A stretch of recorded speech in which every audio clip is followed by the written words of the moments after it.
Hey, hey, hey.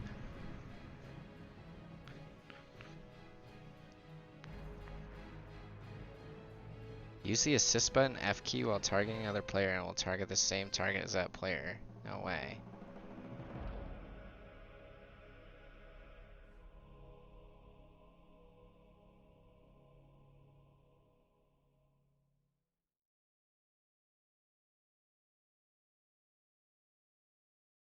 That's helpful. However, I think that wouldn't work. Because I changed that keybind.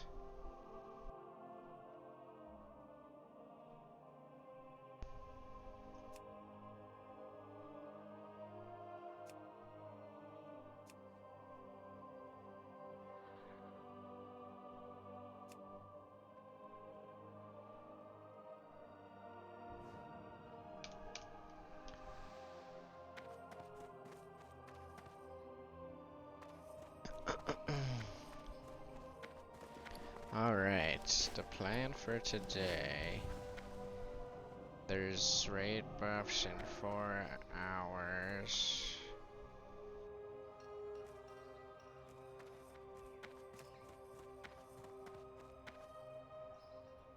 Question is, do I run Scarlet Monastery again?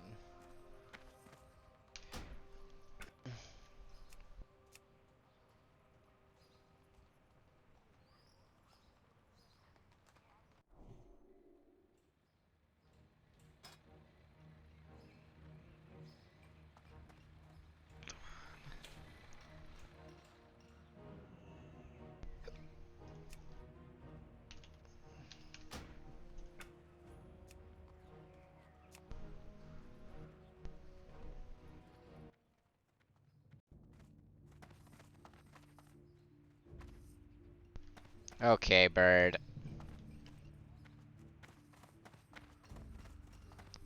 Skelly dude. Computer just really doesn't want to load in these tunes. Oh, he's actually wearing a thing. Why do I always get this one? Well, where is it ye would like to go, lass? For just a few coin, my griffins can get ye there faster than even the swiftest horse.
Can't believe there's so many quests in this zone.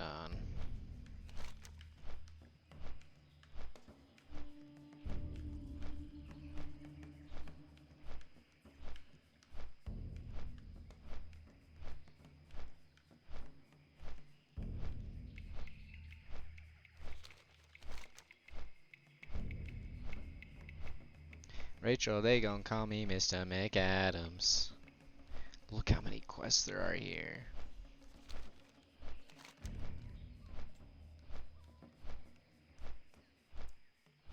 I want to get rid of these stupid...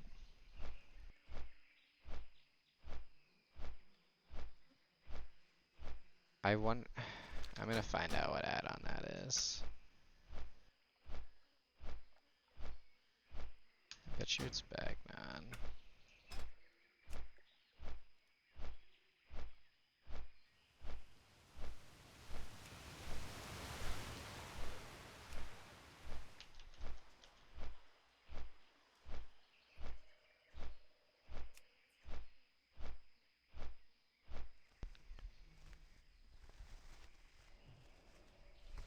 Don't think it's Questy.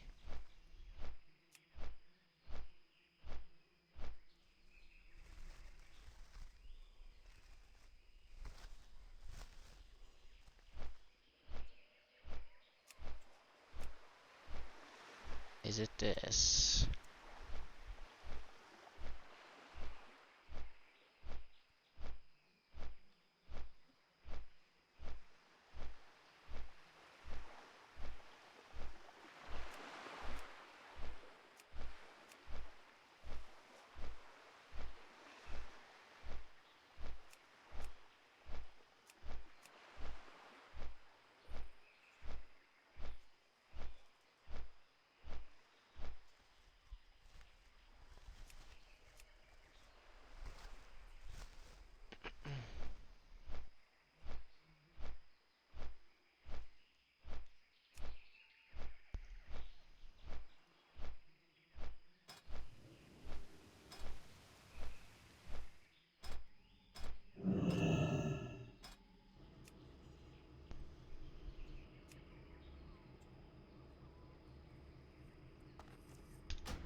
Okay, so it wasn't that.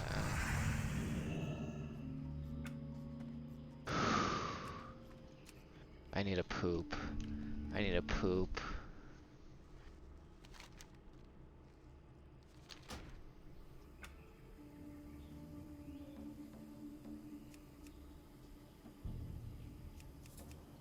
I don't even think I use any weak auras, so.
If it's Questy, I'm gonna be pissed.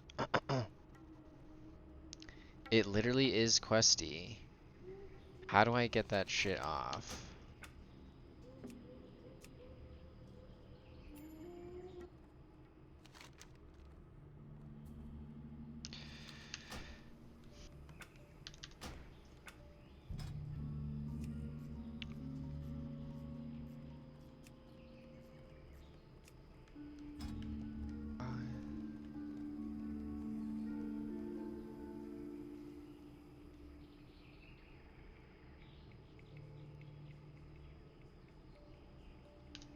Alright, I'm gonna go to the bathroom right quick.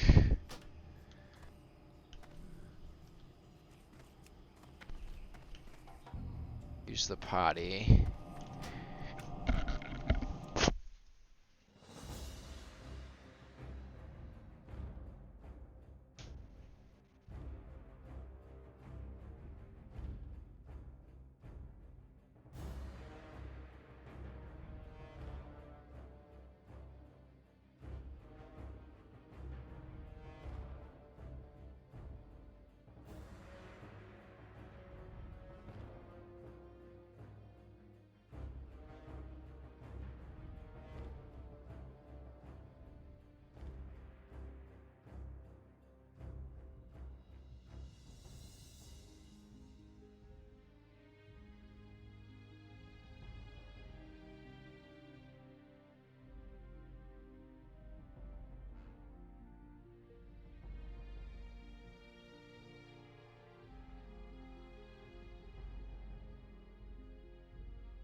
Punch storm incoming.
Finally found it. Holy crap.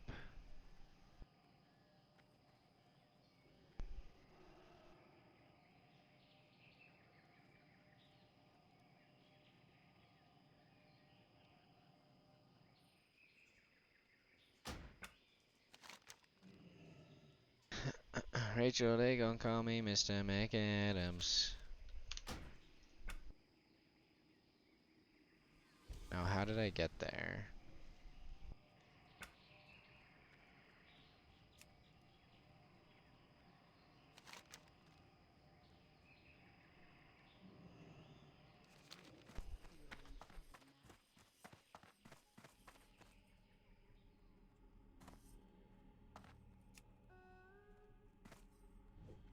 It's expensive and hard to kill enough tigers to support the export of tiger fangs to the islands in the South Seas.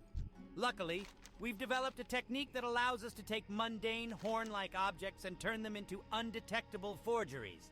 The closest match we've found, amazingly, are the tusks of the skull splitter troll.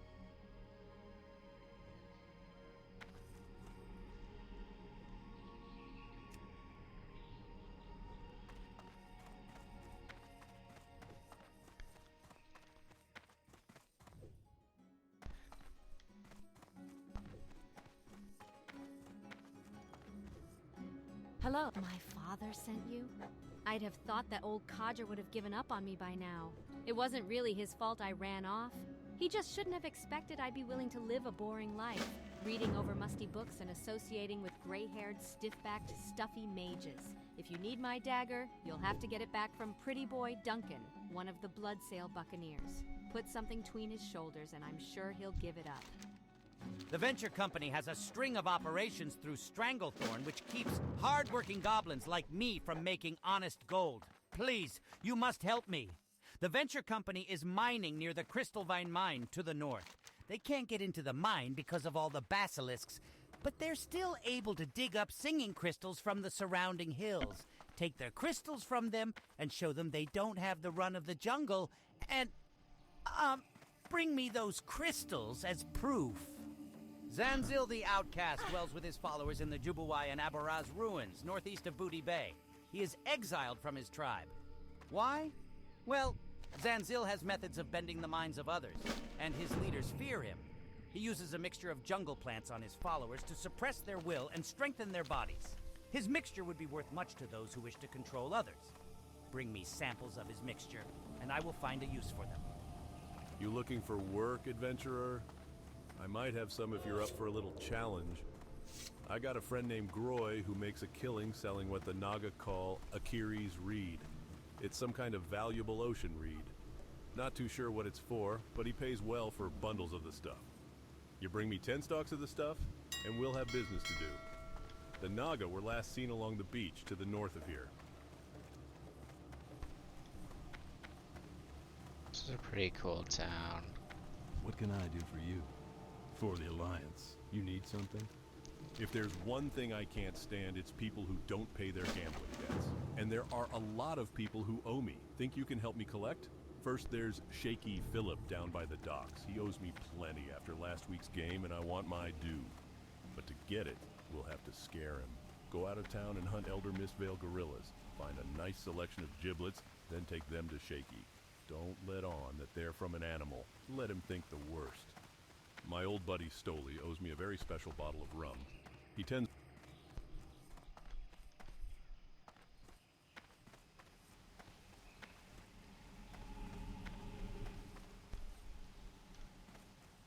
Yup. With the inside finished, all that's left is to add the outer layer. For this, I use only the best Elder Croc skins. They are more durable and a better canvas, if you will, for adding the designs and accents that make Drizzlick's Excelsior line. It's hard to find that perfect skin, though.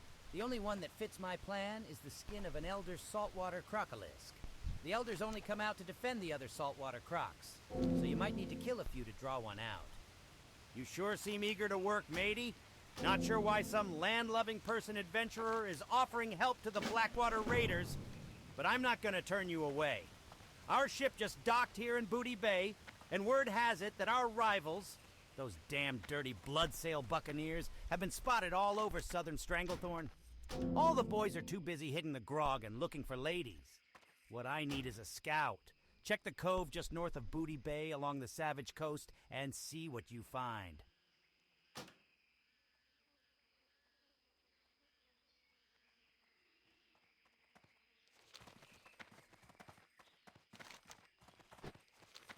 There's so many freaking quests here.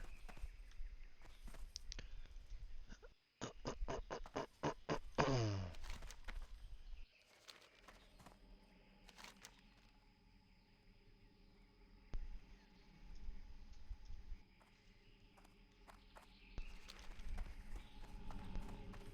never gone through here.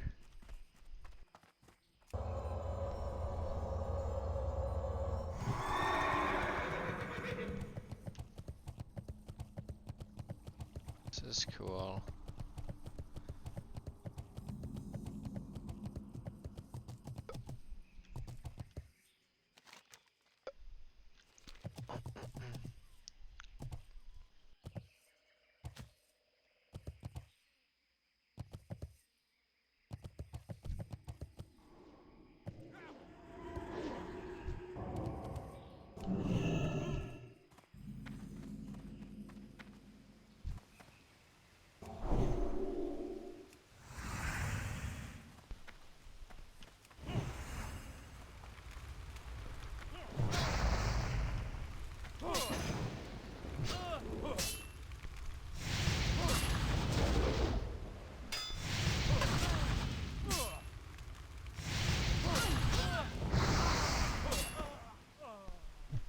Oh, it's Pretty Boy Duncan.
Sure, I remember you, adventurer.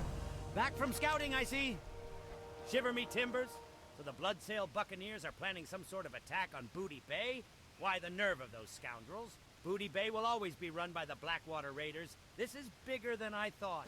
Report what you have learned to Fleet Master Seahorn at once. The old Sea Dog is around town somewhere. The hell is this?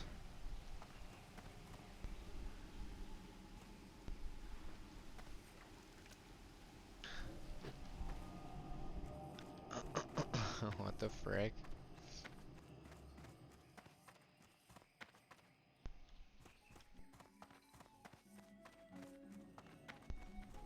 Hey there.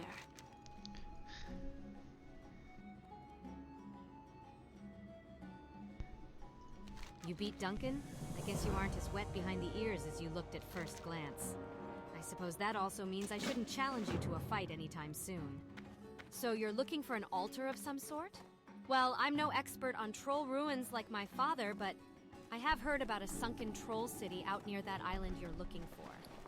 Maybe you should try there. You got my knife back for me, so I guess you can borrow it. But I want it back when you're done. Back when... What? Ah, the sea life. I ain't gonna say it's the good life, but it's my life. When I get into port, I like to find me a good bottle of grog and some high-quality snuff. Nasty habits, but what's a pirate without his vices, right? So you can imagine how heartbroken I was to find out the herbalist here in town has gone and sold out of the stuff. Says his shipment got hijacked by those damn Bloodsail Raiders. I bet a fearless adventurer like you could convince them to share the goods, eh? What? Bloodsail Buccaneers attacking Booty Bay? They might as well throw themselves off the Overlook Cliffs. Nonetheless, by bringing me this information, you have done my fleet of swashbucklers a great service. Blackwater Raiders, thank you. Kraz speaks highly of your dedication to the Blackwater Raiders. I am going to trust you with a mission of extreme importance to the fleet. Infiltrate the so-called Southern Command Post the Bloodsail Buccaneers have established on the Wild Shore. Raid the encampment. Bring me their charts along with their written orders. We shall see exactly what those scum are up to.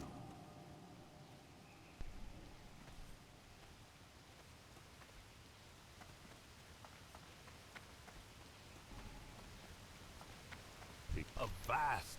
Who goes there? Ah, I am but useless without me special enchanted eye. Bad enough to have lost me eyes in battle in the first place, but by some stroke of luck we docked in Menethil, and a traveling wizard enchanted a special glass eye that let me see again. Last night I ended up getting jumped by some Bloodsail Buccaneers on me way out. Took me eye, they did. Seems those blokes have found their way to Booty Bay.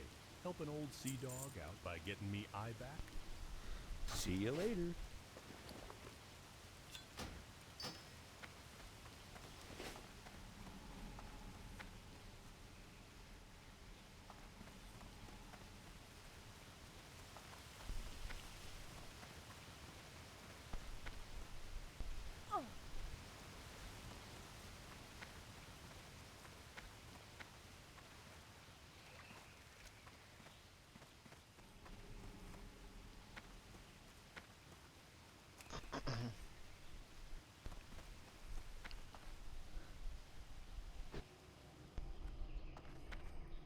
Apparently the buff is dropping.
Mr. McAdams.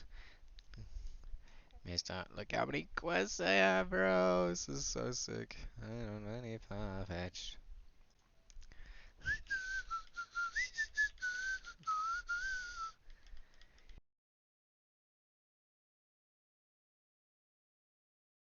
Ooh. Ooh.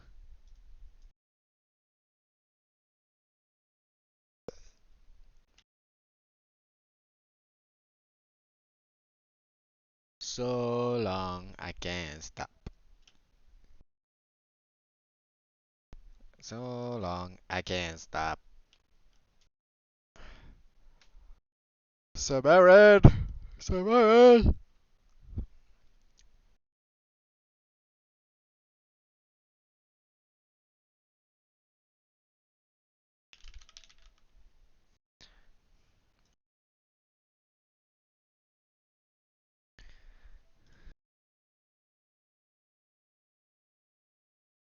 Yes, it was. It was a shame that they the same thing is gonna end up on a fridge either way. Yes, of course I love you. It was fun while I lasted. I don't like this.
Love is like magic. Wait, why do I has the shield? Gain armor, block, lose strength.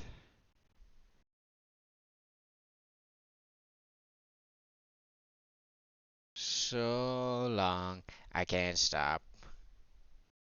I'm leaving.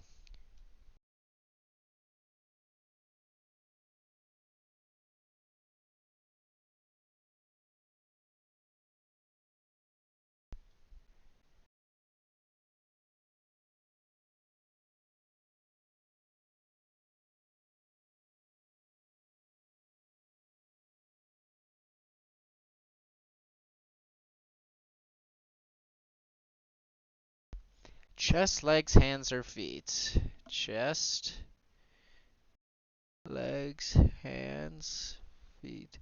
Yes, of course I love you, but you really gotta go right now.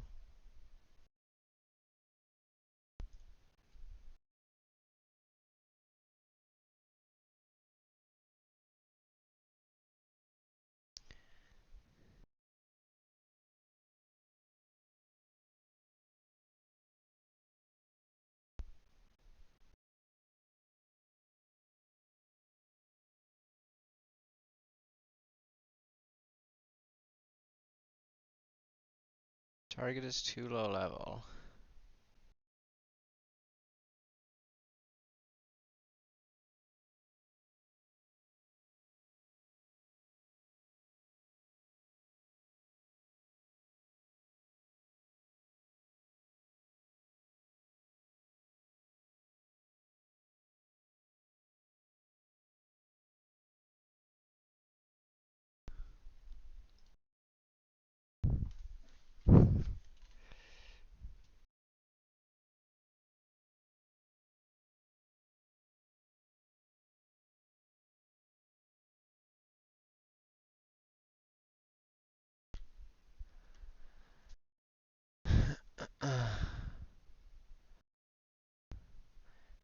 finally getting Pirate Girl.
God, I keep getting to pirate.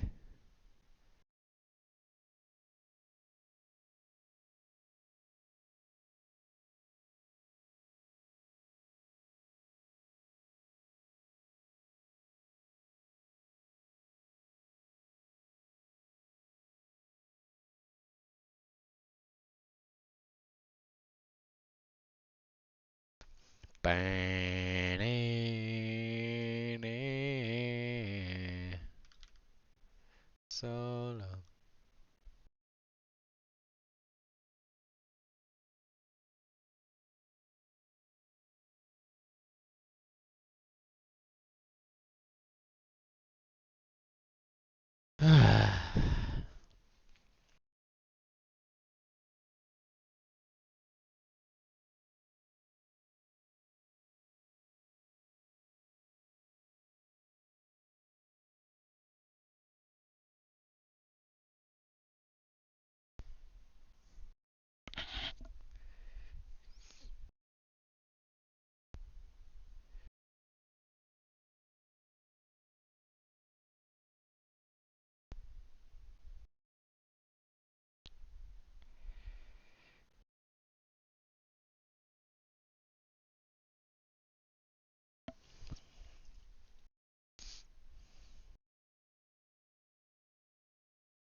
Maybe it's because I'm in pirate land.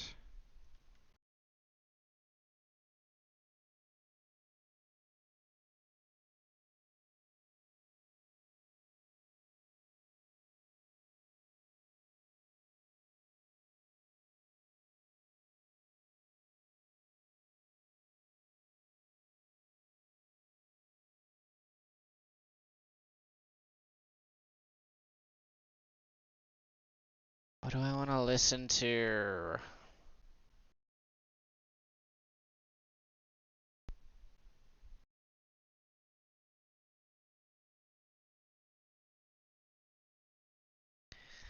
I guess I could listen to Talking Survivor.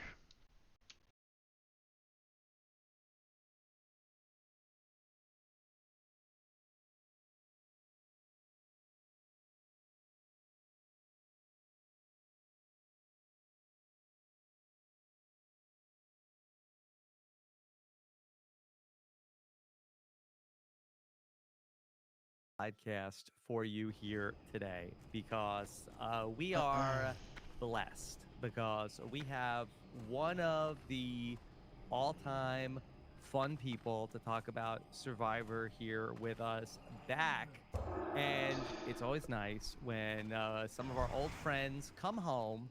Please welcome the great two-time Survivor, Cass McQuillan is here. Chaos Cass, how are you? Woo! Thanks for having me, Rob. I was so surprised and excited when you guys reached out and were like, "We want to hear what you think about this other lady who's weird. Yes. Can you Yes. please come talk?" I'm so happy to get the chance to talk to you because here we are. I mean, that it's really nice when, after all this time, we can reconnect. That in this coming spring, this is going to be 10 years since Survivor Kagion. And I remember because we just started up Oh my Patreon. god, that's a It big was, board. the spring of 2014. So yeah, this is going to be 10 years since it all started with Survivor with Nice you. level 40s. Wow. Yeah, I mean, it has been a decade since I played. So 50 that's level crazy. 40s in stream. So, and I didn't even know what a podcast was. I remember. I was like, I don't know what this is. Yeah, it was the very early days of all of this, and so it's so nice that you are, here and we get to catch up. And I don't even remember. I feel like that maybe we were had talked a little bit like back in 2020, but not even like on a podcast. And so really excited just to connect. How have you been, Cass? I'm great. I'm still here in Texas, which has its, that's not a great thing, but family's good, life is good. I'm a professor now, full time. Just dealing with being the mom of a teenager and that era of life. So keeping busy. Yeah, and then Cass, you Oh not my only god, they are all a missed the professor, boat. but I know that you're also doing something with reality TV in terms of your teaching. Could you tell people what you're The working boat on? just left everyone. Yeah, I've been trying to get this show pretty much since I started teaching. I've been pitching to Texas Tech University, where I work, to teach a show about reality TV production, editing, storytelling, and our perceptions and biases, and really tie sociology to the business and everything that is reality TV. And this last year, I actually ran into the then chair of the media and communications department. Is a huge Survivor fan, and we met for coffee. And I said, I got this idea, and he took it and ran with it, thankfully. And so I'm teaching this semester a class called Reality TV and Society. The Tribe Has Spoken. Yeah. And I believe they told me, and it's in media and communications. I teach at the business school. I teach business law, and then I teach in the energy commerce department about renewable energy and sustainability. So Wow. for me to be in media and communication is, I'm not that kind of professor. So they paired me up with a game theory professor who's kind of the esports and video game design type professor, to watch me to make sure I don't go rogue, Yeah. And it's just been fun. We got it approved. It filled, I guess, in the first day it was open as a class, and there was a huge wait list. There's only 50 seats in the classroom. And I've already got emails from people who want to get in and getting great feedback. The students love it. And we have a blast, and we just talk about reality TV and learn a little psychology and things. So it's going by really fast. It's fun. Is the primary focus Survivor, or do you do other shows also? Well, we started with like the history of reality TV, the concepts of voyeurism, and then just kind of the evolution from candid camera, American Family, the real world. Yeah. And then we talk about the history, some of the concepts behind it. We look at Schadenfreude, why we take pleasure in watching other people be humiliated and what that says about us. So we look at different scenes from different shows that have been controversial or people just remember. And it's just fun. We're learning psychological concepts, and we look at juxtaposition and filmmaking and why they show us a shot and how I want to take the this sunrise class. will show, and then we'll show something else the same shape. And we look at editing, and in this class, the first day of class, and what's funny in this class is I have a lot of Survivor fans, some super fans, who are, oh my God, they know who you are. They're probably going to listen to this. They're completely geeked out about it. And then I have about 8 people who are able to take the class in lieu of another class they may or may not have passed called web design. So I have this like 8 or 10 guys who are like, I've never watched reality. I don't know what this crap is. And now they're totally into it. One of them came to me last night and was like, I'm applying for Survivor. So some of our stuff is like the first day, I only had the spoilers off of Inside Survivor, the cast picture with the age and location. and then the little first 2-minute promo. So the first day of class, the first thing we did was, who's your winner pick based on this? Who's your ride or die? Who's most like you? And who's out first? And then we followed that through the season. So we watched the show live in class, the premiere. Yeah. And then this week we actually watched in class live because I hadn't gotten my act together for the class and I was tired. So I was like, let's just catch up and watch it. Yeah. And it's really fun to see perceptions change, like who they hated. And we went around the room and just talked about bias and perception just off a picture and a little clip, and people who had visceral reactions to people versus where they are now. And kind of we take a deep dive on why we think that. Like, why did they hate this person from that clip? What does that say about them? So we're kind of being a little psychology based in it. And then we also look at why did they show us this? Like, why did they show a clip of this scene? When we only get 1 minute of someone, why is this what they showed us? It's like putting the pieces together of a puzzle, right? So we really pay attention, not just for entertainment, but also, each episode is its own storyline. It has to be a complete package, but that package has to build to the end result. So storytelling wise, what are the producers thinking? Why is this important to the ultimate story and that week's story? Do you think that you're going to keep this going and do it again next semester? I just sent out a message to media and communications asking, are we doing this again? What's it look like if we are? They had wanted to increase it to 100 students, which I think is too many because we get into these debates, when you can imagine 50 people are in a room. going to transfer if you are going to keep doing it. They're going to people are going to want I want to take Cass's class. Well, the other thing I'm trying to get done is I would like to run our own campus-based Survivor, like you see some of the colleges have. They do mostly underground ones, but I would like our media department to get with our business marketing department and put together an on-campus Survivor competition where we could highlight features of the campus, have the rewards be like, tacos from the local taco place. They would get their advertising and really teach students who are interested in filmmaking, editing, story, and then the business kids too involved. And would you be the host, Cass? I would like to be the host. I think you would be a very fun host for Survivor. I think that the tribal councils hosted by you, I think would be really fun to you. Love Chaos Cast. Yeah, so the students seem really interested in that, especially the media students that I don't usually. I'm over in my ivory tower there in the business school. So the students in media really look forward to that. I said, imagine if we went to the campus pool and you had to do an underwater shot of people doing something. You'd have to really think from filmmaking perspective too.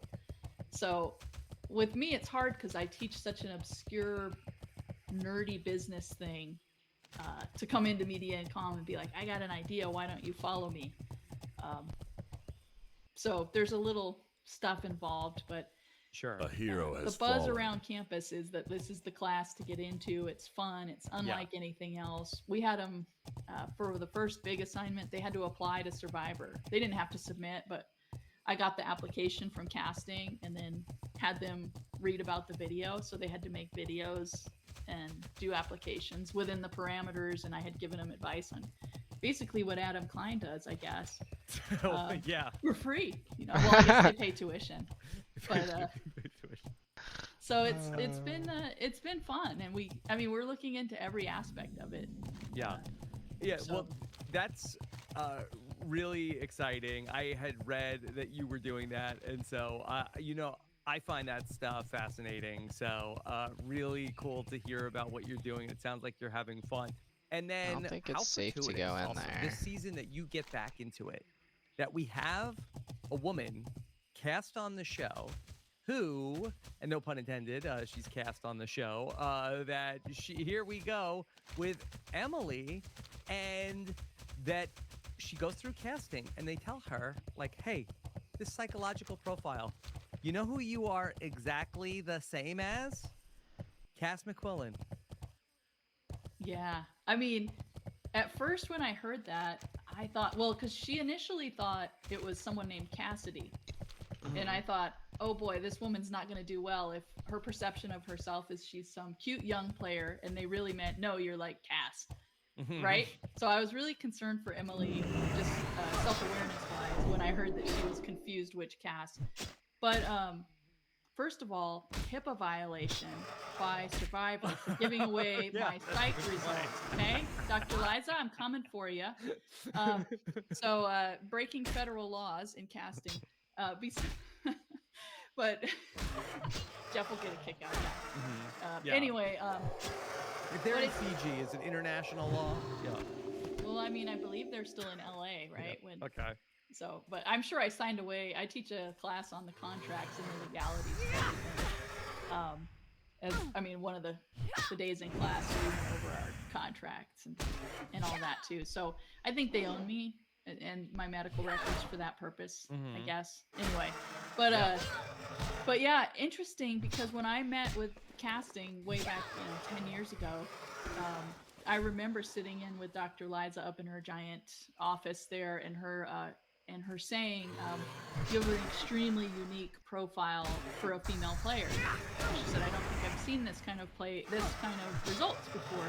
And she said, you really think more like a man. You're extremely logical, and not making decisions emotion-based, which is pretty ironic since a lot of people say I did that as their criticism. But it was enough for her to say, you're a very unique player, and not having had that psychological profile before. I did ask her if I was a sociopath, and she said no.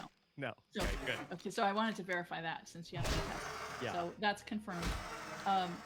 And then for her not to feel that way about anyone 10 years prior or 10 years since is very interesting to me.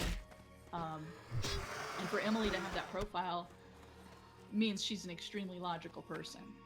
Yeah. And probably almost to a fault sometimes, is an issue with that kind of thinking pattern, especially for females, where we're supposed to be a little softer or more contemplative. So, has it been interesting for you, Cass, to then watch somebody like testing wise, this person has the same, personality makeup that you have, and then as sort of like from, have an experience of almost like, I guess, being like outside your body of like, is this how I would react to the situation if I was there? Well, it's funny, before the season started, how Emily got on the beach and said out loud to Bruce, like, you've already played. When we were going through the pregame stuff, I said, me as a player, I'd want to get rid of Bruce. I said, I think it's unfair because he's already gone through casting, going to Fiji, the pregame, everything. He doesn't have the jitters that, even though he only played like a couple hours or whatever, he still went through the excitement that is when you first set foot on the beach and that uncertainty. So he had a little advantage at that point. And then he has connections to other players. So when she said that, that's what I had told my class, my reasoning. Would I have said that to someone not on my tribe?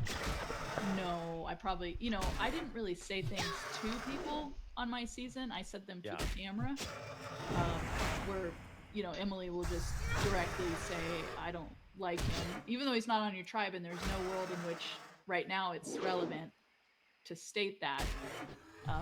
So, yeah, when I saw that, I was like, well, that's exactly what I thought, in terms of what I was thinking of Bruce and being there.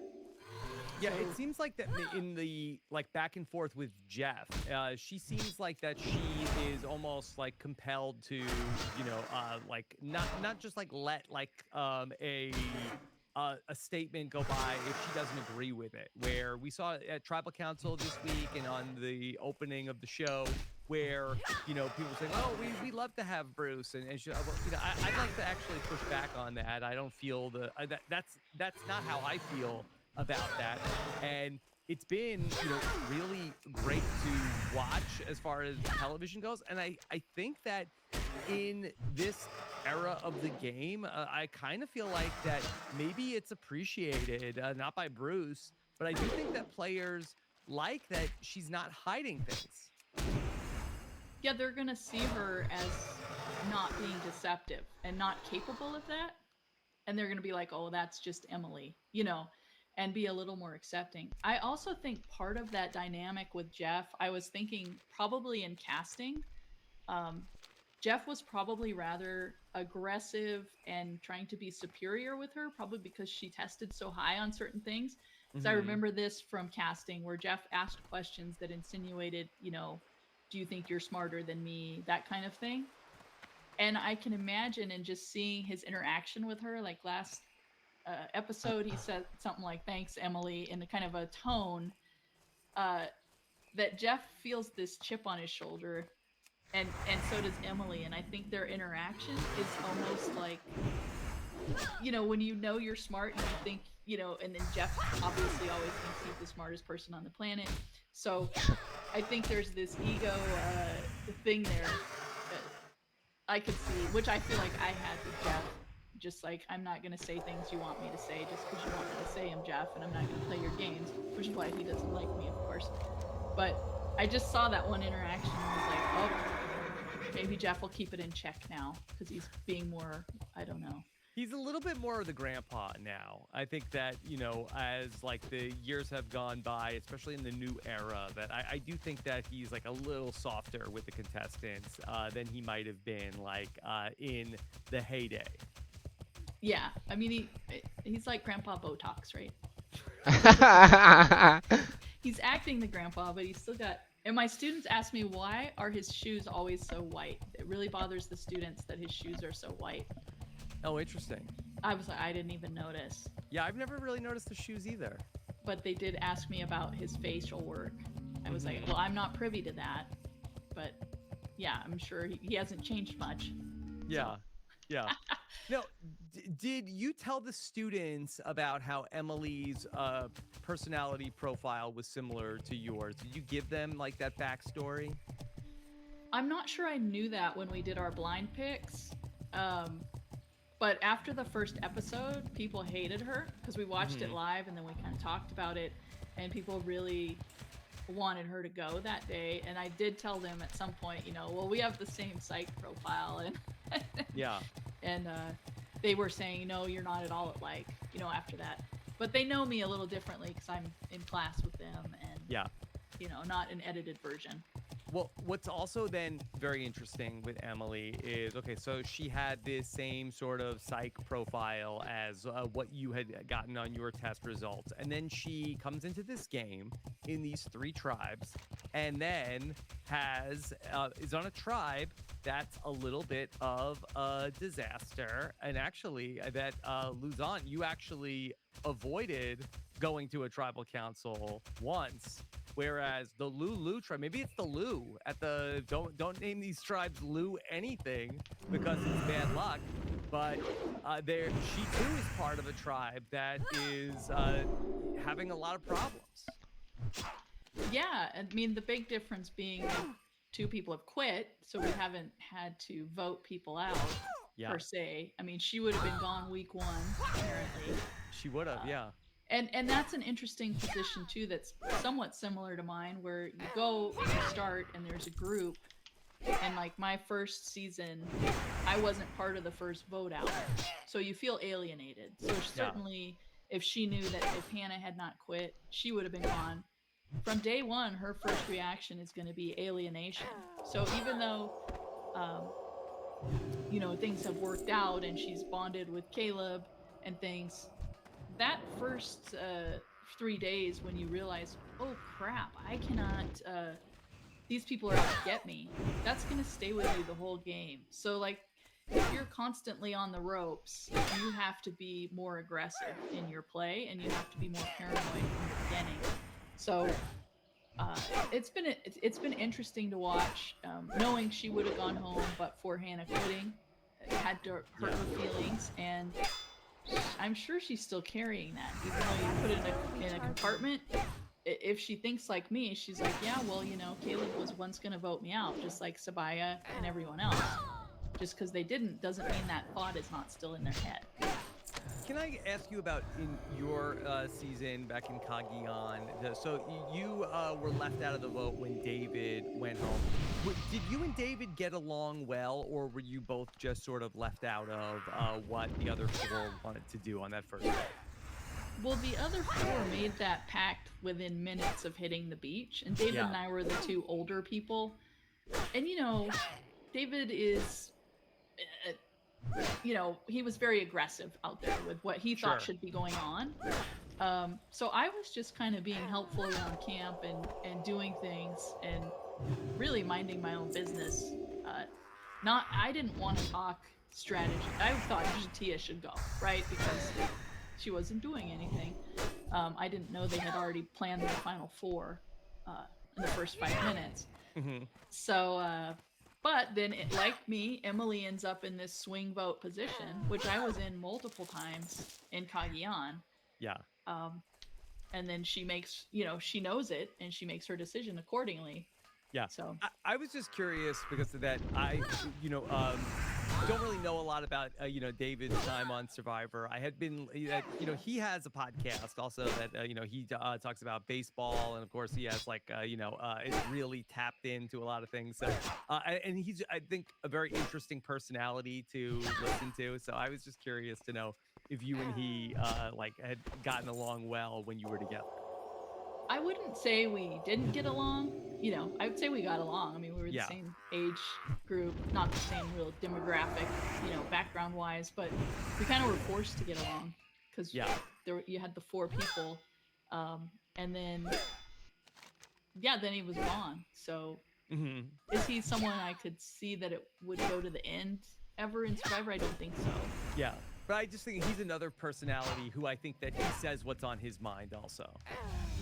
Yeah, he pretty much would be the Emily on day one, right? When he's calling out Garrett and saying, I don't want this big guy here, so I'm going to get rid of him. And we're not even 2 minutes into the game. So almost you should compare Emily to David in episode 1, right? Coming out of the gate swinging when you don't need to be swinging at anybody. Yeah. All right, so you mentioned how Emily has been in the middle on some of these votes, and of course, famously, you were in the middle with Spencer and Garrett and Jatia and Tasha. We saw specifically, at her original tribe, that she was the person in the middle between Sabaya and Caleb, and Sabaya had tried to bring her in. Were you surprised when she went to Caleb and Freak. told Caleb what was going on? Forgot to buy juice. I was not really surprised because in episode 1, when they were in that competition, there were 3 people sitting praying while the Lulu was losing. Yeah. And that was Sabaya, Hannah, and Sean. And I said to my class, those 3 are in it together. Because if you have that bond of religion and you're sitting there praying during a competition instead of cheering, you're not in tune with the other people. Like, it's just a different vibe. That usually we're like, come on. So I said those 3 are a group. So when Hannah quit, that group was fractured. I didn't feel like Emily felt part of that group. And they were all kind of crying with Brandon and all of that. And Emily, if she's like me, she's like, what the fuck are you crying about? I mean, we're day 2, So, yeah, I didn't think she was really part of it. And then one thing I do feel envious of is her having someone like Caleb who would come to her and kind of seize the opportunity to be like, hey, let me just bring you down a notch and let me be your friend, which I think is brilliant. And for her to make her feel more safe no matter what. So I don't feel like I had that ever in Cagayan. What about second chances? Was there anybody who was kind of like that with you? Well, second chances, I got along great with everyone until the merge. You were Kumbaya, Cass. And then, I unfortunately had someone who I had played with before who had the numbers who wanted me out. Yeah. I mean, that's the gist of it there. Yeah. With second chances was, that person I knew pregame, that person was coming for me. I tried to, iron it out at the campfire night 1, and we made fake promises. But when we got to the merge and the numbers weren't there, it was very obvious who was going home. Yeah. So, but was that a smart move of that person to throw away their whole game for a vendetta? You make it to the end and get no votes. That's not good. So, Cass, how do you feel about the aliens in the pyramids? If you heard the tribe discussing that, Well, I live kind of near Roswell, New Mexico, Yeah. so I'm all for an alien theory. Yeah. I mean, I've been to South America and seen some of the alien theories for, Machu Picchu and these things. So I don't know. I did think it was like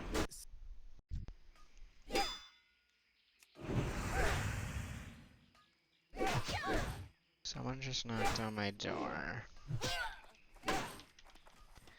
Methinks. But I'm busy killing a venture co-foreman.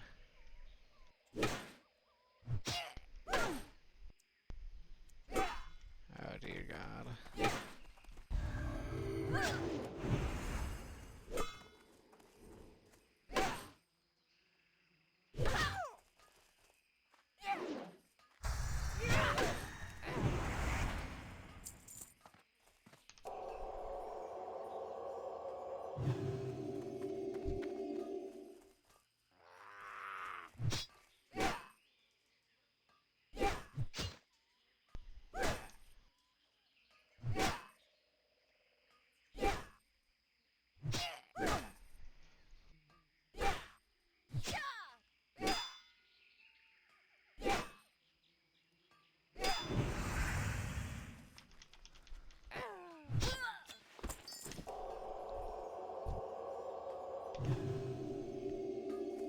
such an interesting edit thing. And tell me if you feel like this was intentional.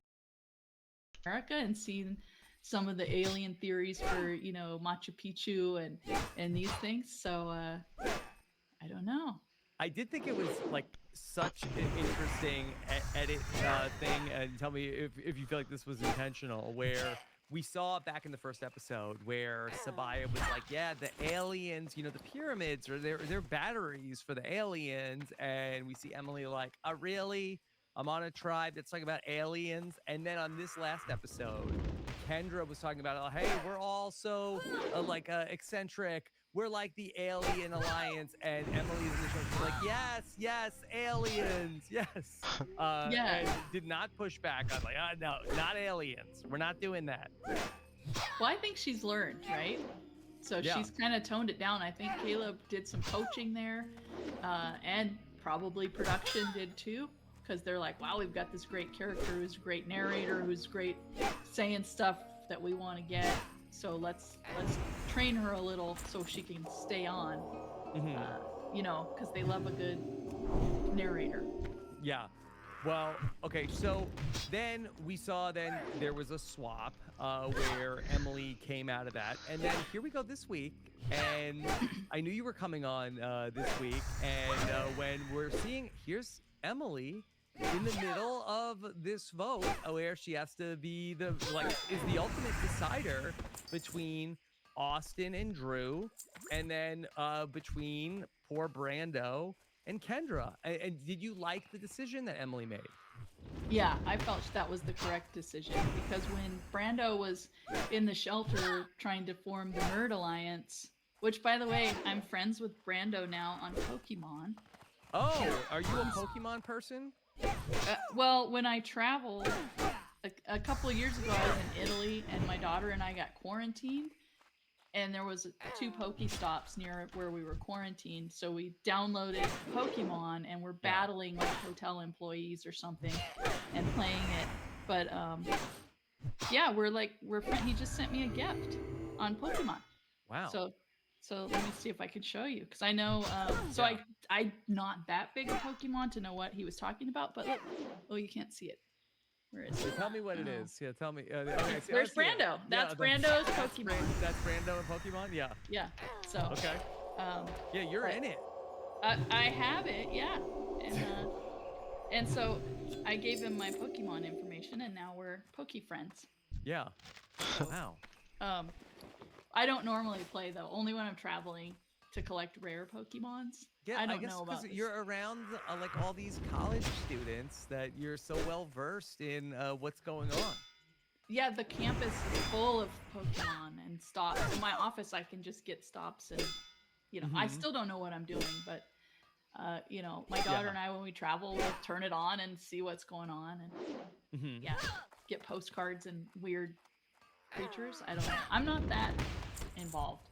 But I thought it was funny. Yeah. But actually, so going back to that Nerd Alliance, so here you have Brando, who's basically saying, I'm going to throw my teammate under the bus and want to get with you two and throw in. And then you have that lie. Well, Drew never said he wanted to throw anyone under the bus. So you want to stick with the person who's not immediately flipping and showing they're going to flip, right? Mhm. And then also Bruce being on the Blue Tribe originally, and Emily possibly knowing that Bruce doesn't like her. I wouldn't like someone who threw my name out right out of the gate. Yeah. So I don't know if she was thinking that, but yeah, if she's thinking he's with Bruce, and then That's a good point. didn't Kendra secretly go over there? Yeah, so see it? Kendra had made like a bond with Emily apparently from the first tribal Yeah. council, so that was a point in favor of going with the Blue Tribe. Yeah, so why would she throw out for this guy, a guy who's potentially bonded with someone she's already thrown under the bus, against a woman that, even though we don't know it, she's seen. Yeah. And then Drew and Austin weren't cracking at all. Mm-hmm. So I thought it made sense to Yeah. get rid of Brando. I thought he was overplaying way too quickly. It seemed like that for Emily, that a part of her calculus was that both these guys were sharing all the advantages that they had with her, like giving her a lot of like game information. Is that something that would be very meaningful to you? I think it's valuable. I mean, I never had anybody share anything with me, but you know, I'm sad. No, I'm. But I mean, that does have value. I mean, I guess Tony just showed me where he hid his idols. Mm-hmm. But what value is that other than he has an idol? Yeah. I mean, so yeah, I mean, I think that's valuable. But to me also, like, if logically I'm looking at the Red Tribe, the original Reba, there's more shields on there, right? That was clearly the more visibly stronger tribe. So if I'm going to align and I'm someone who's not a great physical contender or anything, I want to be with the Austins of the group. You know, Bello is kind of, I don't know, all over the place. But from what she's seen, my money's on Red, you know. Cass, does it mean a lot to you that your season in Survivor Beyond like is still like talked about in like with you know, in so many different ways, almost like it's mythology that people still talk about? Okay, the cast, the WoW, the Tony. You know, and I mean, it goes down the line of so many different like iconic people from that season. Like that must be so interesting. I mean, even I feel like that of all the different seasons of the show, I feel like that season is one that I could tell you almost like every single thing that happened. Yeah, it's weird, and I mean, that was just casting gold, right? That whole cast, we were all nuts, right? And we all wanted it. We want every person, maybe not Morgan, but almost everybody. Maybe not there. Lindsay. Lindsay, well, she didn't want to kill Trish on TV, so there's that factor too. Yeah. But you know, by and large, I So would say true. probably 12 out of the 18 people were there to win. And we're not seeing that right now, right? I just want one of you to win, or I want, you know, it's. I think we just had this right mix of people who thought not only wanted to win, but thought they could win. And that's a difference too, is getting that mindset. I remember when I went to Cagayan, I told my husband, you know, I'm not going to think about you or home or anything. I'm going there and I'm going into mode. And he kind of said, yeah, you do that because, you know, this is a one-time deal and it's $1 million. So go forth and conquer. And I actually thought I could win, you know, and I never lost that mindset until, you know, Wu won. But then to maintain that thinking, like that sole focus and goal, I just think Cagayan had more people like that than seasons past or since, maybe. So also being great characters, and just I don't think there had been a new player season in a while when Cagayan happened. Yeah. And so it was the first one refreshing. in a little bit. Really, I think since One World that we had 3 seasons in a row that had returning players, and also, you know, that it was a season that also had a when Yes.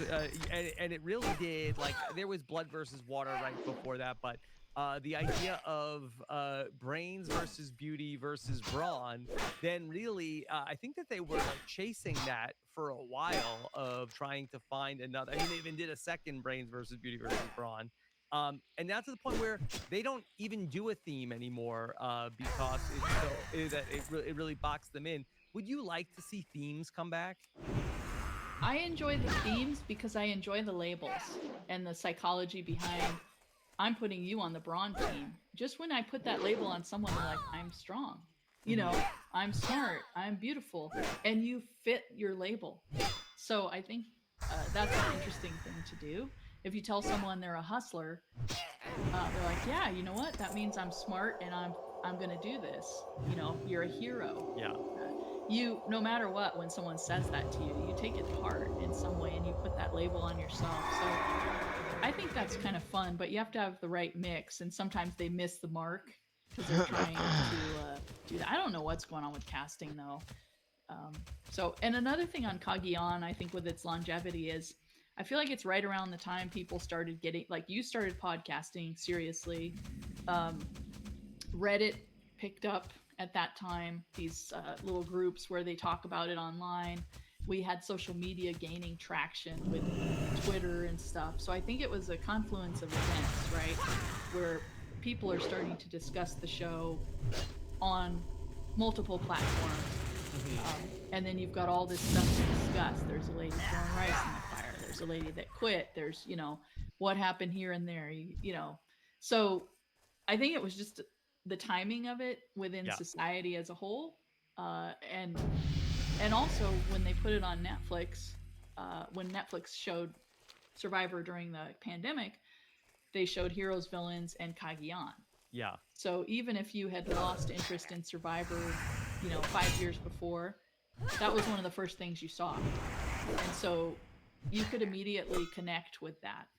What was that like for you where, you know, I'm sure so many people watched Kagiyan when it happened in 2014, but then, you know, it really wasn't really, it was on, you know, ultimately CBS All Access, but people really weren't going back and watching it much before it appeared on Netflix. What was it like for you then to have people going back and rewatching that for the first time?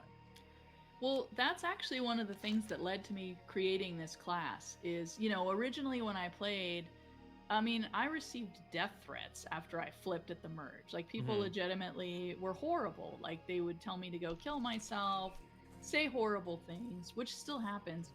But by and large, people thought I was a villain, right? Way 10 years ago. Well, then flash forward to 2020, it comes on, and all of a sudden I'm getting this social media reaction. I'm like, what's going on? And then I see when I turn on TV, there I am looking in a helicopter, you know. And the reaction since then is that I was strategic, I played well, and casting has told me after that came out on Netflix, I was the most referenced female player for a while in young professional women who they would play like, which was a complete 180 from I'm going to play like Poverty or something to say I'm going to play like Cass because she didn't take shit. So culturally, as a society, especially being like the over 40 mom type, is an archetype of its own, right? We're supposed to lay low, keep our mouths shut, and cook the rice, and get dragged to the end and get no votes, right? So then I come out and I'm just, you know, a mess out there, you know, making moves, doing what's best for my game, which is selfish for an older woman archetype.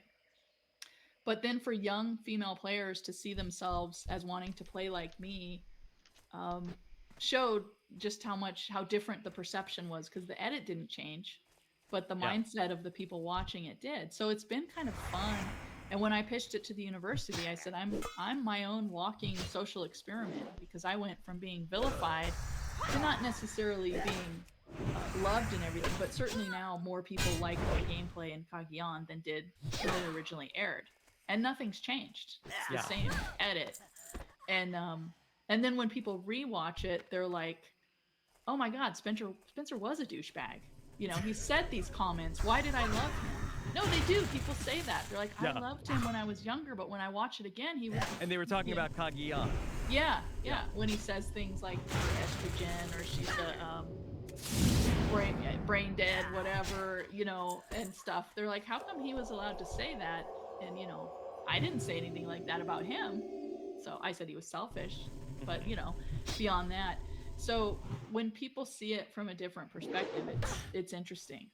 Yeah. So like just as a society, how we view these things, and including like the diversity campaign and things like that, just opening this conversation. Do you have any other thoughts about the new era and how they've changed Survivor since when you played? Well, I mean, I'm just watching my first season. Yeah. I do not like the 90-minute episodes. I've thought the last 2 episodes have been kind of boring. Yeah. Like we had all that filler this week of who was going to get voted out for what, and I'm like, well, you just wasted like 22 minutes of my life. And I even said that to my class, like, why does this matter when one of these tribes isn't going to tribal council? Mm-hmm. So this decision does not, and you know how it is on Survivor, it changes very quickly what's happening out there. So why are we being shown these pieces of this puzzle right now? Who cares who's going home if the red tribe loses, because they're not going home. Yeah. So I've been kind of bored. I know people are like, oh, I love the camp life or the deep dive, but I don't care. I mean, I did enjoy, like, why are they showing us Kendra like burping and farting and vomiting up worms? Yeah. That doesn't make you feel like you're back out there? No. You get that slice of camp life? No, and I feel like people are such wankers now. Like they're whining. And I The try to Survivor keep players. Yeah. Like I don't know how they're training them to go out there. I mean, part of me thinks it's good when someone like Brandon goes out, who's a super fan and thinks all of this, because I think a lot of people who watch Survivor and comment on Reddit are probably the Brandons of the world. Like, I'm going to go out there and dominate. And then when they get out there, they literally flip-flop around on a boat and, cry and have a hard time. So I almost think it's good to show us that, but we don't need 3 times that of quitters and stuff. Jeff has to be losing his mind over this season. I don't know. He was not happy when Sean ultimately quit the game. Was he mad about Hannah? Not as bad, I don't think. That I think he felt like, because I think that the Hannah quit, and I'm surprised they didn't really embrace it more of that. Really, they lean into, because they made it shorter. They really pride themselves on how hard it is. They don't have food. And so to have Hannah come out and say, oh my God, I didn't know it was going to be this hard. I can't do this. I think that in some way, I think that sort of was really legitimized how hard the game is, even in a 26-day format. Whereas Sean didn't quit because it was hard. He quit because I got what I need to get out of this. So I'd like to go home and just see my husband now. No, he quit because he was on the bottom and he didn't have any fight in him, is my guess. Because you don't get to go home, or do you? Now. I think that I don't think so. I think that maybe they don't go on a trip for the people that are on the pre-jury, but I think that they may go home a few days earlier than the rest of the group. Yeah, but it's not like he was going to go home that night and be reunited. Plus, 26 days is very different from 39. So to quit 9 or 10 days in, that I don't know. I don't have a lot of respect for it. I mean, I was on the Brains tribe. We didn't have any food either because someone threw it in the fire. So, I don't know. I mean, but I've always said with Survivor, and one of my problems with the new shorter format is I really feel, especially having played a couple times, that around day 25 is when a lot of people reach their breaking point. Where with the exhaustion, the paranoia, the discomfort, I notice there's players, and I notice it when I watch, when you reach around this 25-day period, some people check out. They stop narrating, they stop being shown, and I witnessed it. And I mean, one player that I know is like this. I say they're a 21-day player because they just mentally break down after that time, and you don't see it on the show, but you'll see the edit fade from someone.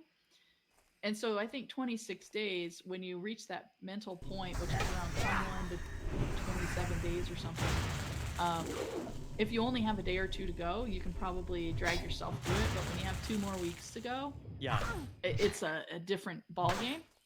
So I get why they did it, to save money. I mean, they're sticking with it to save money, right?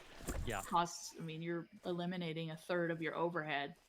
You still get, you have such a formula there. But I don't know. I haven't played the new game, but I think it should be 39 days, or at least 30 days, or something 30's past a that nice break. number. Yeah. Yeah. So Cass, I have some questions for you from the listeners, and I want to ask you a question from a person. Now, his name is Omer Zahir. He actually played in Survivor 42. You didn't see his season, but he is a big fan of yours, and he said, Cass, you have to go on Survivor again. If you did, would you join the Lulu or the Luzon tribe, and why? Bye-bye, Bayon. That's what he said. Now, Cass, would you ever consider going back? it's funny. I just talked to Abby the other day. It was her Yes, birthday. how is Abby? It was Abby's birthday. Yeah, her birthday is the day after mine. We trade. Oh, happy birthday! Yeah. Yes. Yeah. She's the 21st, I'm the 20th, and we always have exchange birthday messages. So she's doing great. She has a stable relationship and has kind of gotten Survivor out of her system, I think, a little. Where you know how players get bogged down and this is their life and they're waiting to get the call back. Yeah.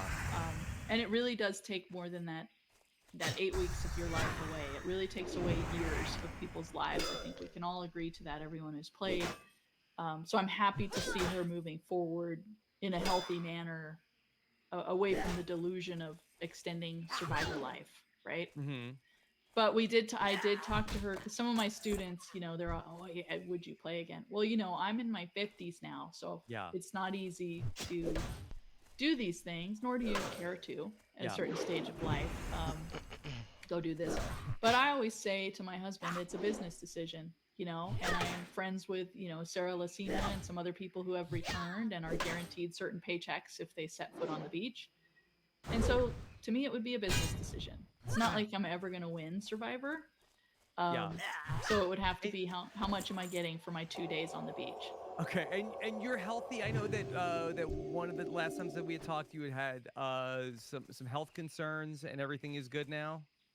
Yeah, actually, I don't know when we last talked, but I had a pacemaker. Yeah.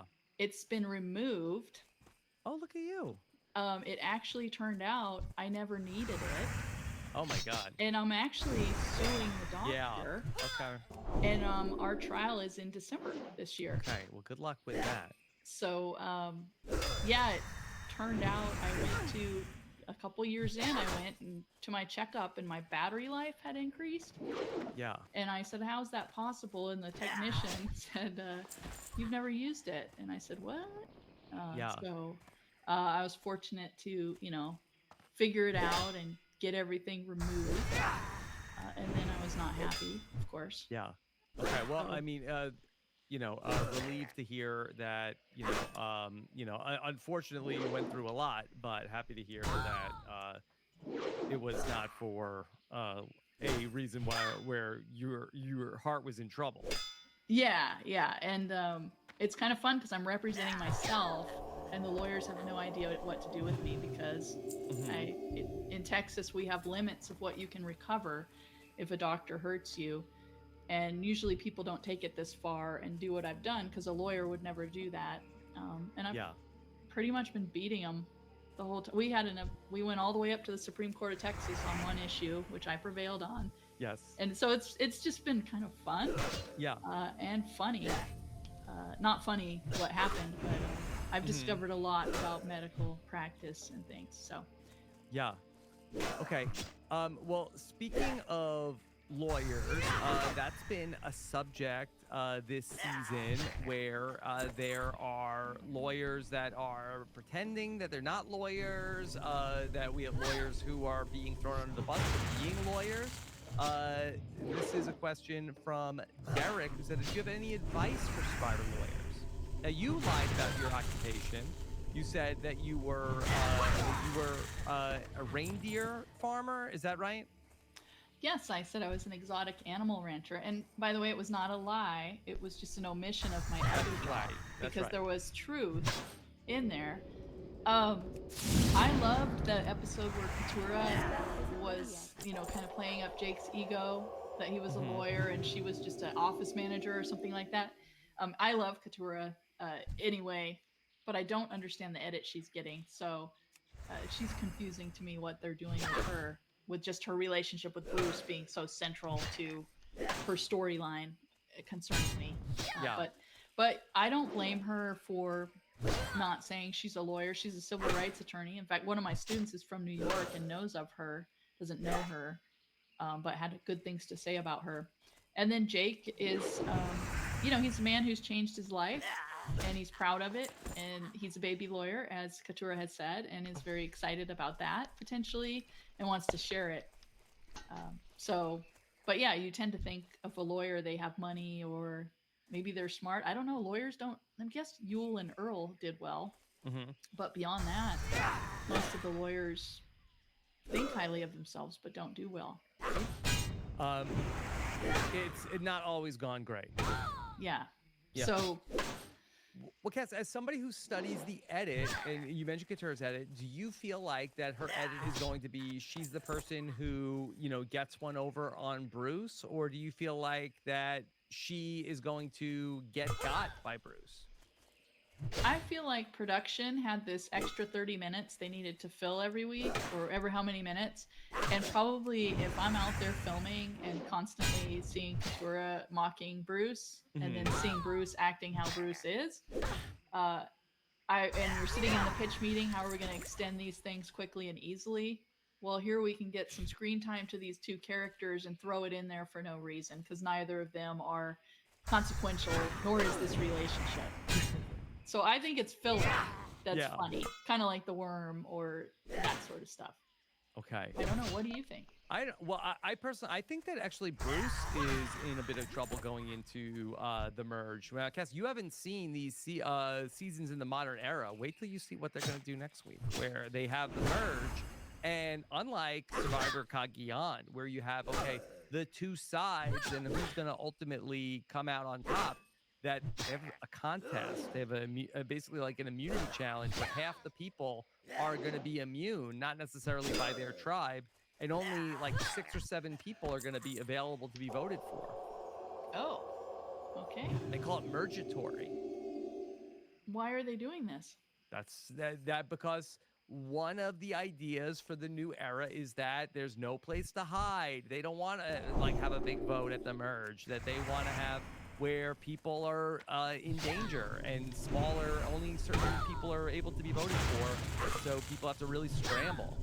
Was Tyler Perry involved in this? No, I don't think so. No, okay. Not this one. So, yeah, that's what's coming up. But I think that Bruce could be in trouble, potentially, at the first vote. I mean, I would probably keep Bruce around because he's kind of grating on people. I mean, we're only seeing little snippets, and in my class we did, I said, well, who is amused by this and who is not? And the majority were like, never would I want to live with that on the beach. The constant, So, I agree. He's not in contention. Okay. So now I think that Bruce, the reason I think Bruce is in trouble is because I feel like that Caleb has been recruited to Katura's side. And I understand that was your winner pick. Marcella wants to know, how does Cass think her winner pick Caleb will do? I mean, I still love Caleb. I love that he's so social and versatile in how he's handling everything. And he's really thinking. He's playing every day and every minute from every angle. And to me, that's a great way to be playing. And we're being shown a lot of that. Yeah. But other people have we've seen where people are like, he's really charismatic and, he could do this. Of course, he kind of reminds me of Jeremy, who we all knew everybody loved Jeremy, and we let him slide by. But the question is, does Caleb have a Tasha, someone who's going to ride or die to their detriment with him? And I don't think Emily is like that. She wants to win and she's going to calculate. I don't think Katura's like that either. I mean, she is an attorney in New York, so she's probably a little cutthroat. So I could see him going out, you know, fourth or fifth. Sadly, I still like him. I still Yeah. want him to win, but with him being on the radar of people, he'll be like a meat shield or a charisma shield of some sort. You know, what would they call it? A mist. He can be the mist for someone because he has the mist, right? Yeah. So he can be the mist for Katura or someone else. Yeah. You mentioned playing with Jeremy, and you were on the tribe also with Keith, who passed away this earlier this year. Did you have any memories of playing with Keith on Second Chances? Yeah, I was actually kind of sad. I mean, I'm sad that he passed, and that's unfortunate for his family and the community because he's a very beloved character. When on Second Chances, we actually killed and plucked it. He taught me how to kill and pluck a chicken. Yeah. And then he gave me a little feather to put in my hair. So we had this bonding moment, and I intentionally did that because I thought Keith has not talked to me, and Keith. A lot of people in Second Chances had this immediate, oh, Cass, I'm not giving her the time of day type of thing. So I actively went to him and said, hey, Keith, can you walk me through this? I want to do this as part of my experience because I haven't done it. And if I don't make it through, I'd like to say I at least killed a chicken. So we killed the chicken and we plucked it together. And then I took all the guts out and did everything. And he was like, that was really fun. So it was really, to me, a cool moment with Keith where we became, we kind of bonded over our chicken killing. Now, of course, at the merge, he went with stupid Joey Amazing and Kelly Wentworth. But we had that little secret alliance with Sierra, Keith, Joe, Kelly, and I that we were going to, be the 5 if we didn't have that early merge to save Savage. Yeah. So... yeah, but yeah, I mean, we kind of chuckled, and then at Ponderosa, he was always fun. He was hanging out with the guys, drinking with the staff, kind of some of the workers, and smoking with them and stuff. So. Okay, then thank you for sharing that, Cass. It's a fun memory. Addison wants to know that if you were in Austin's position, would you have convinced everybody to take the sandwiches or gone with the amulets? Well, the amulets are new to me, but I mean, the two women knew they had fish back home. Yeah. So are they going to take the sandwich? I don't know. I mean, I think it was smart to stay neutral on it for Austin. I mean, he wanted a sandwich. He had a justification. I also think he's playing extremely well. Pre-game, my students hated him. A lot of them didn't like because he was from Yale or something. And he was kind of, they thought he was pompous. But now they all like him. Yeah. So a lot of people had him as the first out, actually. So, really? Yeah, it was interesting. But remember, we just watched that one clip, and he had said something, oh, I'm from Yale, and kind of came off obnoxious. And so to see him kind of playing a more casual play-along game is very smart of him. But I don't know what I would have done, because I don't understand the amulet power. I'm not aware of all these new superpowers, but... yeah, there's a lot of that in the new era, Cass. And his rationale made sense to me, right? Like, we all have to use it together. We're not bonded, so that makes us basically targets for each other. But I thought he lacked a little awareness there, in not thinking that the women might be thinking the same thing. He thinks he's the only one thinking that way, but maybe they're thinking that way as well. So. Yeah, and he also has a bunch of stuff also. Yeah, he has like a bag of tricks, right? Yeah. So with him and Drew. Yeah. So yeah. So Sifu is somebody who has said he wants to play like a Tony. He has said that he was running out, he was looking for the idol and trying to do Tony-esque things. Well, what do you think of that from Sifu? Well, I mean, when we saw Sifu trying to make his spy shack, we also saw him get caught immediately. Yeah. Right? So we've seen Which Tony. also happened to Tony the second time he played. Correct. So what we saw of Sifu was Tony 2.0, bad version. Yeah. And the difference between Sifu and Tony, I think their personalities are very similar in that, you know, they're just on all the time I and can't press that. weird things with the machetes and all that stuff. But Tony always had Trish or Sarah. And Yeah. Sifu has no one. And that kind of player needs someone to temper them and rein them in. So when we saw Tony off the leash, he was voted out quickly because he was running around like the nut he is. But when he has a Trish to keep him on that leash or Sarah to do so, he plays much better. So Sifu is out there running around, you know, like a wild puppy, and someone needs to get him on a leash before he, you know, runs into trouble. Yeah.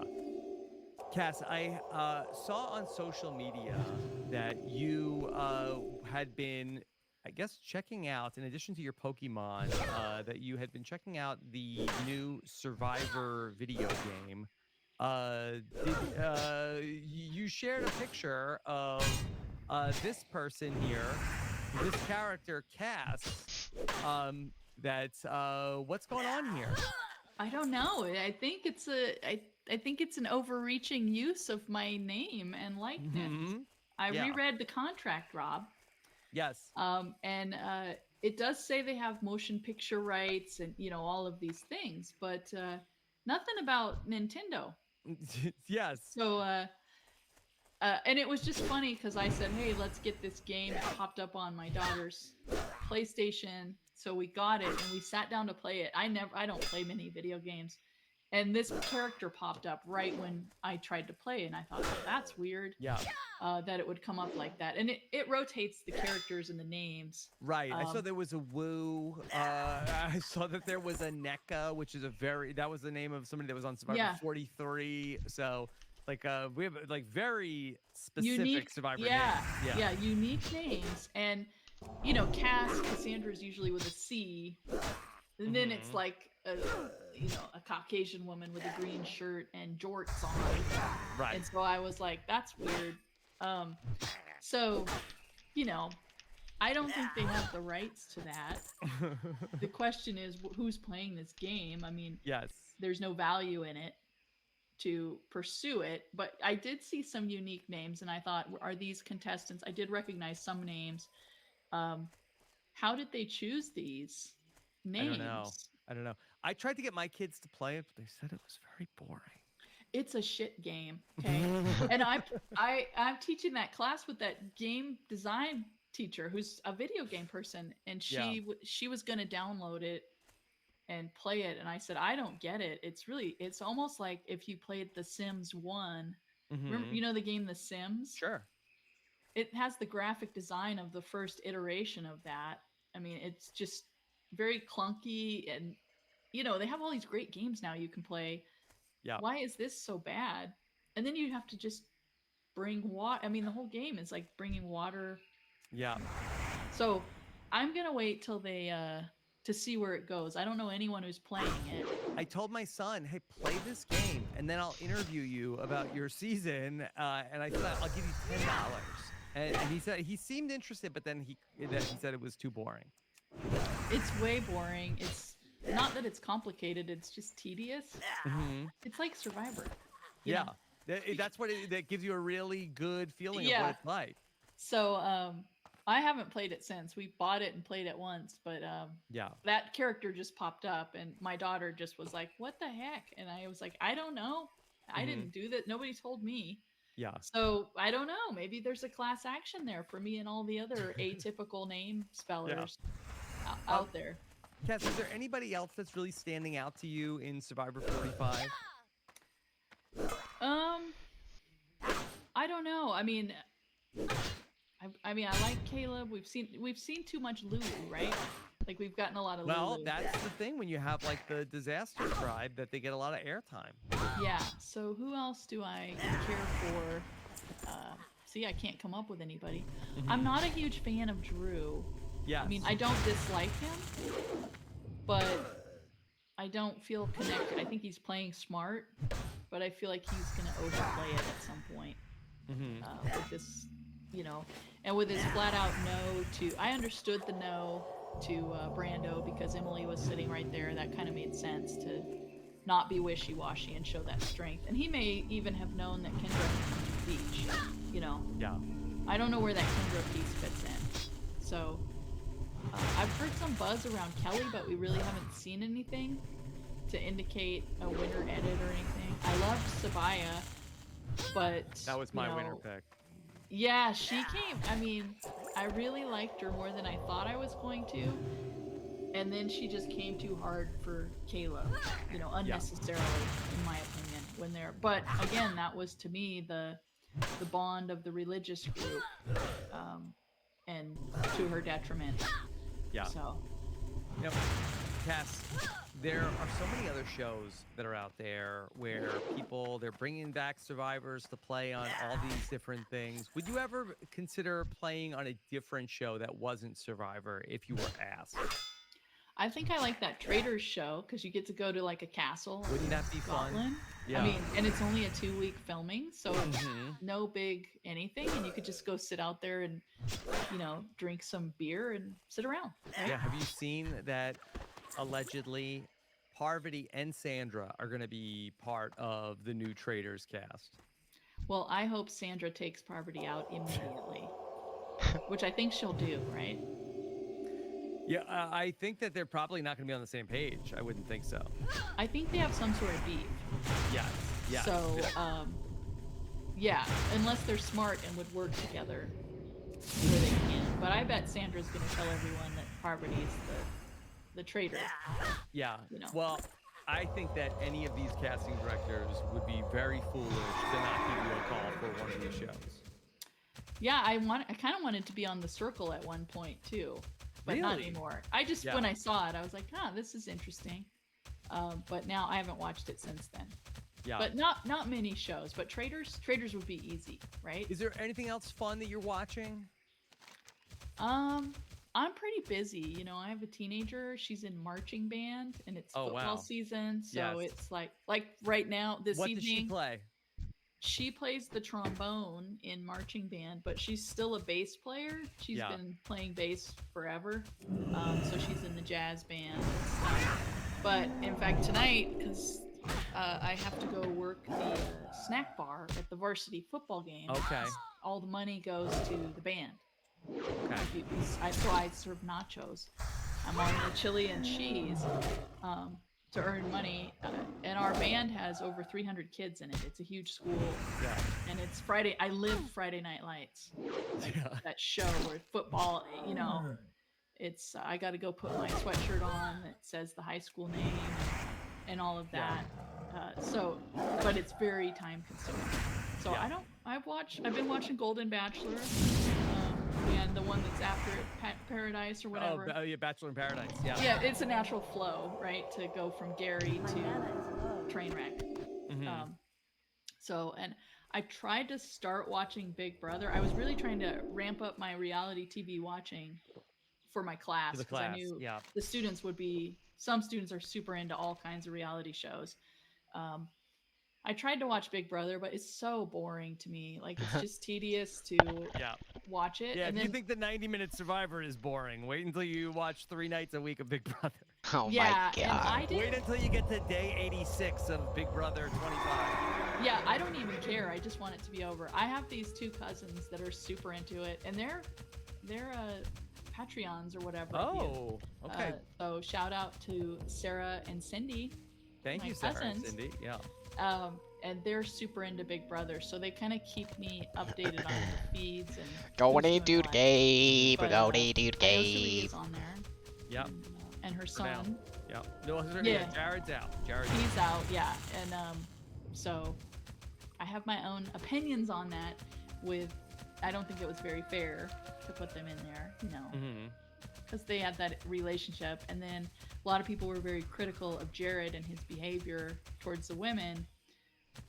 So I thought that was interesting, because Suri, who's beloved, is the mother of somebody who's potentially not a pleasant gentleman, and is doing all these things. So it'll be entertaining when she gets out to see her reaction. She can watch some of these clips. Yeah.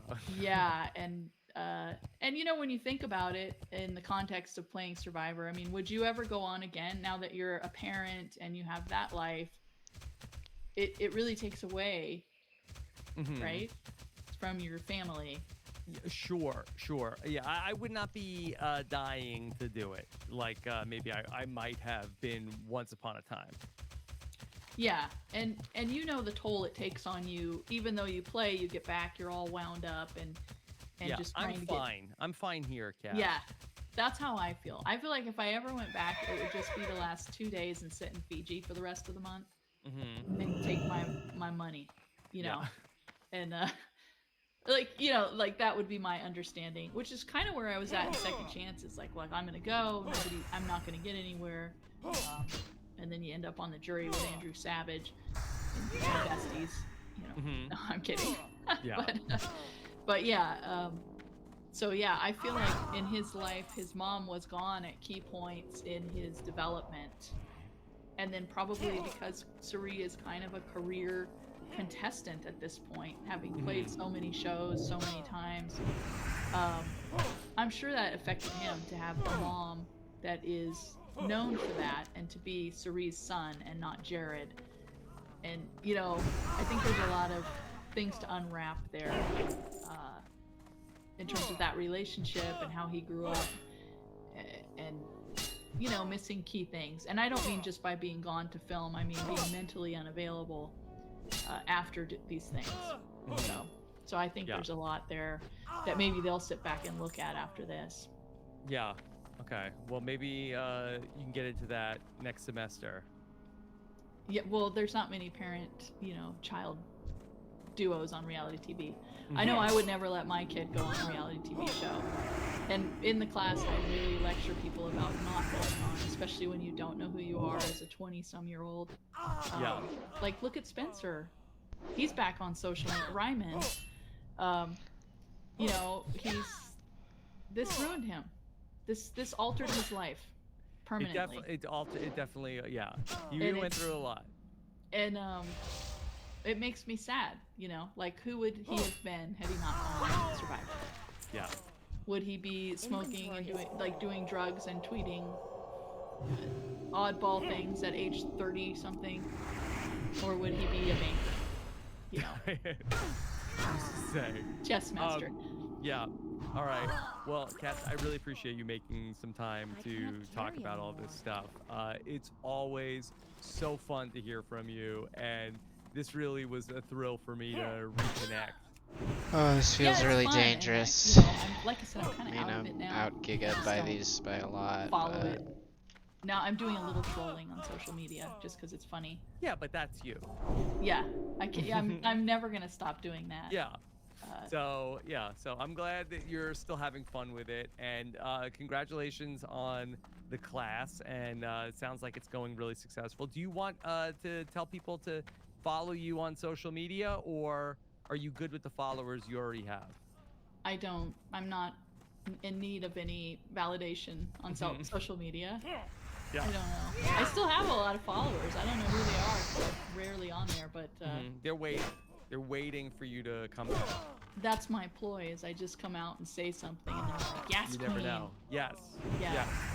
So I'm sure it irritates people who don't have a lot, but the best advice is to shut up on social media and people keep following you. You're waiting, because then they don't know when it's gonna happen.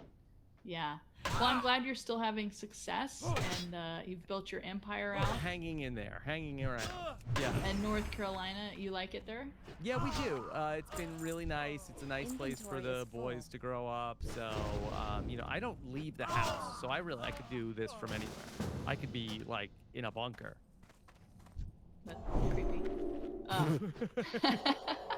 That's fine. I don't need to come up for air. But from what I understand from my family, it's a nice area. Yeah, I mean, getting out of LA is probably great for raising children. I think it's good for I don't think it's a great place for the kids to grow up. Yeah. And then doesn't a lot of survivors live out there, like Johnny Fairplay? And... No, well, he's in Virginia. Oh, is okay. Yeah. Yeah, the one person who lives What do close you to think me, they're gonna say he to this? played on I Street. I don't know if you want know him to him. be like, no, you can't be our Yeah, so guild. there's nobody else that's too close to where I am. I apologize to the people of seasons 41 through 44.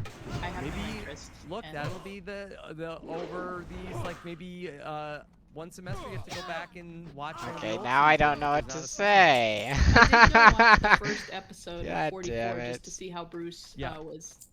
went out. And then you prior to turned it this. off after 5 minutes. I did. I Yeah. did. I had zero interest. Yeah. And even watching it, it's really funny to watch it with my class because I'm not sure I even care for the show so much anymore. But just to, expose people to these things. Inventory is full. Yeah. And like this week next week we're doing social media and reality TV. And I'm having the students read some stuff from my Instagram. I'm just going to have them stand up and read the comment to my face that someone wrote about me. Read not your post, the comments to your post. The comments. Okay. And just to teach them, like, there's real people there. Yeah. Well, you should live stream this also, Cass. You think? I think should. so. I don't Go think live. I'm allowed to. A student did put on the TikTok my syllabus and flashed up to me, and he got like 600,000 views Okay. that night for leaking the syllabus or something. And then someone did one of those AMAs on Reddit. I'm in her class. AMA, ask me anything. Yes. And then he was writing all this stuff I didn't say, and I was like, were you drunk in class? But everyone's outed who did it. But we're not allowed to film in class for privacy reasons, right? Okay. So. All right. Well, pay the tuition, transfer over, and you can be there in person to hear from Cass. Cass, thank you for making the time to do this. This was a real treat for me. Catch everything else we're doing here, especially for Survivor. You go to robhasawebsite.com/subscribe for everything that we're doing. Thank you again, Cass, and we'll talk to you soon. Take care. Have a good one. Thanks, Rob. Bye.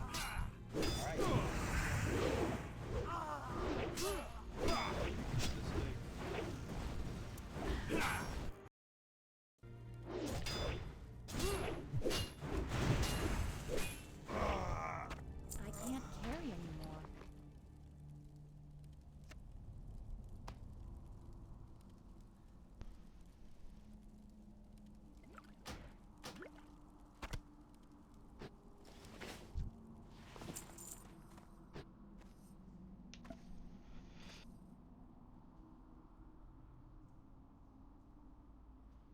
Gotta find these elites.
This was a good stretch.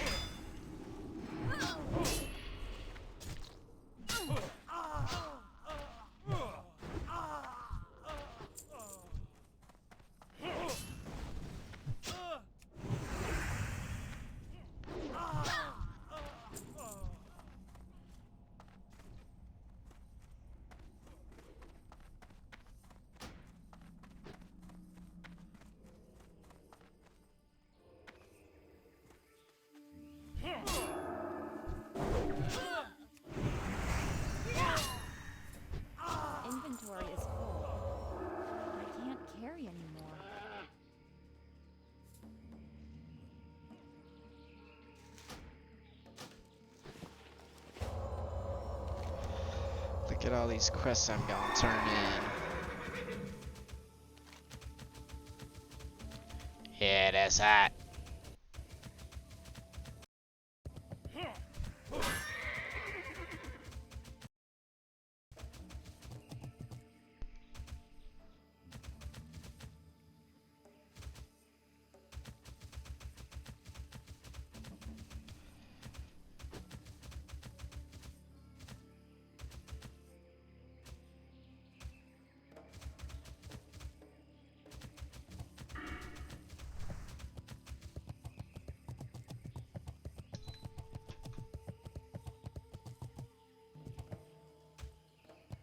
Anyone seen Samantha?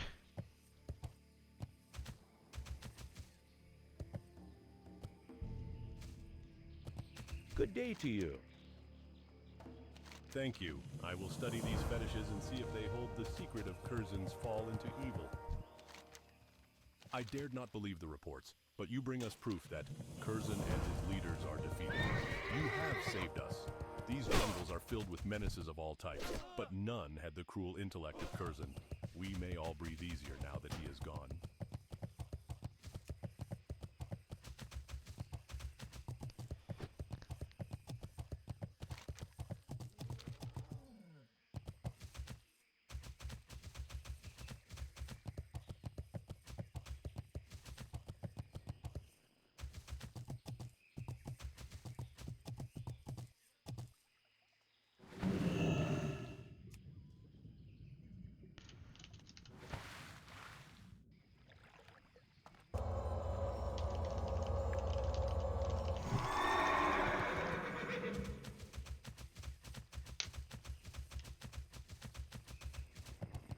Light be with you. So the great Pugthera is dead. Cheers to you, adventurer. You are a mighty adventurer indeed. Go with honor, friend. What? Ho, ho! We have ourselves a true raptor slayer. Nicely done, fair lady. Because you proved yourself to be such a go-getter in the jungle, let me tell you about a ferocious raptor that even I have failed to kill. Ajek here calls this wily raptor Tethys. If you want to prove yourself a true master, kill Tethys and bring me his talon. It would be a feat that no other big game hunter has accomplished.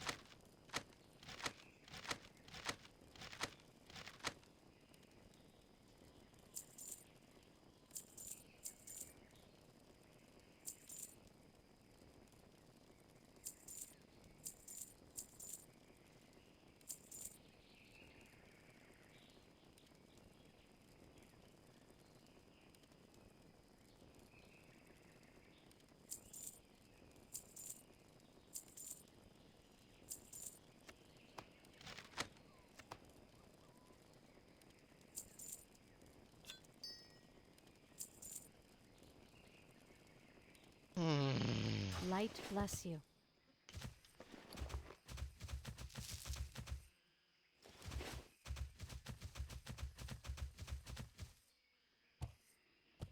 Light be with you. Be careful.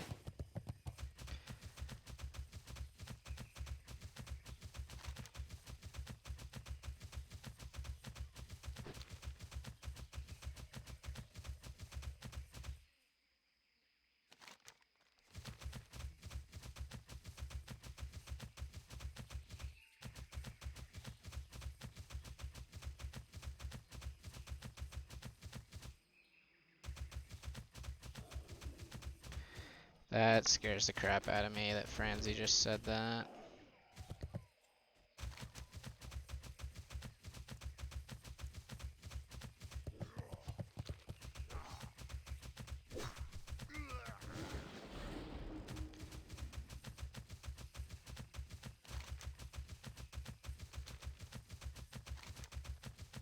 I don't really want to go underwater.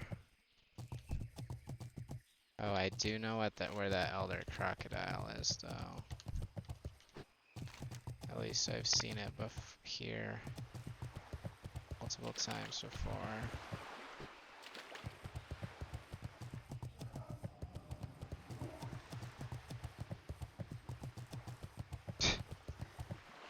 Snow.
like this.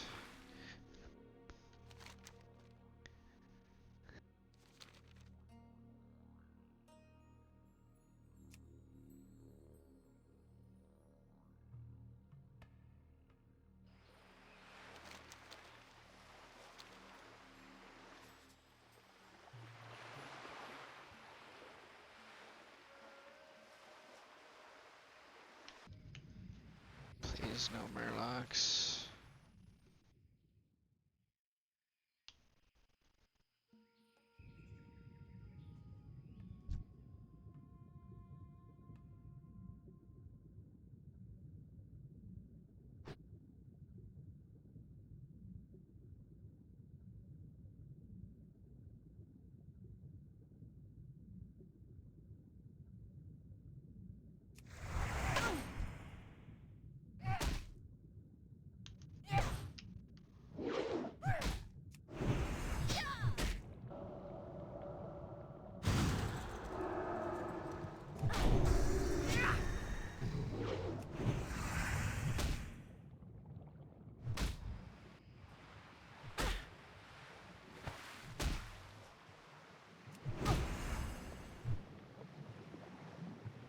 Can't believe it.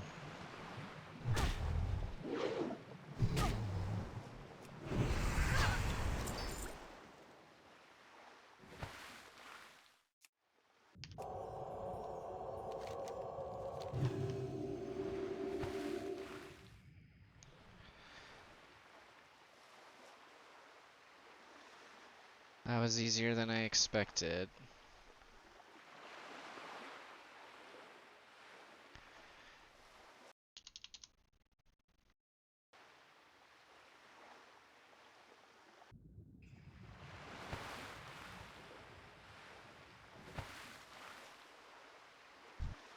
Dead!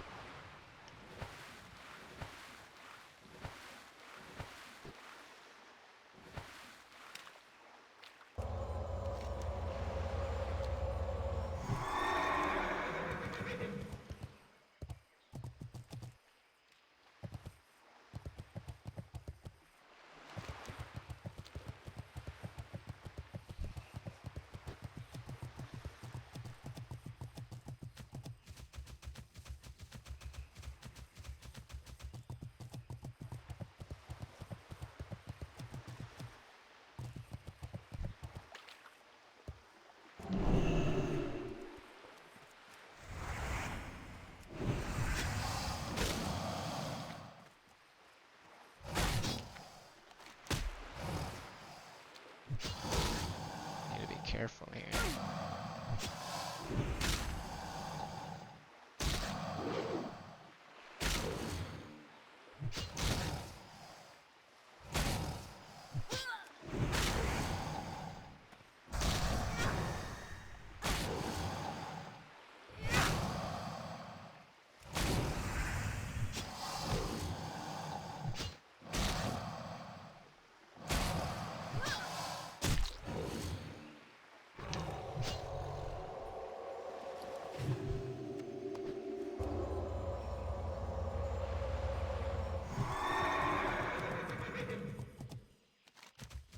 What a grind sesh.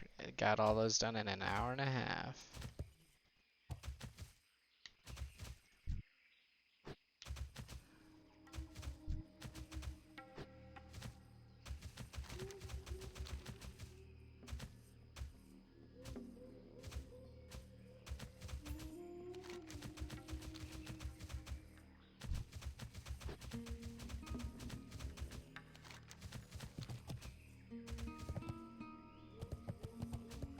Please no scouts.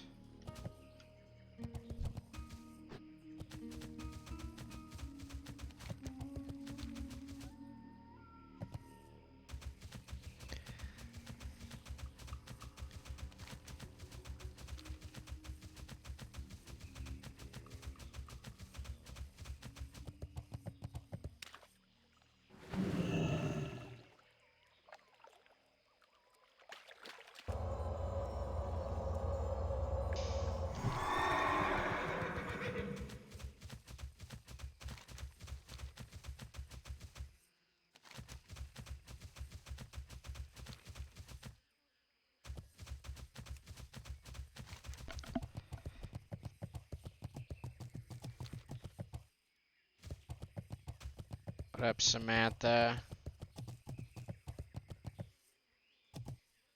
Shoddy? Shoddy Samantha!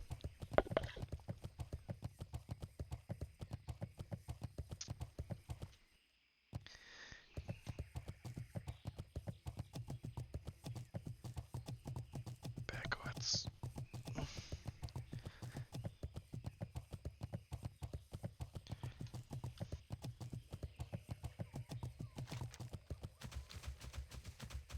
Really like this zone. Iconic. I am not doing that shit. Good one.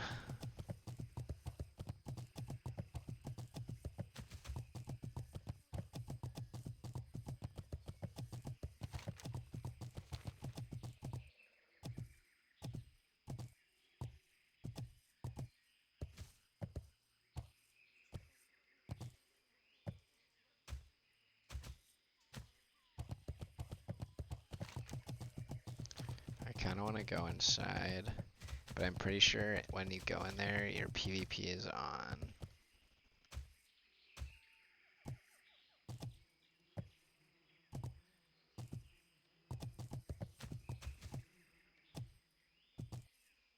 It's pretty sick.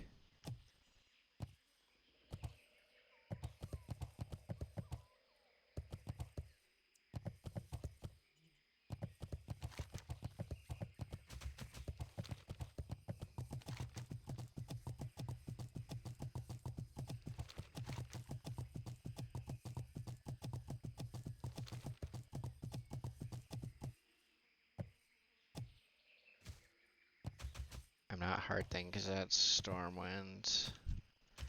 I don't want to set my hearth to Booty Bay really. It's kind of risky. If I come in with PvP for whatever reason. Or while in combat.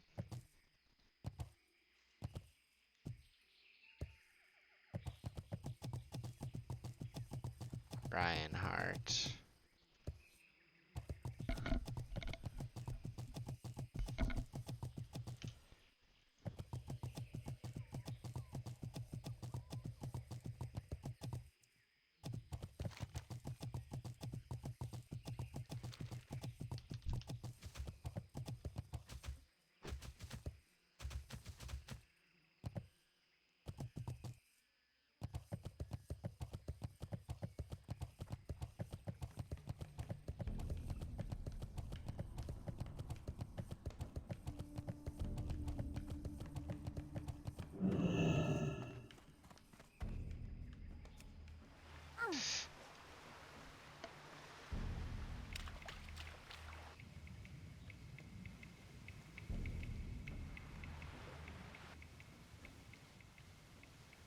No sharks.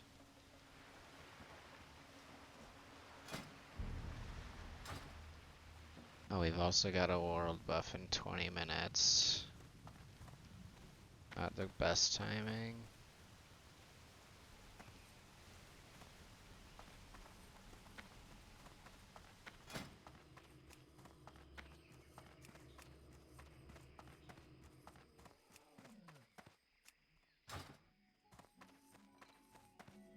Talk to me! Keep it real! Great.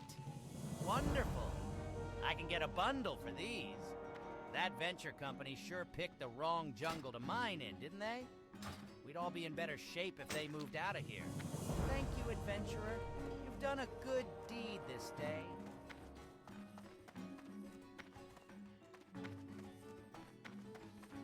Yo! Ah, good work, good work. Ah, though you could have done a better job cleaning off the... Well, no matter, no matter. My thanks to you, adventurer. Our operation will no doubt see increased output and productivity thanks to your help. Good, good. Now, on to other matters. Well, Kraz speaks highly of your dedication to the Blackwater Raiders. I am going to trust you with a mission of extreme importance to the fleet. Infiltrate the so-called Southern Command Post the Bloodsill Buccaneers have established on the... Welcome to Booty Bay, partner. I hope your stay in my town is... Amazing! The Stone of Tides. It shall have a place of prominence in my collection of ancient troll artifacts. Did you see how it almost seems as though a tide is trapped within its surface? Magnificent.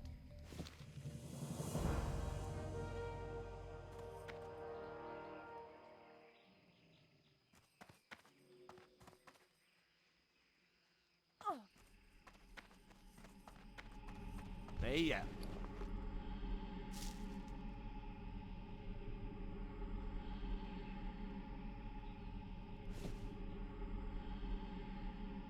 glad I could help.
What can I do for you? Ack, where'd you get these? No, don't tell me, I don't want to know. Who sent you, Seawolf? Here, take this pouch and give it to Seawolf, and tell him I meant to pay him back. I swear, I just got a little drunk and lost my way, and you know.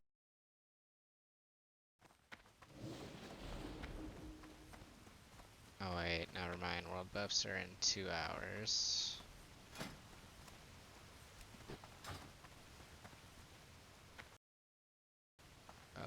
Blast them.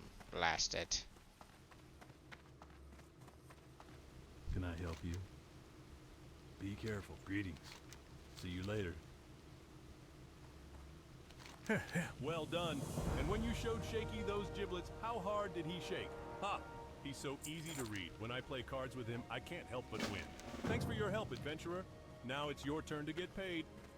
My list is shortening, but there are still people who owe me. Next, we have Maury Clubfoot Wilkins, John the Crow, and Chucky Ten Thumbs. These scurvy dogs' debts are months outstanding, and I thought they skipped town to avoid paying up. Later, I heard they're cursed and bewitched and now wander the jungle ruins. But I don't care what their fate is. I want what's mine. They're at the ruins of Abaraz and the ruins of Jubul, northeast of here. Find them and collect.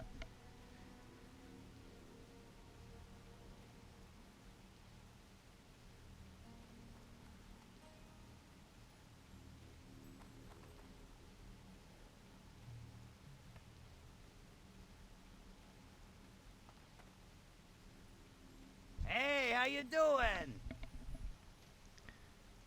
Great. Thanks to your help, I'll have this order filled and sent off to Director Riddlevox on the next boat to Undermine. Ahead of schedule, even. For all your hard work here. I made some extras, so take a pair. It's on Drizzlick. And remember, there's no boot so fine as one of Drizzlick's Excelsior line.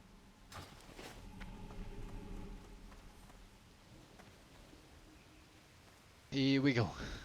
All the way.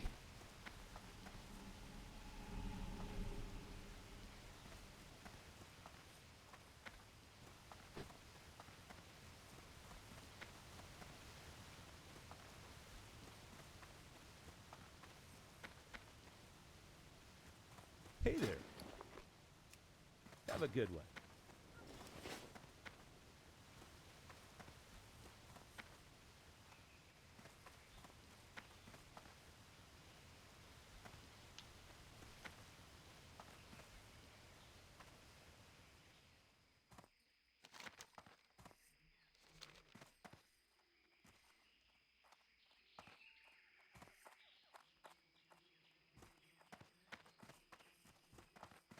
Kinda need water, but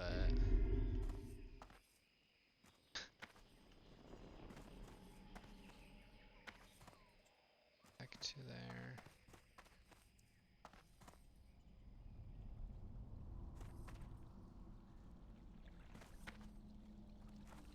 Go see ants.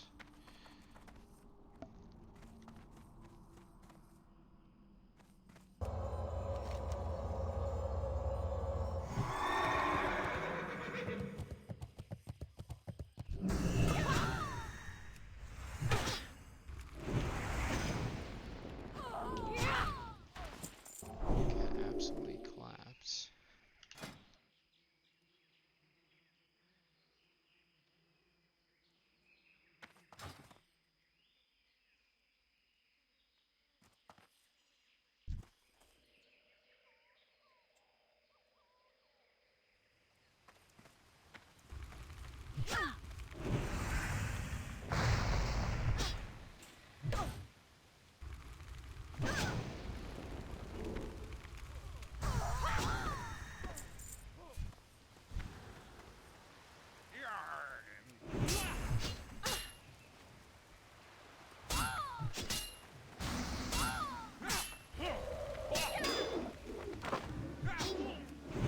A hero has fallen.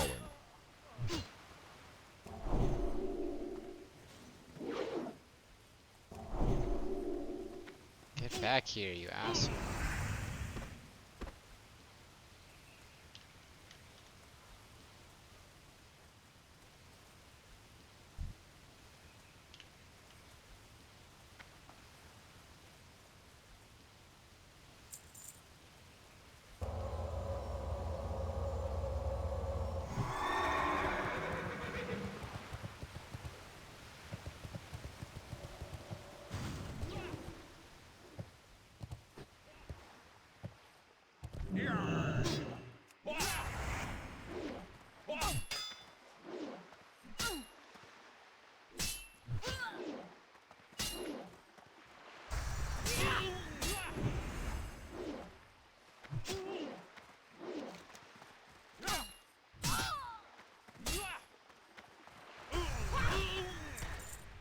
Dizzy's eye. Just like that. Someone was talking in chat about how shit that quest was.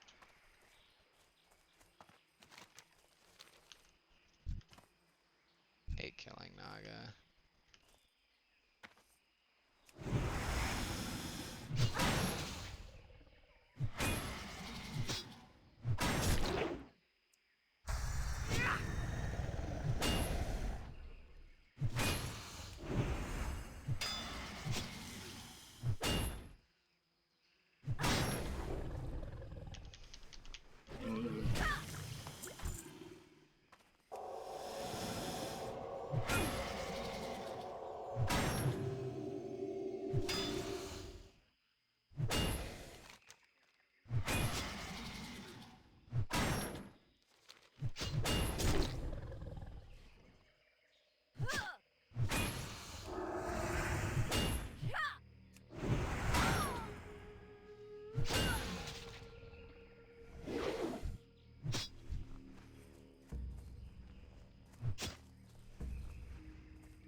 God, these guys do like half my health and my buff's about to run out too.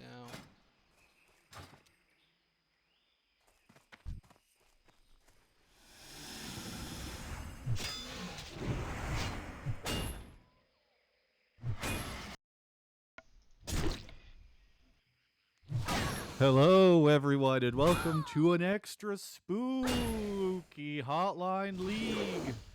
It's a terrifying one, especially for the European viewers of the show, who will be facing the scariest Hotline League they've ever seen. And joining me is a specter from a world that is no more, G2 Mark Z. How's it going, Mark Z?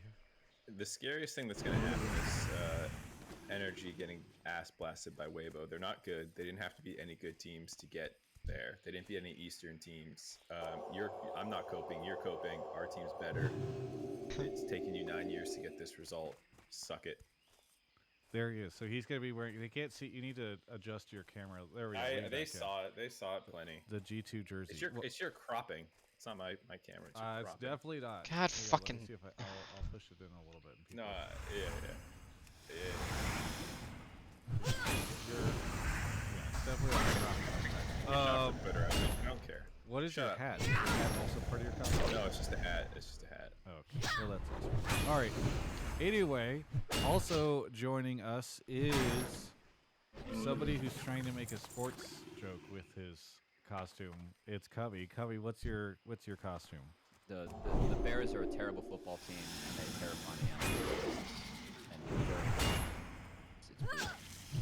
Well, I don't have costumes. Really? You're not a big Halloween? What do you have against Halloween? So what I used to do for every Halloween was that in college I would actually buy a tacky Christmas sweater and I'd wear it for Halloween and I'd take down to the party and be like, oh, I got the wrong invite. I just wear a tacky Christmas sweater twice because I like Christmas. That's It's so pretty good party. Okay, that doesn't explain why you don't like Halloween.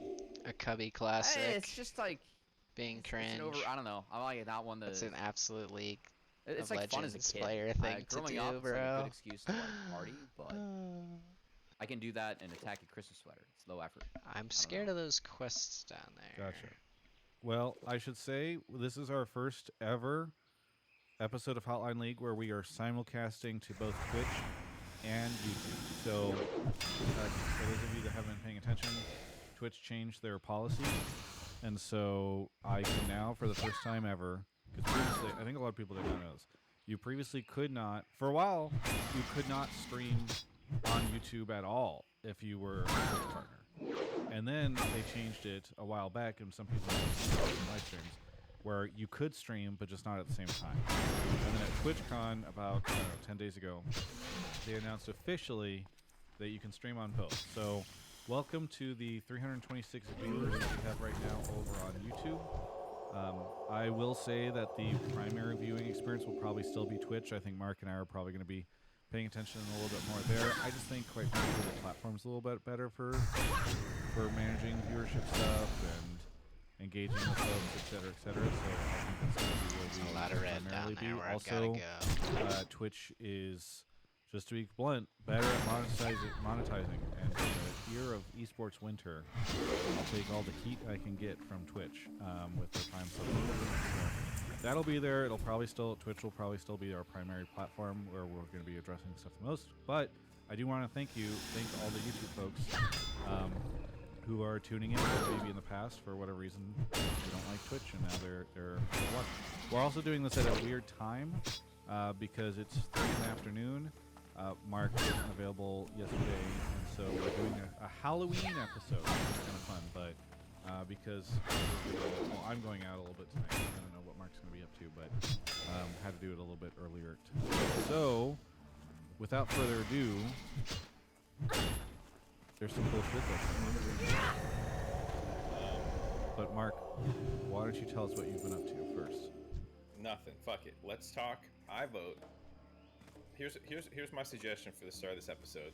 Yeah. We give EU the NA bombs out of groups treatment. You know, whenever NA bombs out of groups, I'm on Hotline League, and we spend 30 minutes to an hour discussing all of NA's problems and why we failed. And it's doom and gloom, and I think it's probably only fair to do that now for Europe. Yeah, I don't think we need 30 minutes to an hour, but I'm down with I got a lot of takes. I could go all night, honestly. There's so much other shit that's to talk about because we weren't able to, because I was traveling last week, and so we weren't able to do an episode last week, even before the NRG stuff. And so, oh yeah, for those that are so listening to podcasts, I'm back in LA now. Never landed a sponsor, so went over for the first 10 days of Worlds on my own dime, which was expensive but worth it. But could not afford, unfortunately, to keep staying over there. So I am back in the States. There's a chance I go back for finals if we're talking to a sponsor that might want me there for that weekend. But yeah, we're back. But Mark, why don't you go ahead and give us your EU copium, or what I guess it's this EU sad times, right? Not copium. The format is to blame. Yeah. The format is definitely shit because they didn't have to beat any good teams. You know, NA was 5-2 in game score against us, but they didn't actually beat anyone good.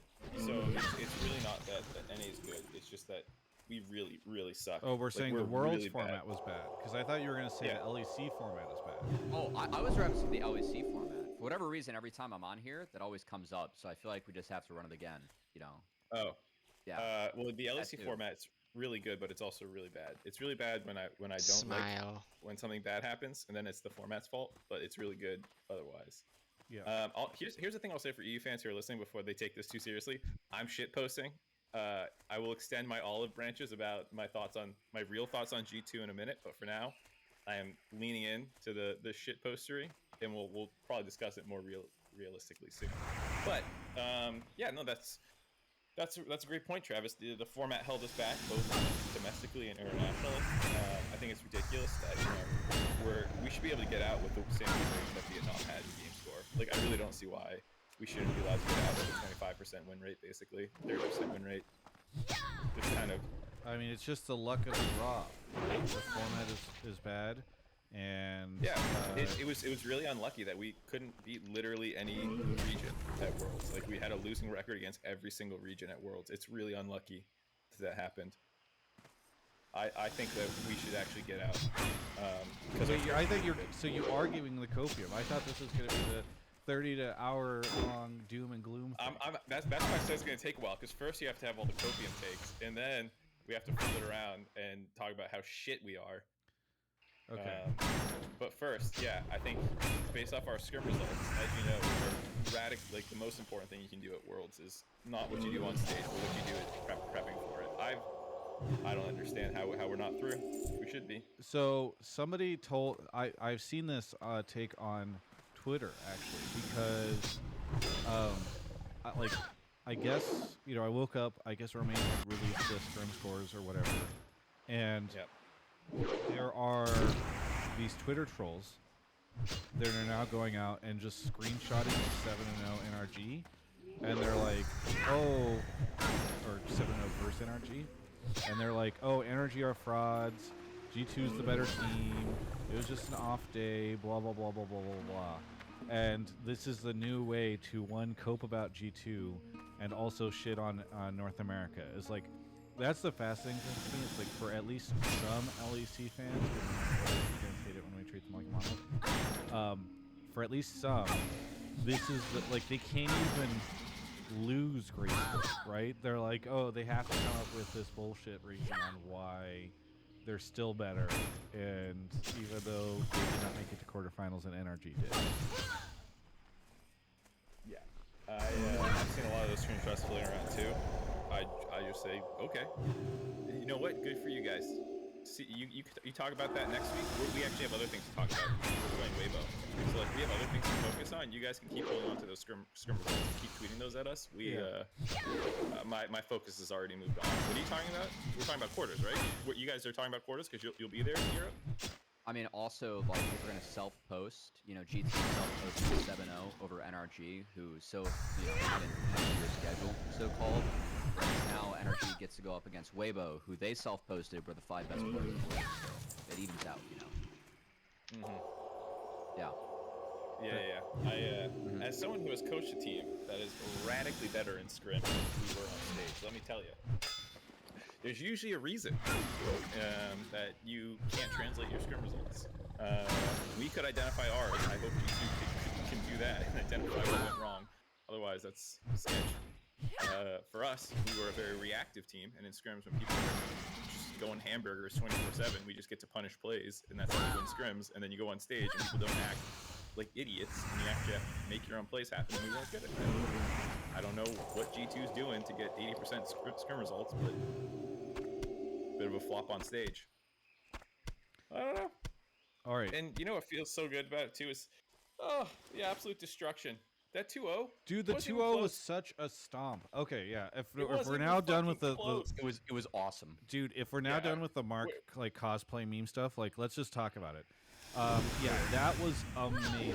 I was so happy. I feel like so many times that shoe has been on the other foot, where like the matchup should be competitive, right? Where it's like our first seed versus their third seed or something like that, and we all go, oh, this should be like a good matchup, and then NA just goes out there and like flops over and dies and does nothing, and it felt so good to see it the other way. And it's also great because it's not like this is the first time that like NA is going to beat EU, but oftentimes it is just like beating up on Mad Lions or something. So the fact that it was the first seed, like the vaunted G2 of all this time, and again, I really like those players. So like, this is not about me trying to shit on the players. I really actually like that team.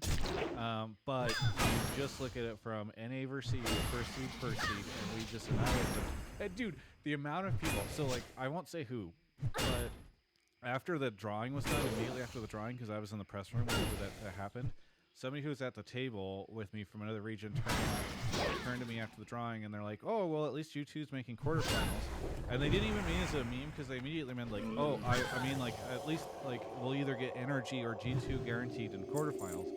And, like, I think, you know, and I like Cadril or whatever, but I think he was, like, jumping up and down whenever G2 drew NRG and all this stuff. And so just, like, the turnaround SmackDown, it just felt it's so many years, so it just felt so fucking good, man. I had made it to Utah by that point in time, and I was out there for something, and then I was up for like another 2 hours. It was like 4:30 a.m. and I'm like still vibrating from the fact that from how sick that series was.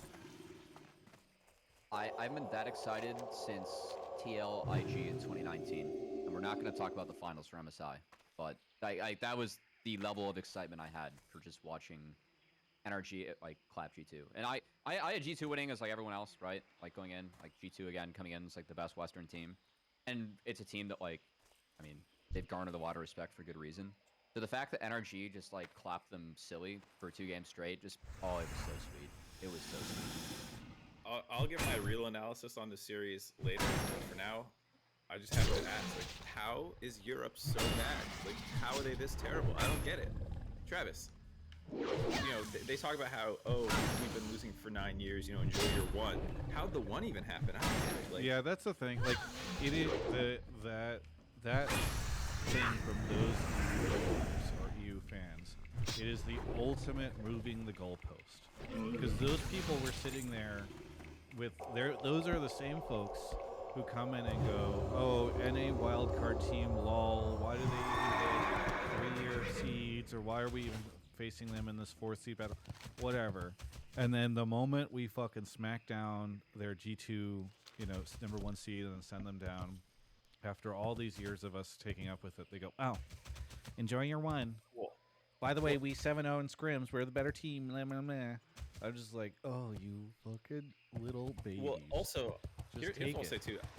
I posted a bunch of shit posts on my Twitter, but before I did it, I was like, apologies to EU fans about to see all these shit posts. And there's a lot of very chill, normal European fans. Yeah. This is not. That's what I'm say trying to say those loud and not just EU. Yeah, because I think there's like the 3 groups. There's people who are just not online permanently and don't get this invested and tweet at all, let alone like have super angry takes. Then there's plenty of people who are just like, go off, king, you know, you guys earned it, blah, blah, blah. They're like, you know, we've been talking shit for years. This is your time. There's that group, and then there's just the vocal minority group. I think they're vocal minority. Maybe they're slightly, I don't know. But there's a lot of people who are just super snuff. So those are the ones that we're poking fun at, because to Travis's point, the amount of times I've read NA should be a minor region, what's wrong with NA, why are they so dog shit, you know, all those kinds of things. And then we always like, there's always Reddit threads the next day about how we're lazy paycheck stealers, we don't care about the game, all these things, you know. It's like, I'm pretty sure a lot of these guys are trying pretty hard.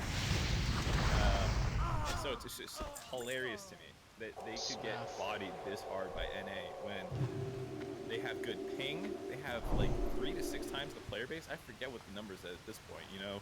They have no Hollywood parties to distract them. They have a real tier 2 scene that didn't headshot itself this split, you know, like their ERLs have been good this whole time, you know. Like, I just don't get how a region with so many advantages over us could be so bad. Yeah, I don't get it. It is so goofy. And Rip by the way, I guy. should mention, shout out to Alienware for sponsoring the stream. We got so excited about talking about the NRG stuff that I need to make sure they shut them out at the beginning. I do really appreciate their support. We'll talk more about them later. What? Weed's not legal in Berlin either, right?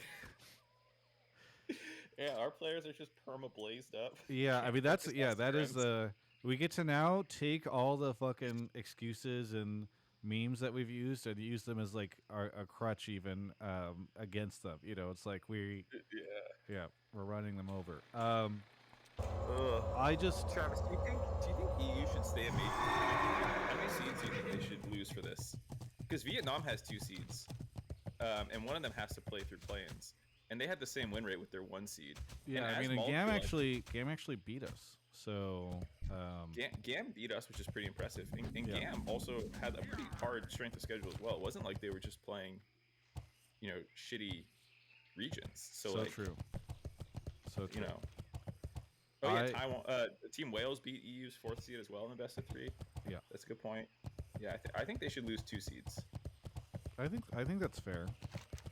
I think cleaned up right here, which is scary. Even though we couldn't beat them with our 4th seed, I think our 4th seed shouldn't face their 4th seed anymore. You know, we should somehow face Vietnam. I don't know how that logic works, but I'm happy to go as wild as they Team Wales. The only reason Team Wales wasn't in the main stage of Swiss is because they had to play against GAM, their arch nemesis. No, thank God for the whole world that we dodged that double whammy of Vietnam. So I interviewed FBI and Demonte. People can go take a look at that interview because I think it was really cool. I know it's already made some of the rounds or whatever, but Demonte especially giving God, such a there's huge, so many people huge here. applause to G2 before they even knew they were going to be playing them.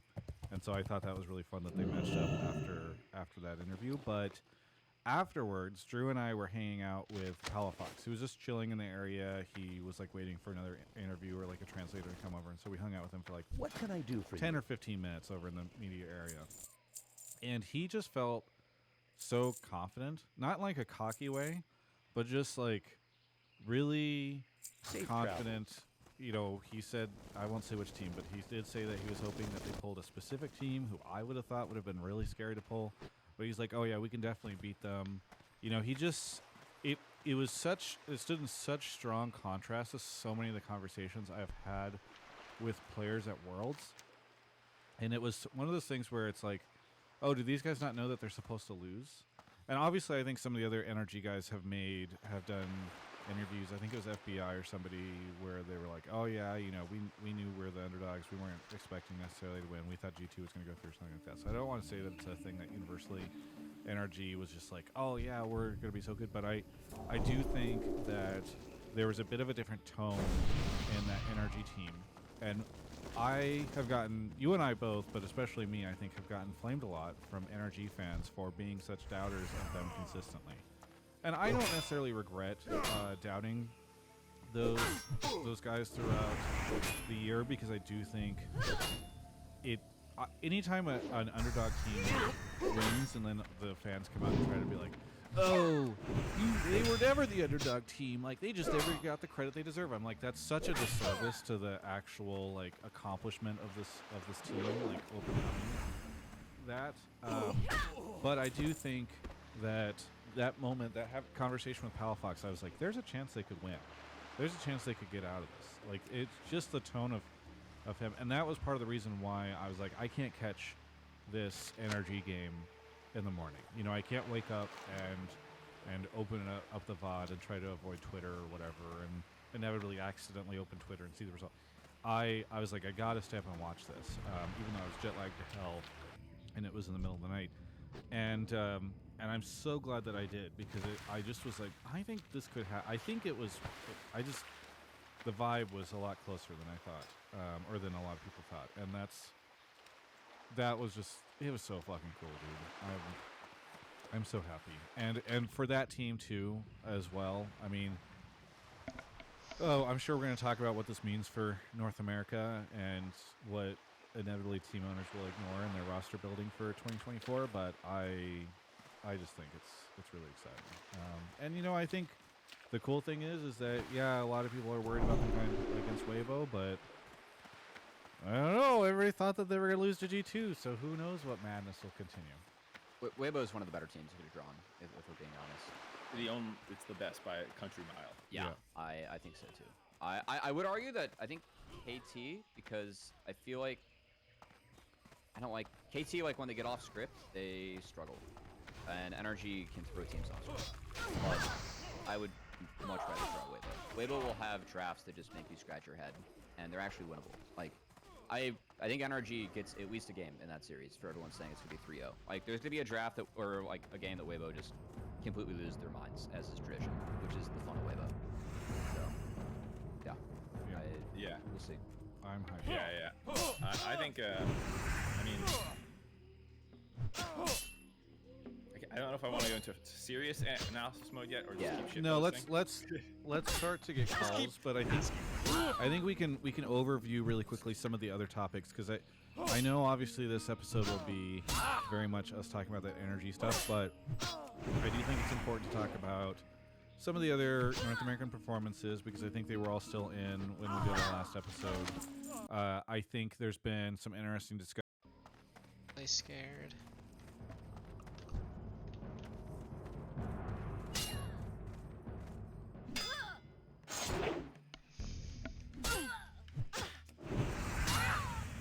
Where's this parchment?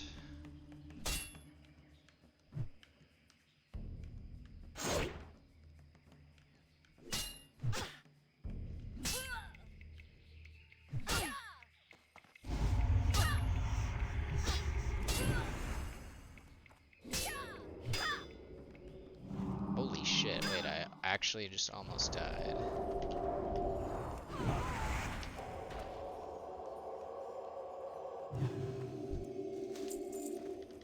Is it the poison?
This sucks.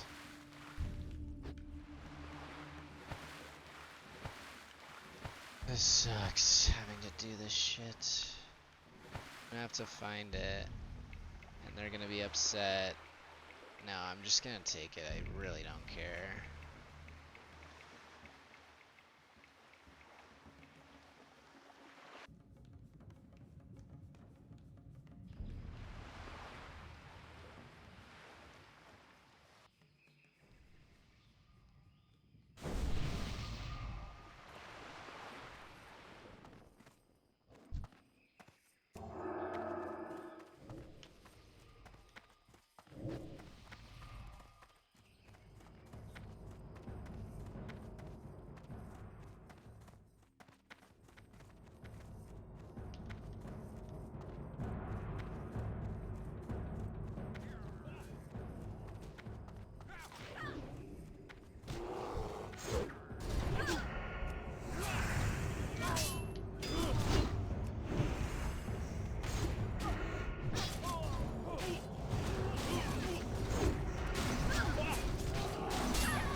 just skip this shit.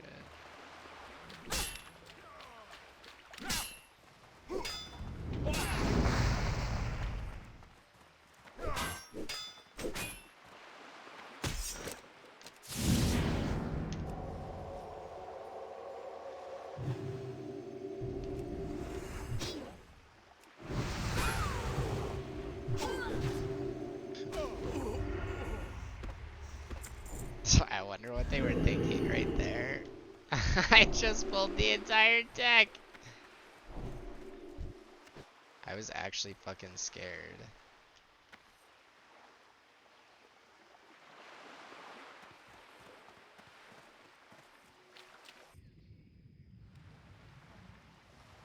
I might just forget about this shit.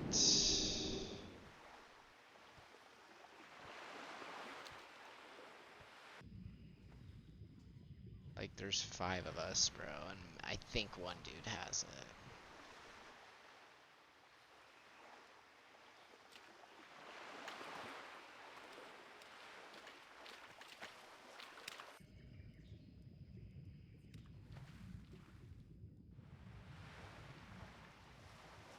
They literally just all spawned at once, bro.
I can't eat that right now.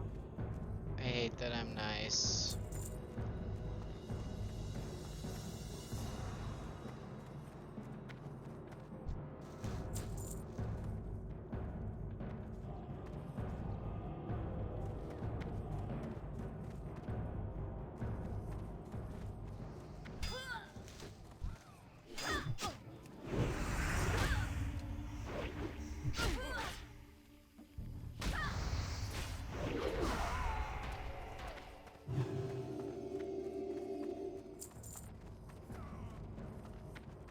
Everyone and their mother is here right now, so like...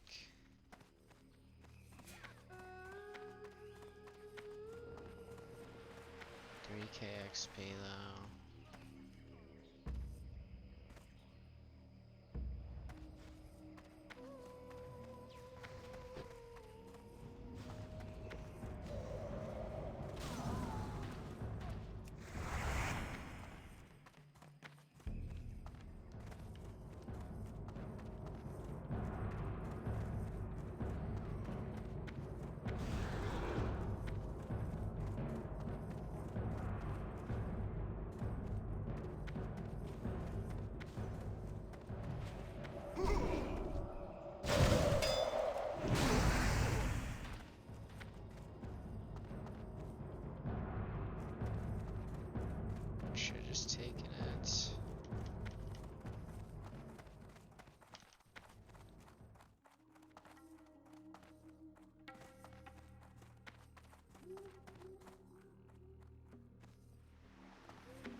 This is bad.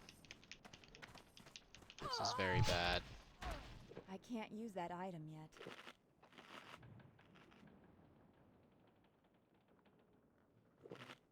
I need to get the fuck out of here. This is so sketchy. I'm not doing this quest. I don't know. I want to. But I don't even go to like Swamp of Sorrows.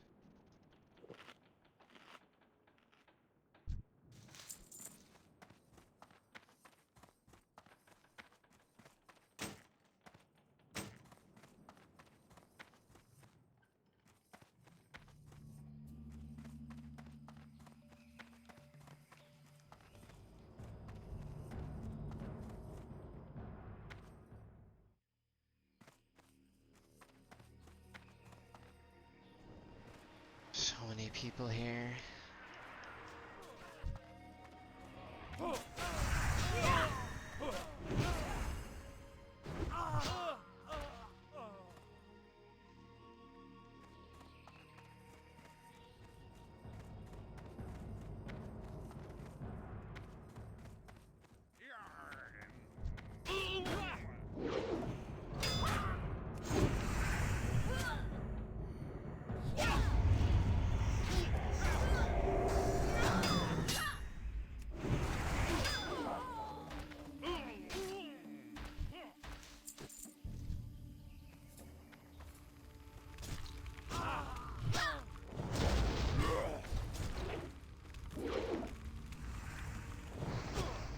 That guy just capped me in the neck.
Yeah, I can fucking see why people die here, bro.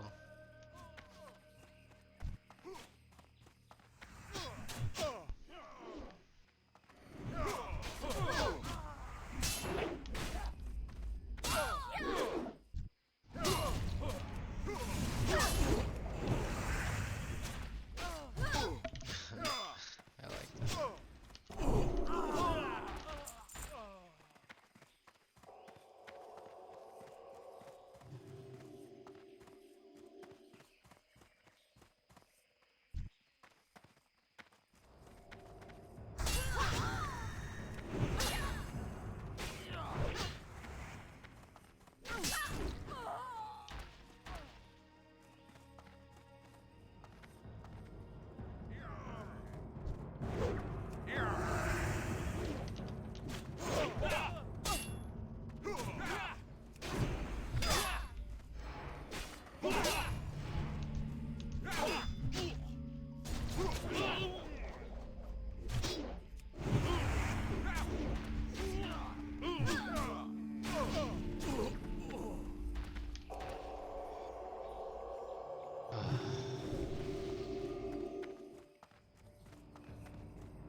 had the chance. I had the chance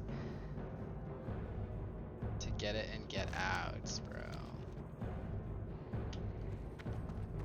I need to go downstairs. This is the last boat I'm going to.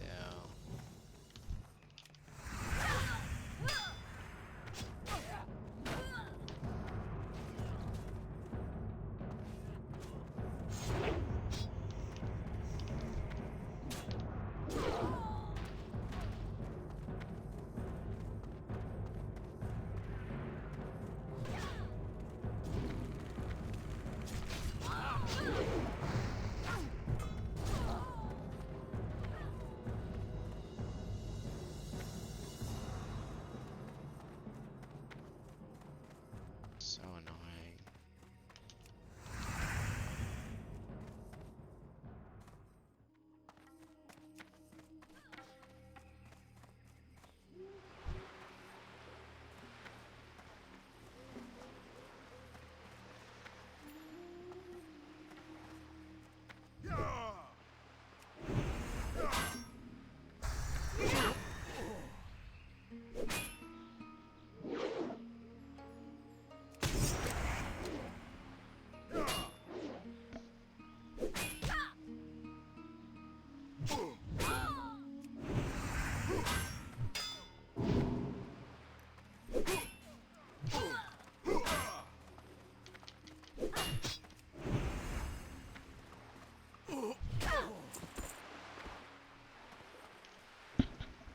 Discussion today where after Romain posted the scrim results, Steve from Team Liquid on Twitter talked about how he didn't like it, and I know that sparked some conversation.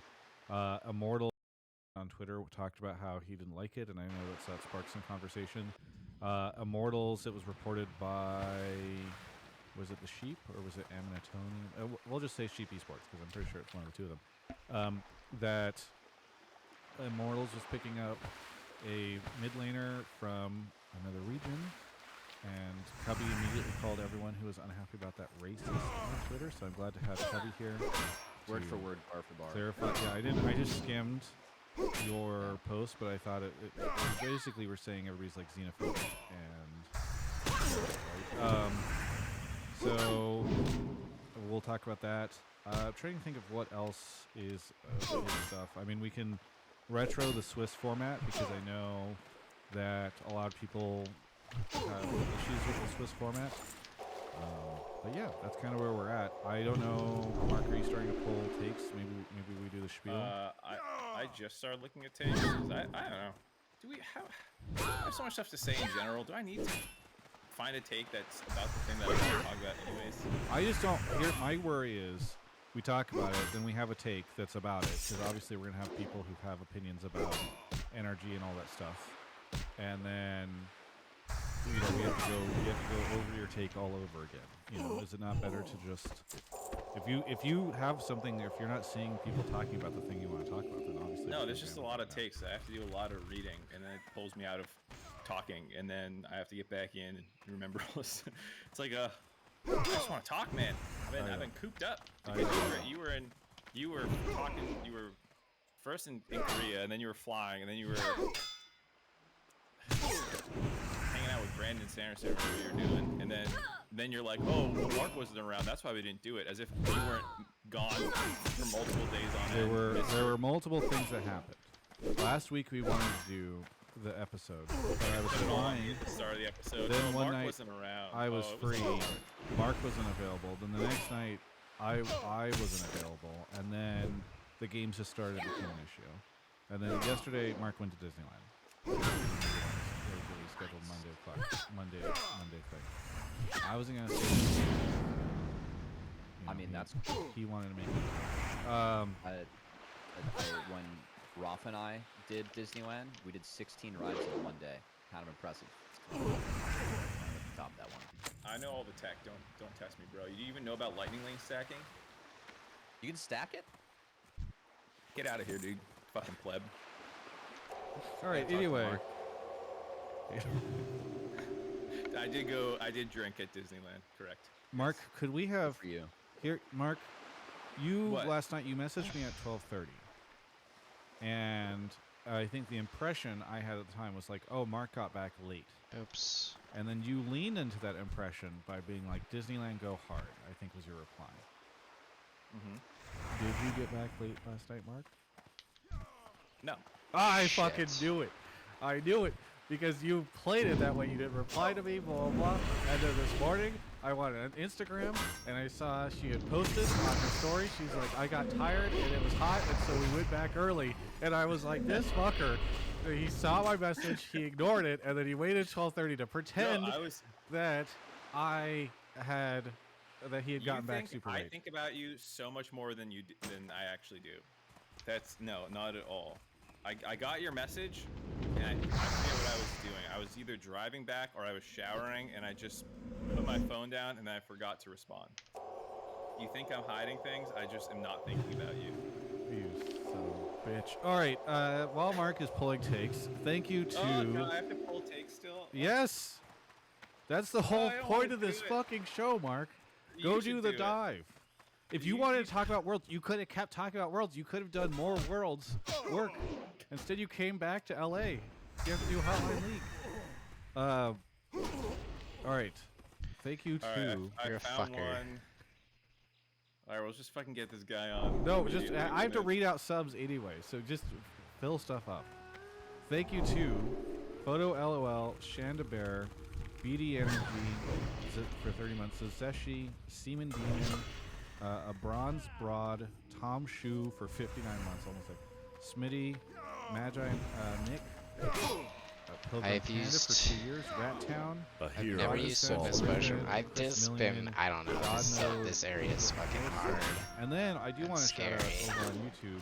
Rat I'm Town not being also smart 'cause I'm gifted, annoyed. 60 subs, which is crazy. Or 60 memberships, I should say. So thank you to all those folks that know that you get to watch YouTube videos. So I didn't get the stupid quest. And again, a big shout out to Ren for the $100 super chat. That's very, very generous. So thank you. It's been really cool to see both platforms. In fact, right now we have 720 viewers on Twitch because we're doing this at a different time. We don't normally have as many viewers. So we normally have a little bit more viewers than that when we do it at our normal time. But we have 550 people over on YouTube, so it's pretty competitive. All right, we got our first caller here, DC the King. DC, where are you calling from? I'm calling from Cincinnati, Ohio. Cincinnati, Ohio. What do you want to talk about on the show?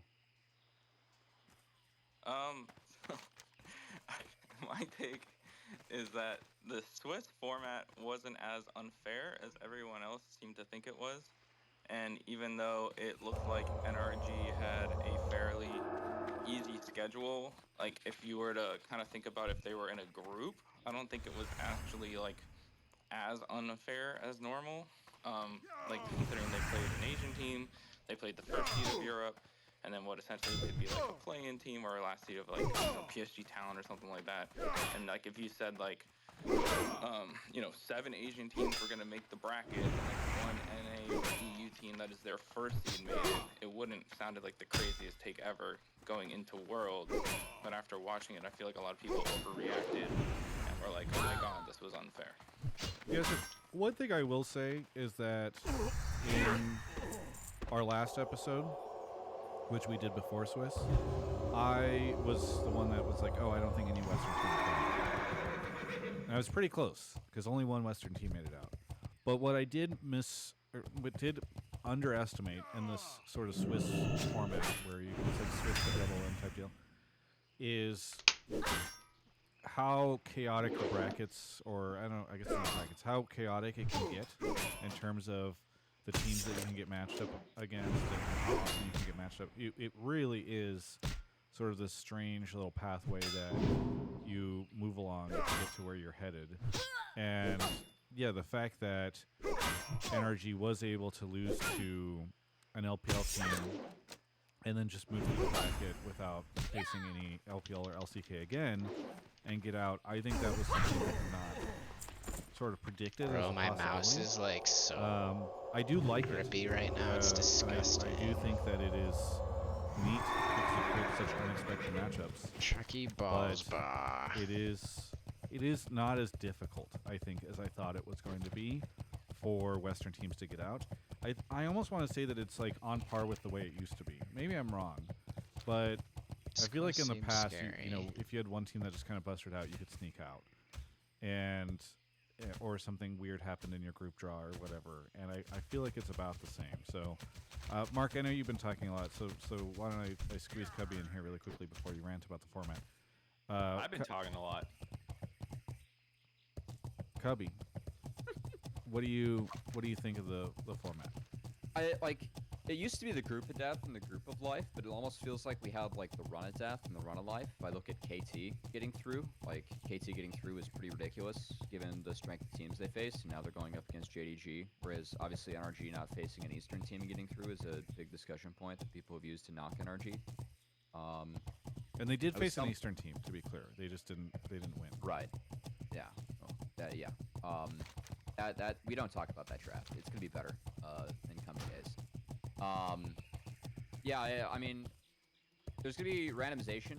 I will say my favorite part about the format has been the draws itself. Like hearing the audience react to it's awesome. Yes. It's been so fun actually. That's actually such a good end to the day.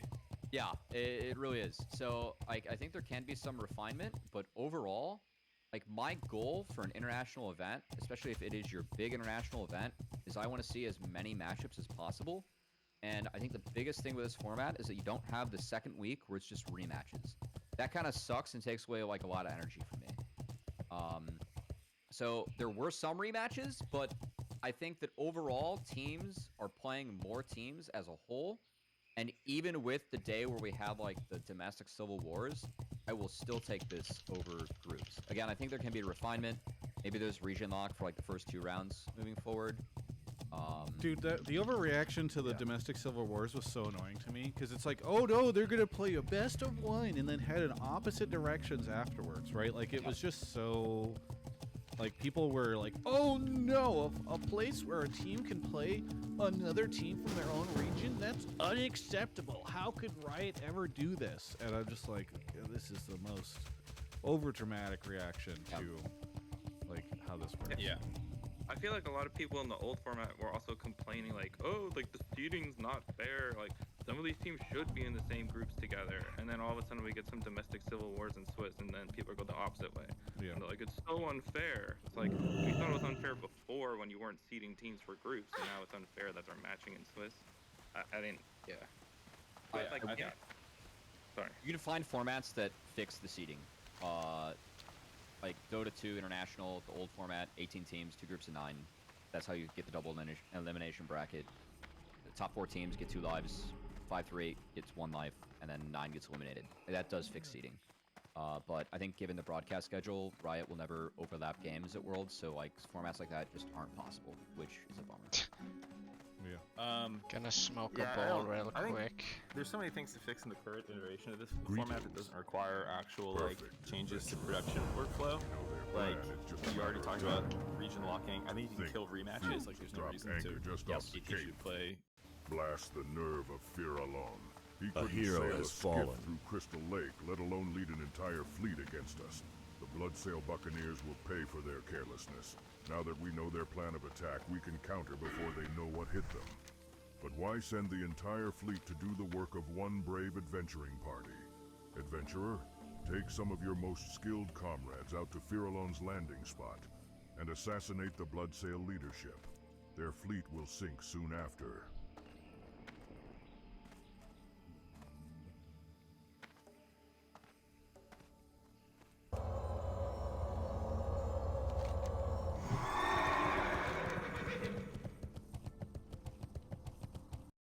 Dom one twice if you can avoid it. I think you have to put like little asterisks. I've got a with, like, fair chunk if of rested at avoidable 44. teams This from is the same region don't awesome. Play if avoidable, you know, blah blah blah. At least through the first X days or whatever.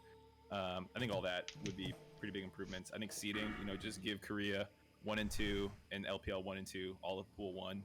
Give LCK, LPL 3 and the Western regions 1 seed pool 2. You know, like you can seed differently as well.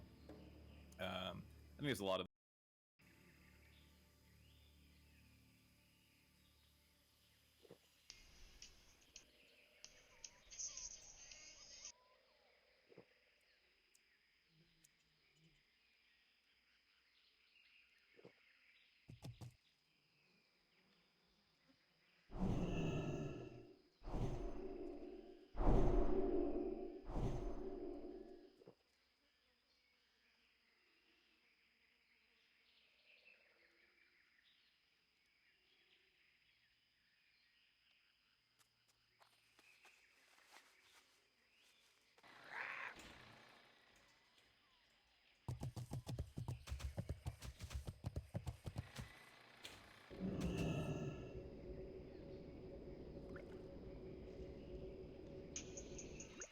met.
Yeah, this one bro doesn't even have the quest.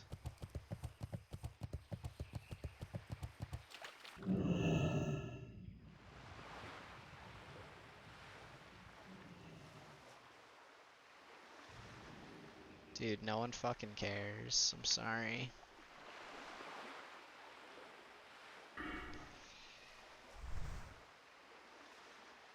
People are like, think I actually care.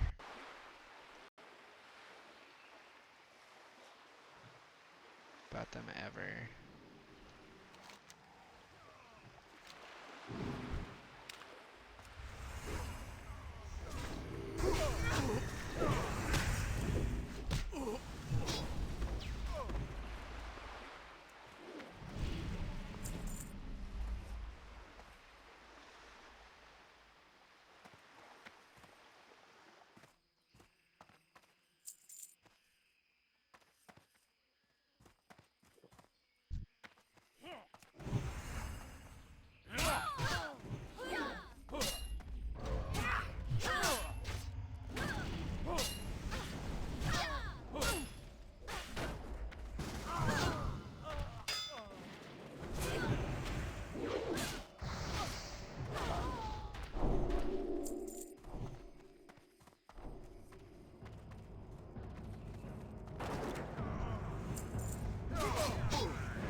Shut up.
Craig is literally dying.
Little chop, bro.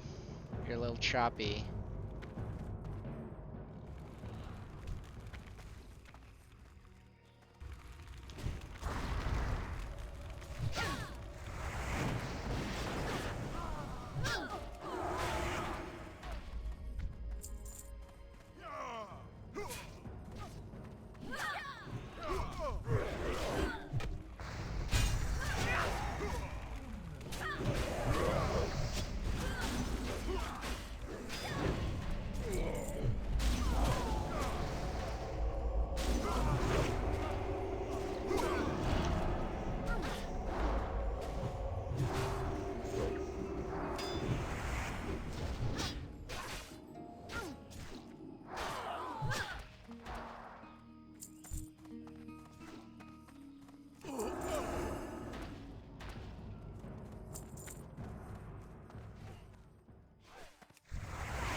Those kinds of things you can do. But that's whatever. I think overall it was a big win. No repeat or no useless games. More diversity of teams played. And the only thing that I actually really want to talk about from this take was the absolutely ridiculous mental gymnastics you have to pull that like NRG didn't perform or like didn't deserve it because they didn't beat any Eastern teams.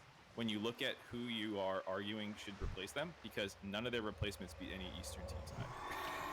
Unless you mean G2, who got absolutely booty blasted by NRG anyways. But Damwon and Weibo did not beat any Eastern teams. They played some and they got blasted usually by the Eastern teams that they played. Weibo beat NRG, Mad, and Fnatic. Damwon beat fucking BDS and Mad. Like, are we gonna pretend that deserves top 8 now? Like, what are we talking about here? Like, any fucking path you talk about for NRG is equally as bad with the teams you're saying should replace them. Yeah, I also the think, only one. like people talk about Damwon like, oh, they're a dark horse to run the tournament, but like they're the 4th seed from LCK, and I know DRX won last year, but they had a bad. Excuse me, season Gam. I said altogether. Mad. I meant to say Gam. They beat Okay, BDS yeah. and Gam, not Mad. Excuse me. Right, 2 play-in teams. But also, I think people are overhyping what Damwon could have done, because if you look at their season as a whole, like Showmaker hasn't looked good the whole season, and he didn't look that good at Worlds. And like their top lane, their support, they're not great. Like, I'm not saying Energy definitely would have beaten them, but it's not like upsetting that they didn't make the bracket.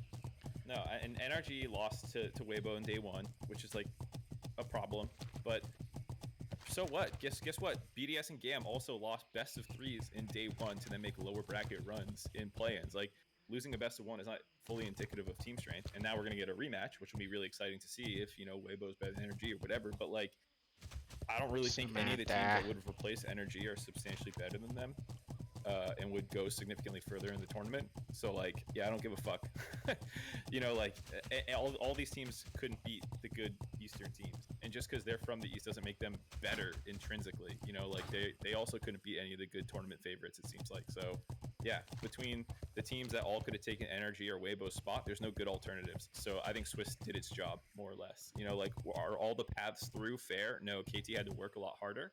And I think it's also fair to say that like NRG at 3-1 got better group seeding than they should have, or bracket seeding than they should have, which is definitely fair. And then that allowed them to draw Weibo, which is something I think that is what's worth talking about. But no one talks about the fact that they got out and got a better seed. They just talk about who they beat to get there, which is the dumb part, because everyone else who's trying to deserve a spot better have the exact same path.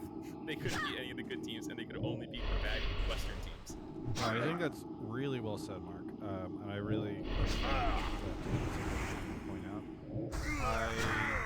I think that this was the first time, like after seeing how they changed the format and seeing there's just a crowd of people who I think only want to watch an LPL LCK.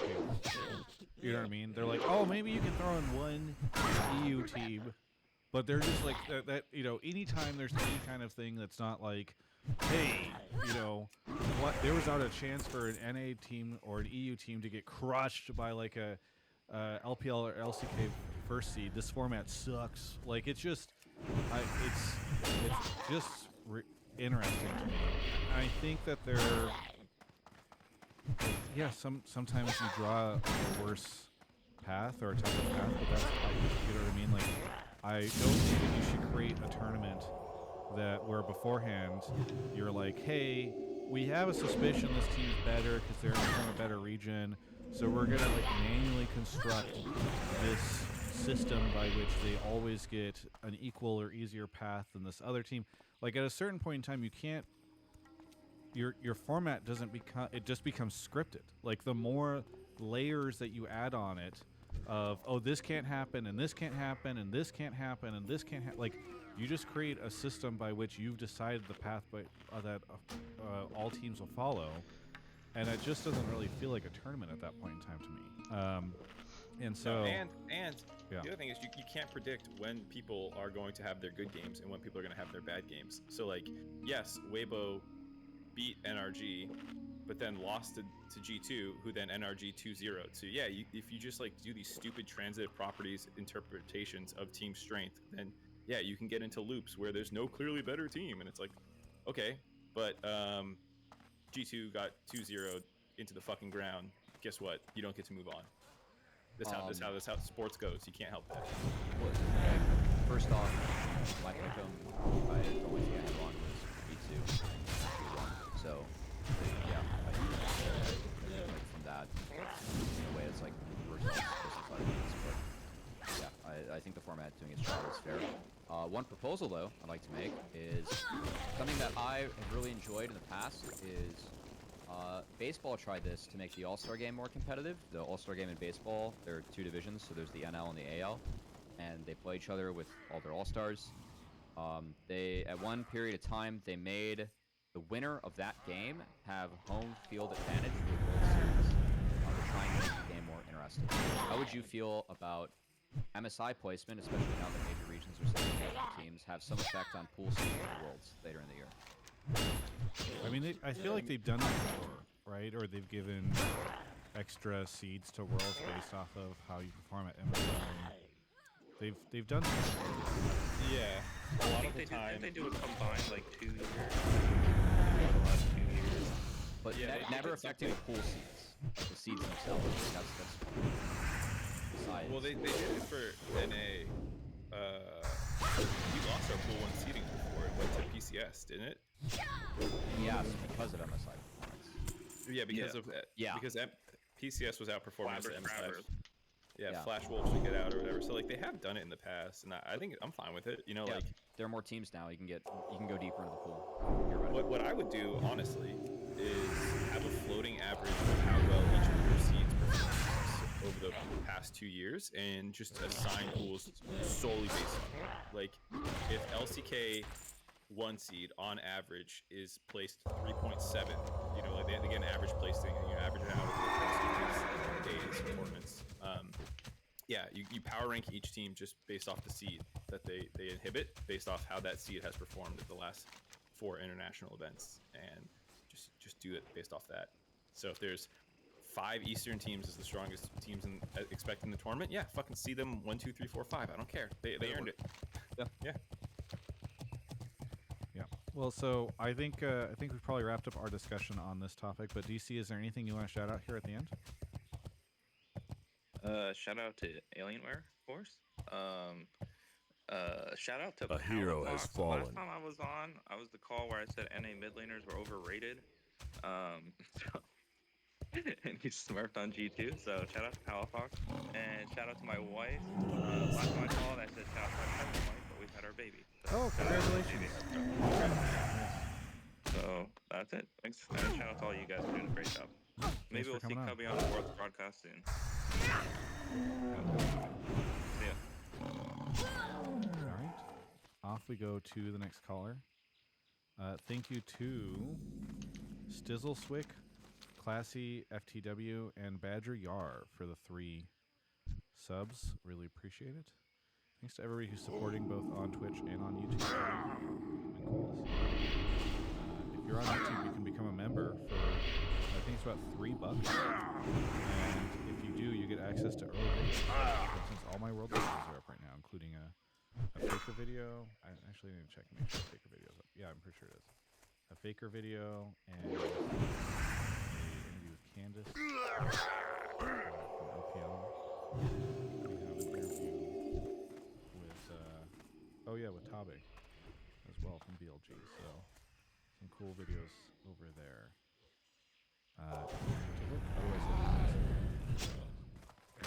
Let's see, Mark should be back here any second with a take. Here we go. It's T-Bone, aka Tom Solomid. T-Bone, where are you calling from? I'm calling from Buffalo, New York. And what do you want to talk about on the show? So one of the things that I've been like kind of not seeing on Twitter is people like not really talking about how NRG got the best possible matchup for recruiters. And I think that a lot of people are like, oh, it's an LPL team, they'll just kind of smash NRG. And maybe that will happen, but I feel like, you know, NRG should be favored going into WoW, and like I feel like a lot of people should be freaking out over this. I mean, like, NRG actually has a chance to get the semi. I just don't see people talking about it. So do you remember that these 2 teams played each other? I would also argue that there's a thing called improvement, Travis, and we've sure, seen but I mean, improvement in this we team. saw these guys play each other too. I'm not saying that NRG's going to lose. But like when you say NRG should be favored, I'm like, it's been about 2 weeks and they lost the last game. I feel like saying favored is a tough pill for me to swallow.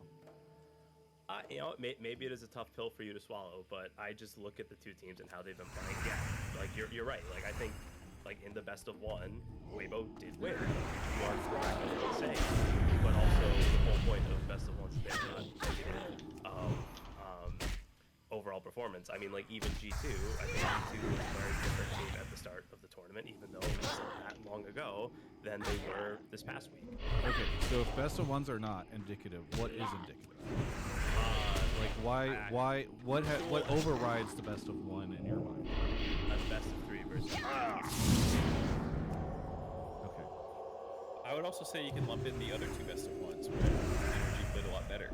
It was against TL and Mad, sure, but at least they didn't look like their brains were on fire. They had playable drafts in those games too. The draft against Weibo was heinous. It was heinous, and they also just played like shit. Like, the game was over wave 3. So Mark, you agree with the idea NRG should be favored? I don't know about favored, but I don't think it's as ridiculous a claim as I think most people would react to based off that. I think NRG has always been a pretty variable team in terms of their performance. They can sometimes go out there, like there's 3 phases of the variableness of NRG. First is their drafts. They like to cook, and sometimes they cook up dog shit, and sometimes they cook up the smartest draft you've ever seen in your life. I think, for example, the G2 Did I Game really 1 not draft pick was really that up? smart. Not only does the Tom Kench Senna work in the bot lane, but it also neutralizes Syndra, which is one of the power picks in the meta, and like I don't know how G2 is supposed to win that game leave if group NRG is before? playing well. Sometimes their drafts are bad. What the frick? Secondly, there's like an individual variance that this team has where like not that they are What an asshole. they're not like Insano trying to solo kill you 24/7, but like sometimes they just go for double lanes and they kill themselves on like individuals, or just like the individual plays bad. And there's also like team variants where like these guys are really, really aggressive and sometimes they're just going for plays that they shouldn't go for. But like when no one's playing individually bad and they have a good draft and they are able to like actually see the game the same way and all going for the same plays, they're really, really fucking good. Like actually best in the West, no cap, no G2. Like, I think G2 underperformed that series, and we'll get into that, I think, a little bit with a G2 take later. But, like, when NRG is playing their best, they literally probably beat everyone in the West. And that's exactly what happened. And anyone who thinks differently probably didn't watch enough NA. If you don't think that NRG, when they're playing well, are legitimately one of the best teams, you're actually trolling. I don't think you actually watched NA if you don't think that. Because, as people are saying, Contracts is fucking crazy. Like, what Contracts did that game, he has done all summer split. Where the fuck have you been if you haven't seen him do that yet? Like, he literally pissed Smurfed all over Contracts, all over River. He has done this all playoffs long. Same with Palafox. Oh, you Those said two guys have been on Contracts fire. piss Smurfed all over Contracts? Did I say Contracts? I meant Blabber. Blabber and River, the number 1 and 2 junglers in the day. He crapped all over them. Palafox did the exact same thing in playoffs that he did. Like, this is what these guys do when they're playing well. That's not to say that they always do it. Like I said, they're a very variable team based off all these factors. But like when they're on, they absolutely clap cheeks. They're the best mid-jungle duo in the West. It's a fact. I don't think so. That they're not always on that level, but when they are, that's what they do. And if you don't think that, you just didn't watch enough NA. And that was always my concern in the group stage, because I had a little bit more faith in some of C9's players to perform on the international stage. It was just a question of if it would translate to an international stage, and guess what? It just fucking did. It just did. They just beat G2, so you can't say like that's a concern anymore. Now going up against Weibo, if they play at that level, I actually do think that they can beat Weibo pretty convincingly, even if Weibo's not playing well, because Weibo doesn't always play well either. Like both these teams have pretty large variances in their performance. I think it's a really hard series to predict, but I think it's a lot closer than people are willing to admit, because energy isn't supposed to be good, which is what I've been saying for the last year, and I keep getting proven wrong. So like, if anyone, you know, if anyone knows about underestimating NRG, it's smart. me. Yeah. It's a full best of 5, as people are saying. Guess what? They ran NA out of nowhere as well. Like, it happens with them. They sometimes perform really fucking well. I can't help it. Hard to say if the people arguing with you in Twitch chat, Mark, are haters or if they're energy fans. doing the It whole could be don't both. believe in it. Don't believe in the thing. No, I don't. I'm not going so far as to say that I think energy is favored, but I think someone can have that perspective, and I wouldn't even think it's that wrong with how sus Weibo is sometimes. I mean, we were talking about team strength earlier, and I mean, this reminds me of the draw. I think it was 21 Worlds where Gen G got C9, and like each team was the other, right? Like they're probably the two weakest teams that made it into quarters, and I think I would make the same argument for NRG and Weibo. Like, Weibo can be an amazing team, but also like I don't have faith in them to go farther What the hell down. was I like taking so much damage from? No, I think So, This might be the day I die. This really could be the day I die.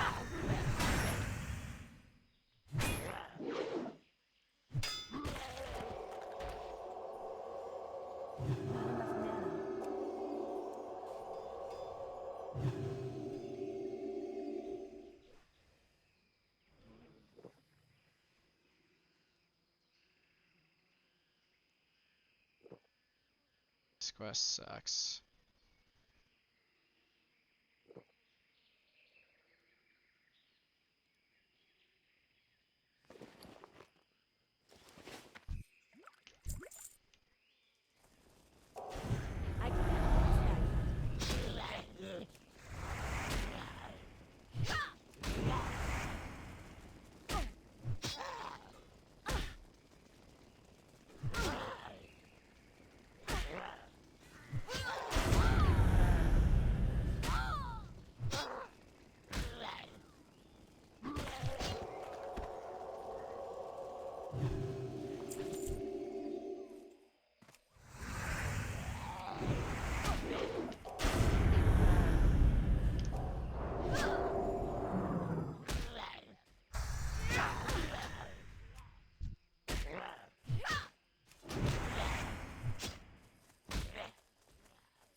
But I think it's playable. That's the point. it's playable. It's more Yeah, playable than other matchups. I think the other matchups for both these teams are unplayable. Yeah. I think both these teams lose pretty convincingly to every other matchup, and they're both ecstatic that they drew each other.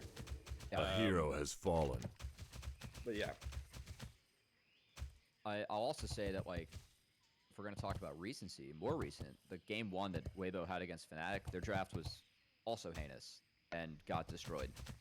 And Weibo will shamelessly play themselves, which, I mean, a lot of LPL teams, like, do this, it's like, traditionally, like, they'll play their style and force it when they can. This team is really good when they're able to dive lanes very early on. But they picked, like, Oriana, Aphelios, Milio, and got rinsed. So it is beatable, and I think NRG, like, when they're at their best in NA, I think they do play mid games rather well with, like, how they play the map and with contracts, and that is the spot where Weibo, if they don't have stuff on, they've punted games in the LPL, right? So yeah, it's much more playable than I think what people are giving it credit for. That said, I probably have Weibo 3-1, and I'm gonna go with 3 because this team does some ridiculous stuff if you see in the LPL, and they really make it sometimes, even more so than Energy from watching both. I see some ridiculous games. they are definitely, I think, the more ridiculous of the two teams. Yeah. I think with NRG, at least I can usually see what they're thinking, even if I'm like, oh, that wasn't right, you know. Yeah. But Weibo, you can't. No. It's tough at times, but that's also what makes them, like, Zanzil really mixture. fun. A lot of people just straight up love this team. I have 40 minutes to finish these quests. I'm Weibo 3-2 as well to keep I think the faith I can do for it. NRG. Well, I feel like I this do one's think gonna take like 20. Nah, not that just, long. they're probably too inconsistent. I feel like NRG are gonna punt a game through draft, punt a game through hands diff maybe, where Shy and Xiaohu just do something, or Light even, you know, pop off. Yep. Any three of those guys, I can believe, will 1v9 a game at some point or something. Then the third game will be a slobber knocker at Baron. That's how Energy loses 3-2. I have doubted energy all year long, and I have been wrong every step of the way. And that is why I now am pleased to announce I am predicting NRG 3-2 to take the series 3-0 and move on and bring North America to the semifinals. That's what's up, baby. They finally convinced me. Surely they would not let me down now. Travis, Surely did you not get the memo? they would not check your emails, Travis. do this to me at this point in time. At least you're not doing this to KT. People say don't get excited for KT. They made it. They won. They won the games they needed to. It did. I'm just trying to make all those energy fans. You want to talk about fraudulent runs in quarters? Can we talk about KT for a second? They didn't have to play a single Western team. They didn't have to play the powerhouses Energy or G2. Excuse me? How fucking fraudulent? Fucking sure, bro. I think they lost games to get better draws, personally. I think it goes that far. KT beats Damwon and beats Weibo, 2 4th seeds, and then they draw Damwon again. They literally only beat 4th seeds to make it. They literally owned Damwon the entire split in LCK. They just had to beat someone they already owned. 5-0'd them. Yeah. Right? They 3-0'd them, and then they beat them twice here, and they beat them twice here. What is this shit? That's the easiest draw. Like, imagine Energy just drawing fucking Golden Guardians multiple times, and being like, oh yeah, or G2 drawing BDS twice, and being like, oh yeah, well, okay. They really earned it there, guys. Beating their 4th fucking seed from their region twice. really impressive stuff. KT with the luckiest draw, and all their fans are like, "Oh, it's so hard. Let's play fourth seeds over and over again." Oh. Anyway, T-Bone, thank you for the People call. who think I'm serious, God, like, please understand sarcasm. They obviously had a hard draw, but I think, actually, unironically, it does expose, like, that could be an easy path with different fourth seeds or different teams. Depending on, because being able to play for the same team twice, who is the fourth seed, can be a little troll. T-Bone, thank you so much for the call. Anything you want to shout out? Yeah, I think that a lot of people are going to be shouting out the Power Fox tonight, but I want to give a shout out to another former mid laner.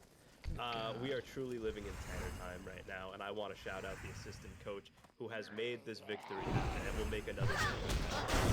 Tanner thought that you were the greatest assistant coach in the history of League of Legends. Thank you, Travis. Thank you, Mark.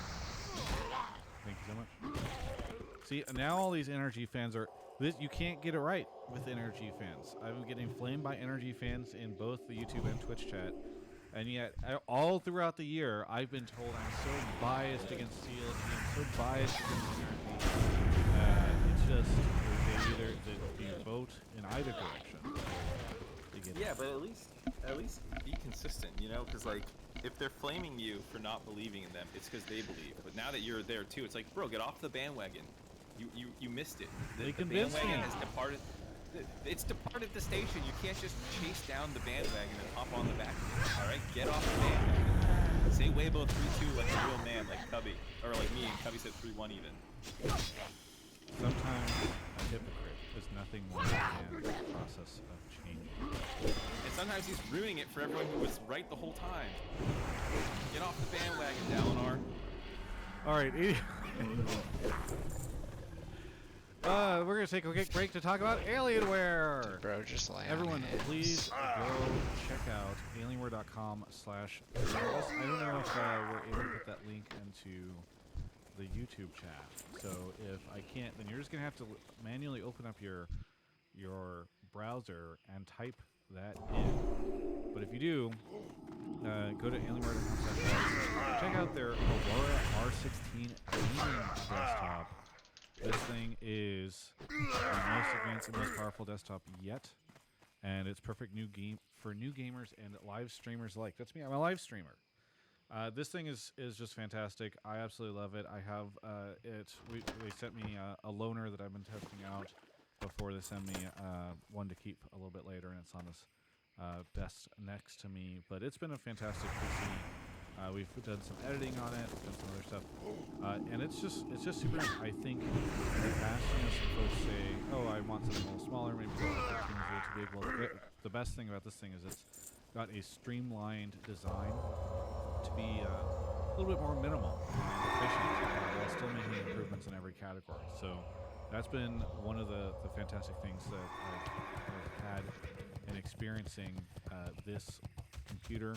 Really like the R16. I've had some folks message me telling me that they've picked one up or they're going to before the end of the year, and it's a great time to be keeping an eye on this and learning a little bit more about it, especially as we get into those holiday deal season stuff. So I know some of you folks might be saving up money, taking a little bit of time and waiting to see that stuff pop, and obviously, as always, it's a great time. Alienware has Black Friday early deals, I believe, that have already started right now. So you can go take a look at those as well. So thank you so much to Alienware for sponsoring this show. I really appreciate them and their support. I'm looking on right now. I see on the Alienware Black Friday section they have a R16 $250 off. So already some sales hitting now. Anyway, thanks again to Alienware for sponsoring the show. All right. Let's shout out a couple of subs. We have Badger Yar, Big Romulus, Mad Fishy, We Just Played, Joey Filler, and Hippo Squirrel. And then over on YouTube, Big Juice became a CGI intern. And thank you to everybody who are going to the Twitch channel or becoming interns over on YouTube. I appreciate it. And we've got our next caller here. It's Yami. Yami, where are you calling from? DC. DC, and what do you want to talk about on the show? I'm calling in to talk about G2 posting the scrim results on Twitter today. Oh, there it is. Yeah, so my take is basically that G2 posting their scrim results is wildly disrespectful to the teams that they played against because it both undermines those teams' ability to doing it all keep year. their secrets, their prep secret from other teams who are scouting, kind of do analysts, look at who they're scrimming, see what they're testing, that kind of thing. And then two, the way that they were posting it very much has felt like they're trying to say, like they're trying to use it as a shield against their actual performance on stage. And one, I don't really think that's necessary. G2 performed well at Worlds, but two, it feels kind of insulting and also ridiculous to post scrims like, look at we 12-0'd Gen G or like 7-0'd NRG, and it's like, yeah, but you didn't win against them on the day. Why do we care about this? And yeah, I was kind of incoherent. No, you're good. I mean, it's as always. It's just nice whenever someone shares your opinion. Obviously, if you feel like as the conversation continues, I think that's fine. The only thing that I do want to ask you before we get into the super conversation is like, they kind of do this. They're just known for doing this all the time. I think they've been doing it all year, and I think they might have even done it last year. I forget though. And so when you say that, like, it feels like they're using it as like a shield, I guess admittedly they've had good results throughout the year, but it's like if like I as soon as they lost, I saw people in the Reddit thread saying can't wait for them to post it. I feel like people would be hard flaming them if they didn't post it after results like that, My understanding is they usually post it after the tournament that it's for is over, so like at the end of playoffs or at the end of a split, as opposed to like in the middle of a split or in the middle of like Worlds when them, like, kind of like what TL Steve was saying in his tweet responding to it, like where them leaking who they're scrimming against can give teams who have like, like teams have scouts and analysts who they're paying to like comb through every single piece of evidence that they can find on every other team that they're playing and try and like piece together what their drafts might be. Sure. Last question here. I do all these interviews. Everybody does all these interviews with their players, all sort of pseudo leak those results, where I have C9 players being like, oh, ask Faker how those games went, or, where players say scrims are going well, scrims aren't going well, blah, blah, blah. Like, do you take issue with that stuff too? I think it's different when you're able to like pinpoint the exact times that the scrims are happening, because that's able to say like, oh, TL went 0-2 versus This guy's G2 so fucking stupid. yesterday, and then they played us the next day and they were picking this, so maybe that's something they're like trying to prep or something, or maybe that's like this they're guy trying is a something. dumbass. I don't know. I mean, that's a fair point. I think that like it is a more granular level of data, but I agree that like players leak stuff all the time. They probably shouldn't. Yeah, I think to Travis's point, they do post something similar all the time, like at least this year, and I thought they did it last year too, but I could be wrong. But like September 10th, Romain tweets out the teams that they played against, which one's canceled, and their win rate, which is 80%, though they don't include specific scores against teams. And so I think I land in the middle of the road with this one, where like they always post this stuff. I think to the point about they usually post it after the tournament. I think they usually post it when they're eliminated, but usually they go further in tournaments. So like I could be wrong, but I think their MSI one, after they lost in quarters, they posted it that week.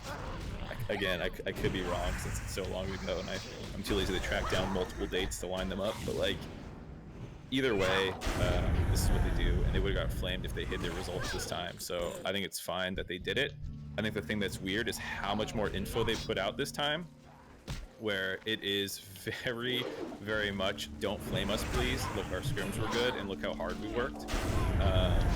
Which, like, it's your prerogative to avoid, flame this way, but I do think it's a little cringe, to be honest.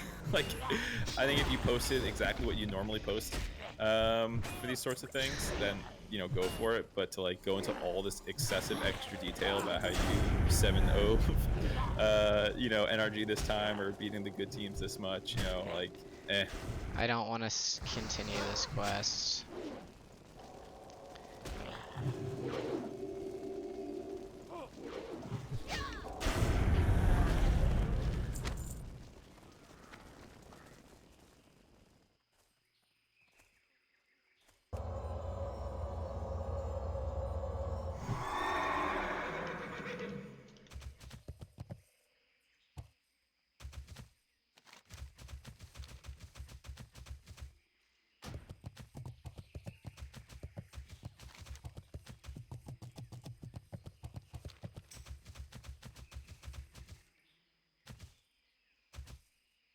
Alright. As long as they don't watch me, as long as he doesn't watch me go continue questing.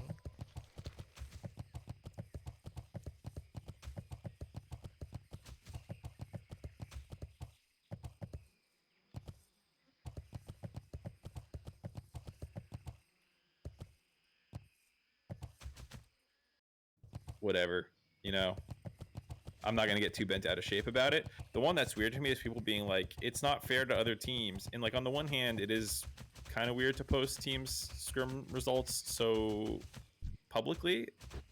But like I think people already based off scrimming have a good idea of how they feel about different teams and stuff like that. And it's not like their picks or anything. Yep. So like I don't. It does feel like a bit of an overreaction for people who are acting like it's a big scandal. I just think it's cringe more than like it's a scandal.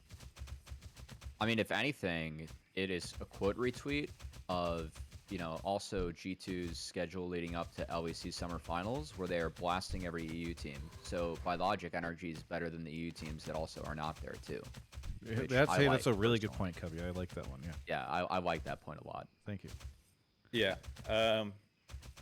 So I found the MSI ones from May. He just said versus all teams, 62 games, 63% win rate, versus LCK, LPL, 29 games, 52%. So in MSI, they also kind of included the competition, though they didn't say specifically which teams they were. So I saw on Kadrill's, like a clip from Kadrill's stream where he was looking at the result, like literally scrim results for every team throughout the entire year that they faced. Did he dump all of that just today? Or he dumped all that. Yeah, okay. Yeah, today. So he's like, here's our full year, and in the past it's been more vague. Yeah. Okay. Yeah. Thank you for the clarification then. Cubby, what do you think? Do you think this is something that is unfair to the team still in Worlds? Like if you are NRG or T1 or, Genji, are you annoyed about this?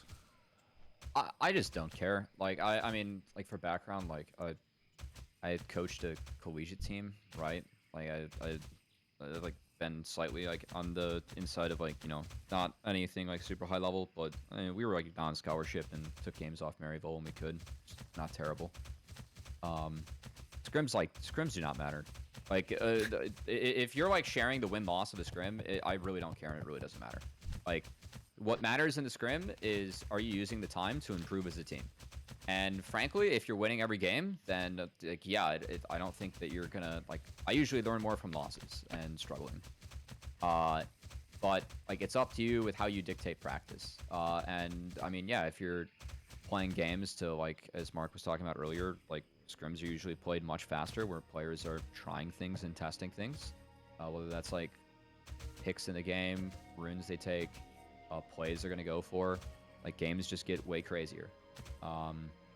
Like if that's your purpose, then that's fine. You might win or lose a lot of games. If your purpose is like the goal of scrims is to have a purpose. Like none of the info shared gives anything bad away besides the teams they practice against, and they're out of the tournament now. So like the only valid argument I could say is like, hey, maybe wait till the tournament's over. But even then, like none of that info that they gave matters to me. Like I don't care. Yeah, the question is like, what's actionable from this information going forward? And the answer is none of it. Like the most you can do is like try and read that like, hey, T1 was the one destroying G2, so maybe T1's like a favorite now. But like as we just said, scrim record doesn't really matter for like. Why do I do this to myself? Why do I do this to myself?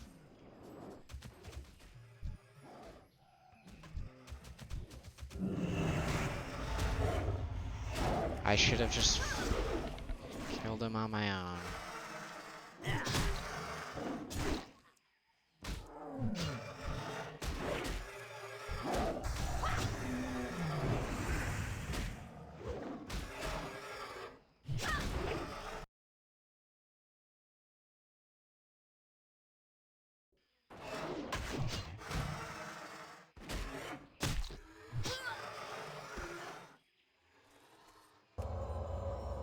Why do I do this to myself? I could have just done it, dude.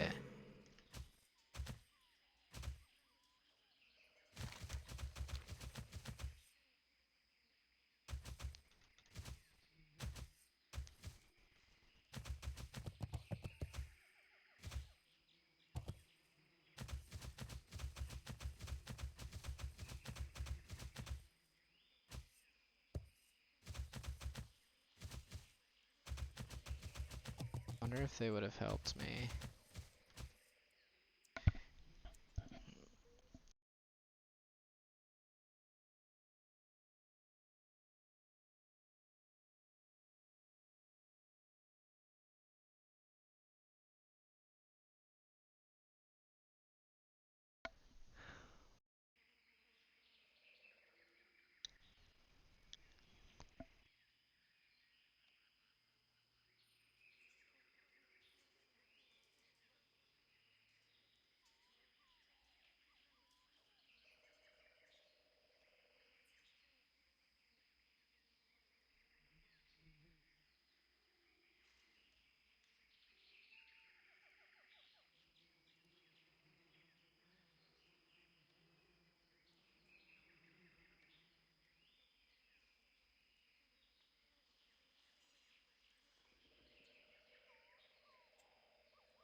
Wow, it's really only been 2 minutes.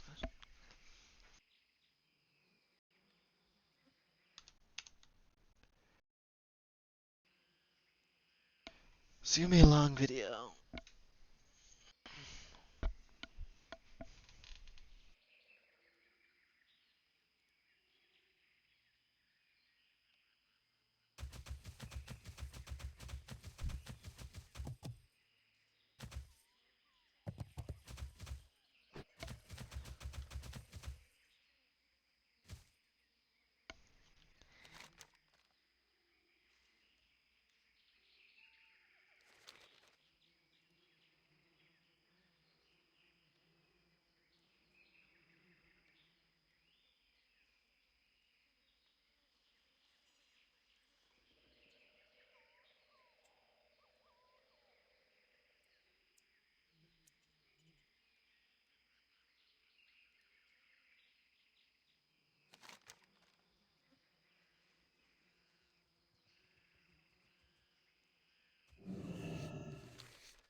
Because what teams are doing in scrims can wildly vary. Dom was tweeting about how, like, I think it was Dom who tweeted this, like, when you're prepping for an opponent, you will ban what you think you will ban against the opponent that you will be playing against. You don't ban versus the team that you're scrimming against. So, like, if I'm not playing against G2, I'm not banning Draven and scrims. Like, go fucking ahead, play Draven. I might ban it if it gets annoying because that's all you're playing.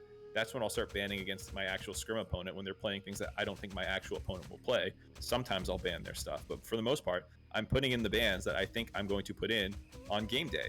And like, yeah, you can beat me with picks that I don't give a fuck about. Like, you're not like, if Hans is the only person playing Draven and he's slamming Draven in scrims and they're winning tons of Draven games in scrims because no one's banning Draven because they're not playing G2, like, guess what? On stage, Hans Draven gets banned and I don't have to play against Draven. So like, yeah, I don't give a fuck how you're like. There's so much non-information in here that like it's really hard to tell if G2 was just being done with their scrims. Maybe they were scrimming really well and they underperformed on stage. Like I really can't make heads or tails of anything here other than they had a pretty good scrim win rate. But like again, who cares? Yeah, it doesn't matter. Like, you don't know what the scrims are being used for, and that is what matters, right? So I mean, I think it's fair. Like, a lot of people pointed out, and I do agree, that when you took away certain picks from G2, a lot of the times that team played through bot lane. When you took away a couple of their core bot lane strategies, they didn't do as well, and they didn't choose to adapt to the tournament meta that we're seeing now, which is like Xayah was the dominant pick of the meta. People are willing to play more Xayah counters now, because guess what? Teams are probably practicing how to play in the Xayah. Because like, if I'm going into a set and I'm like, fuck, I'm red side next week, like, I have to give over some OPs, right? Everyone's gonna first pick Xayah. Like, how can I beat Xayah, right? Like, that's a legitimate way to like use scrims for that upcoming week. Like, okay, what answers can we play into this champion, right? Like, we're gonna figure out like actually like how to beat this, right? You're probably gonna lose games doing that. But like, again, it doesn't really give away the purpose of what the scrims were for. I don't care about anything. Like, cool. They played a lot of solo queue games and they won scrims.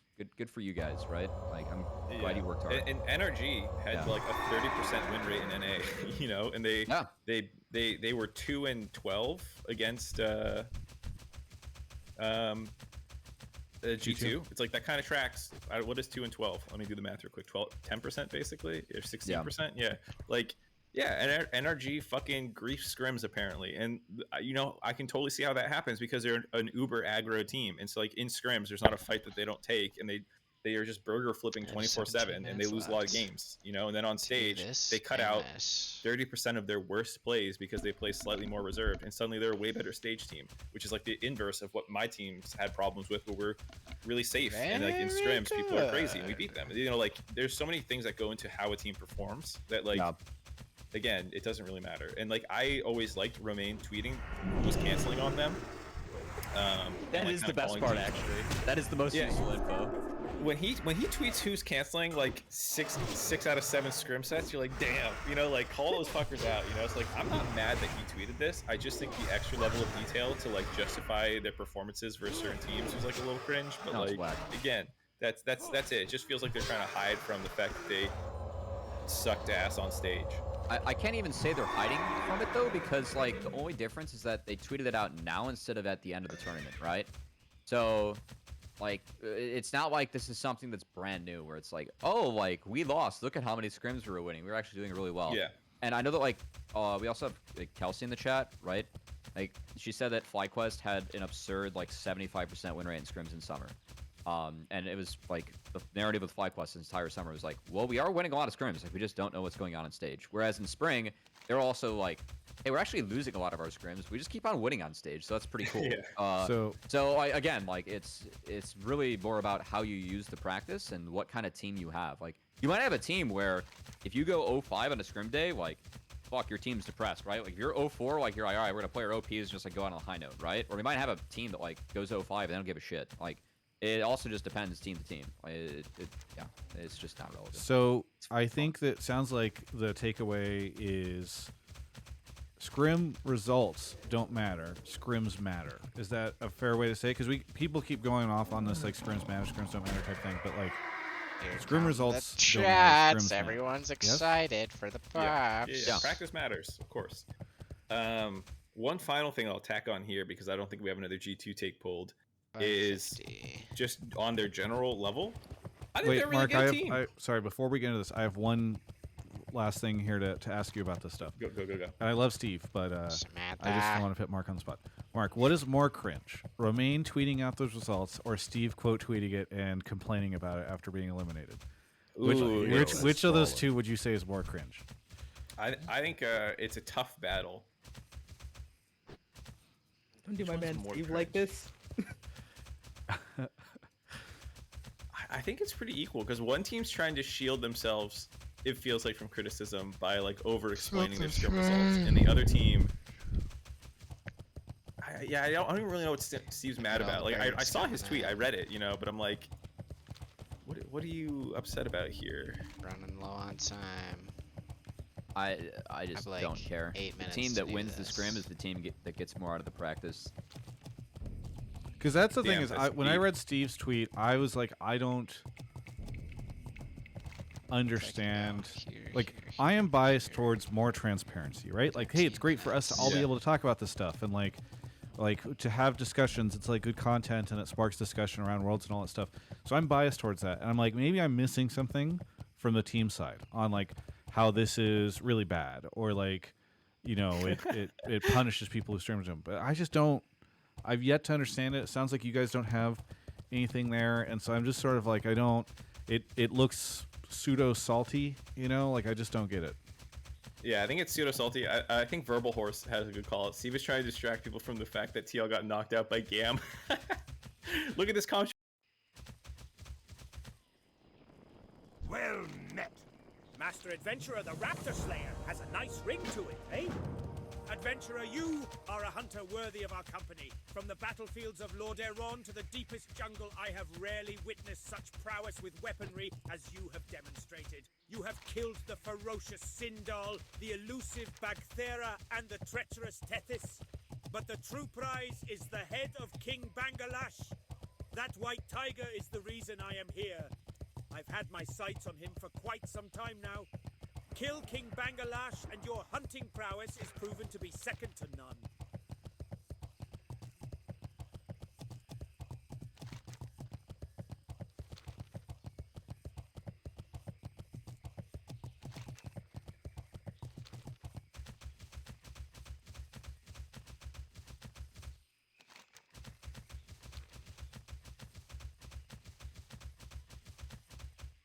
Controversy, guys. Don't look at us losing to Vietnam in the best of 3. Yeah. I know that Mark was gonna talk about how G2 like looked good at the tournament, and I just want to like circle back and be like agree. Like yeah G2 are out in quarters, but it's not like they played shamefully by any means. Like they were a good team and fun to watch. Like their post plays they try some really creative shit in post plays, and it's why I love watching G2 and LAC, and I'm glad they brought that to Worlds and caught some teams off guard.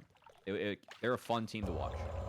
Alright, I think I can make I think it the same way that like I can flame people who don't watch Energy and not realize that Palafox and Contracts can hit that level pretty consistently. I can also flame anyone who doesn't think G2 underperformed in that series.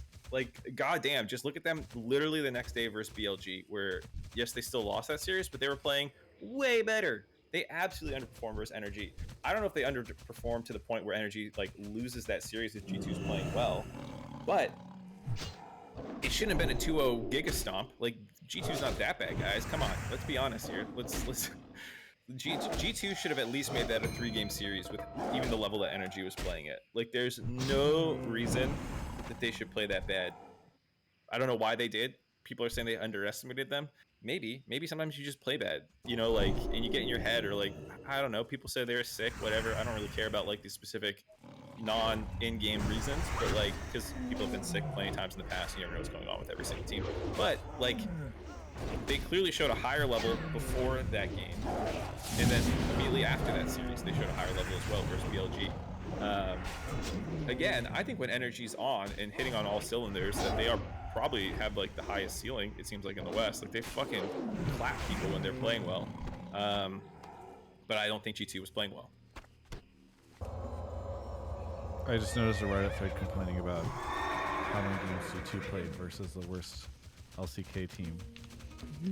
And it's so, I saw that one too, dude. It's so nice to see them pulling and scooping out the NA specials after Buster got at Worlds. I mean, we were memeing about it at the start of the show, but they only played T1 once. It's so fucking funny to see. We only played 99 competitive games, where LCK played 85. Bro, I think NRG played like 45 games, if even. Energy might have played 40 games this whole year. I wouldn't be surprised if they had half the games of G2. 40 games, Hollywood parties, and that good kush. You know, NA just had to come to Worlds, man. Yeah, it's so funny to hear the reason that they lost against. Bro, you didn't lose against Gen G. You fucking lost against Energy. Do you even know who you lost against? I mean, they did also lose to Gen G, but like, they're not who knocked them out of the tournament. Fucking Cope here is unreal. I love it too. I can in one breath say G2 underperformed. They're clearly better than what they showed versus Energy. But then I can also say, like, shut up, because it wasn't that close anyways. Yeah, I think it's so fun. We're about to ding, ding, ding, ding, ding, ding, ding, ding, ding, ding, ding, dong.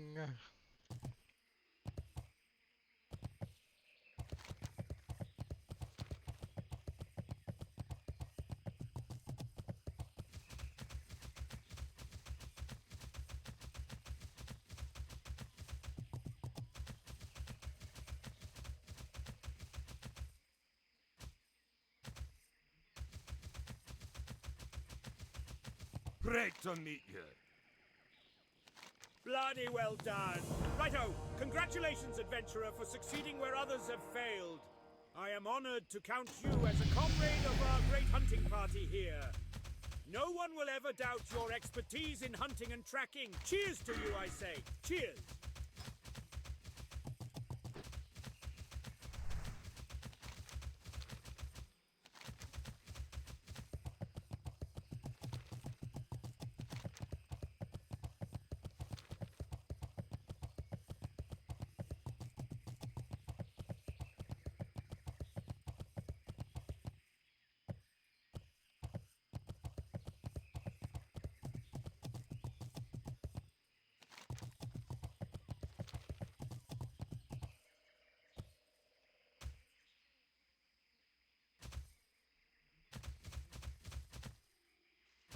So hungry.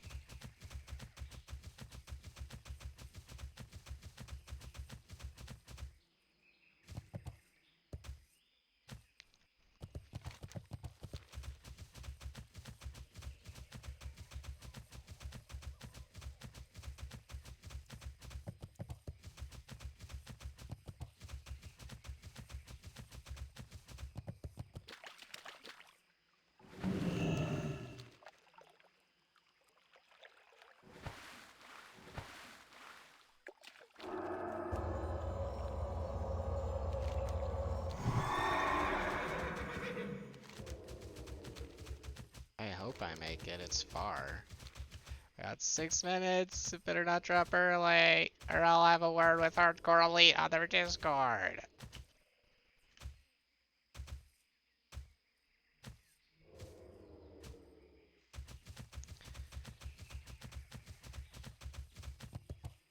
Oh, doesn't show me my slash played.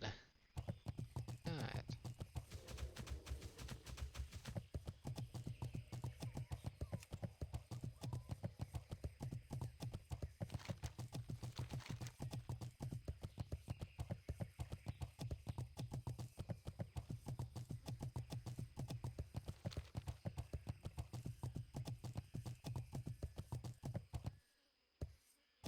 Need to do some analysis of these next quests.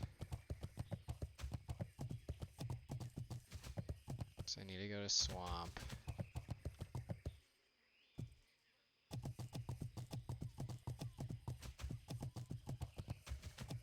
Samantha!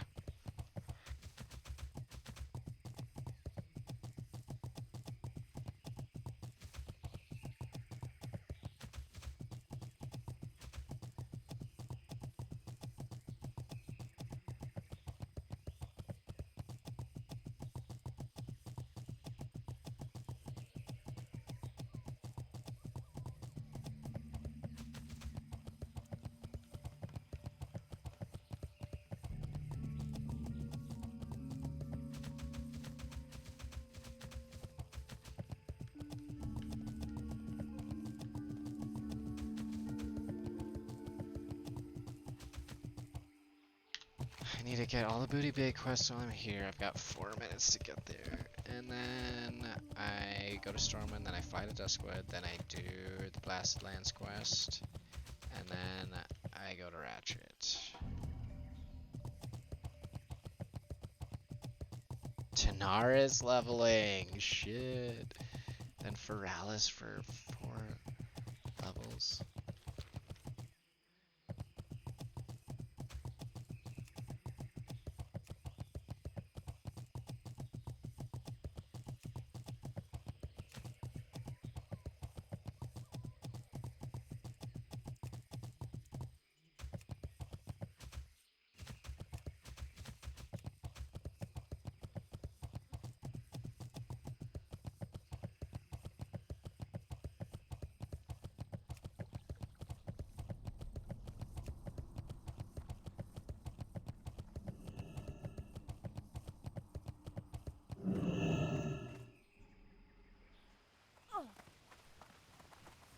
We good.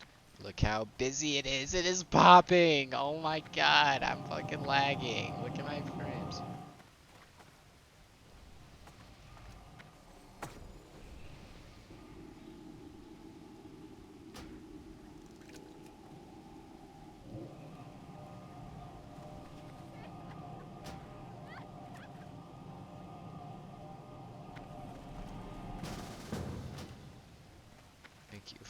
brick.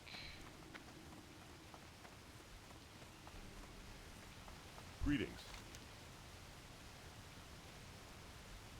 Shiver me timbers and timber me shivers. You found me beautiful eye. Let's see if she still fits. Adventurer ho, blimey I can see.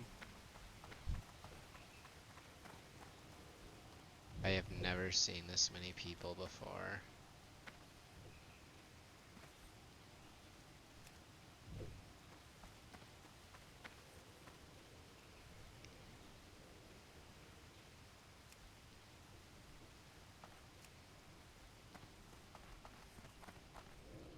It's legit insane. This is insane!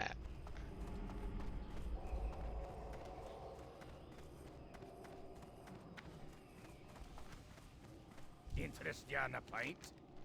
Good show, adventurer. And just before I need to ship out too. Can't thank you enough, old friend. Glad I could help.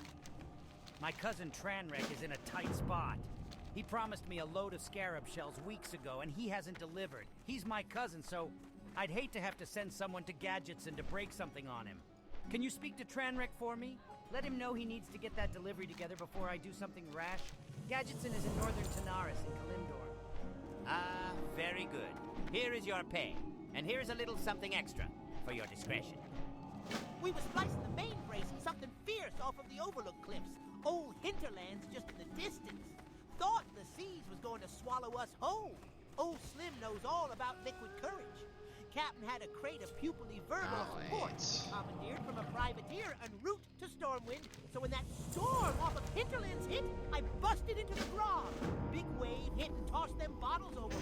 Captain is going to give me a taste of the cat if you don't help me get him back, though. Well done, adventurer. 10 stalks of Akiri's reed wasn't too much a challenge after all. No offense This to the is Naga, but hey, insane. everybody's got to make a living. Adventurer, since I have you here, I got a message from Groy while you were gone. He mentioned being satisfied with the last shipment that arrived and has a client that wants some more of the stuff right away.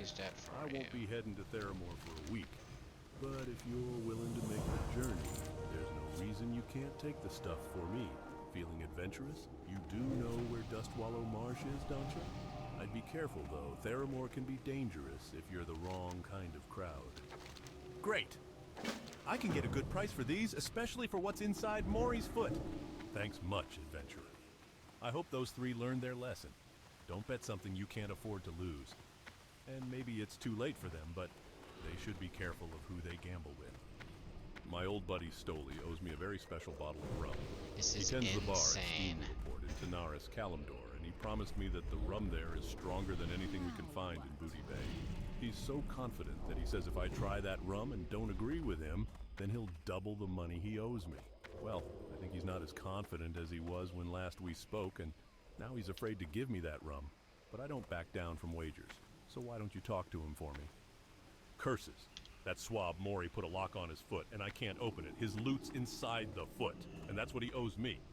We need to find the key to open the lock. Maury was known to gamble with the Mashog Ogres at their mound to the northeast, and he told me when he was still alive that This the is last time he legit went to the mound, insane. he was chased off after winning too much. Maybe the Ogres there have his key, but if they do, you might have to kill a load of them to find the right one. This is insane. I can't get over this. It's so crazy.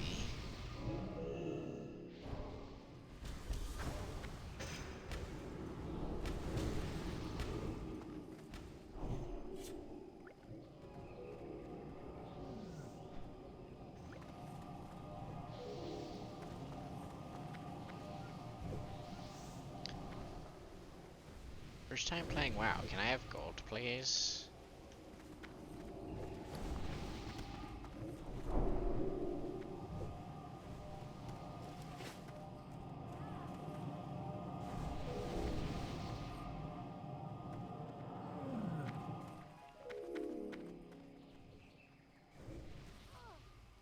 $750 gold. This is insane. I can't believe this. Looking for a mage for after drop. I'll give you 1 gold.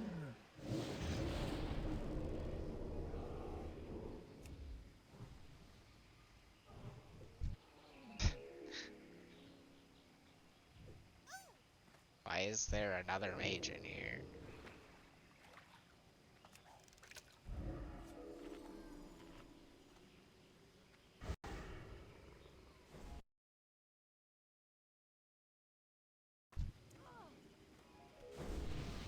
There's 3,000 people in this Discord.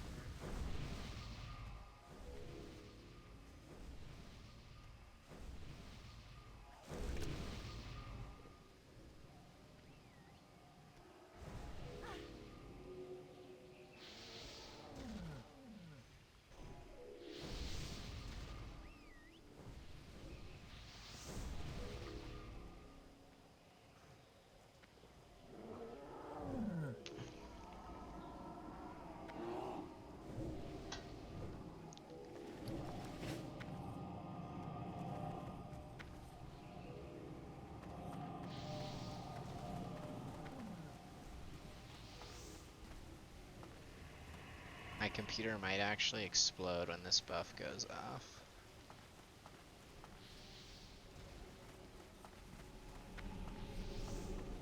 There you have it.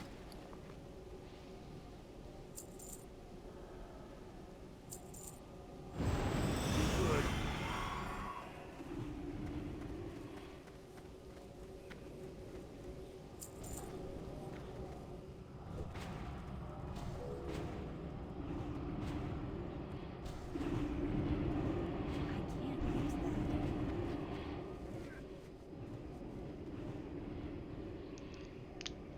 Now, we're about to see.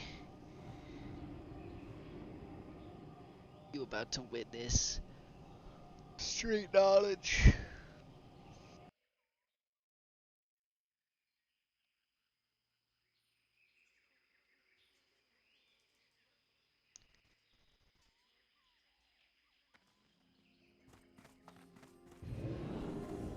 About to witness.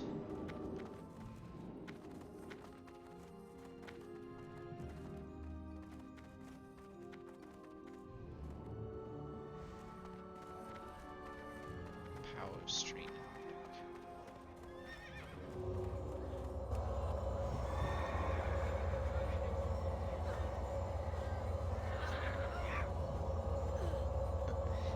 I'm lagging so much.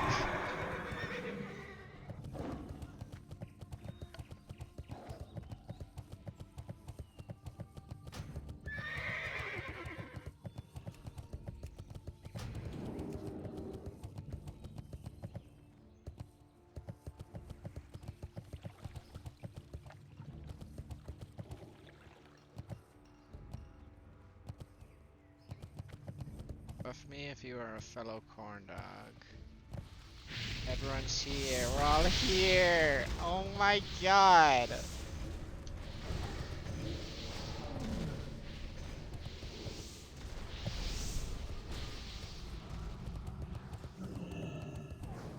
Well met. Welcome to my inn, weary traveler. What can I do for you?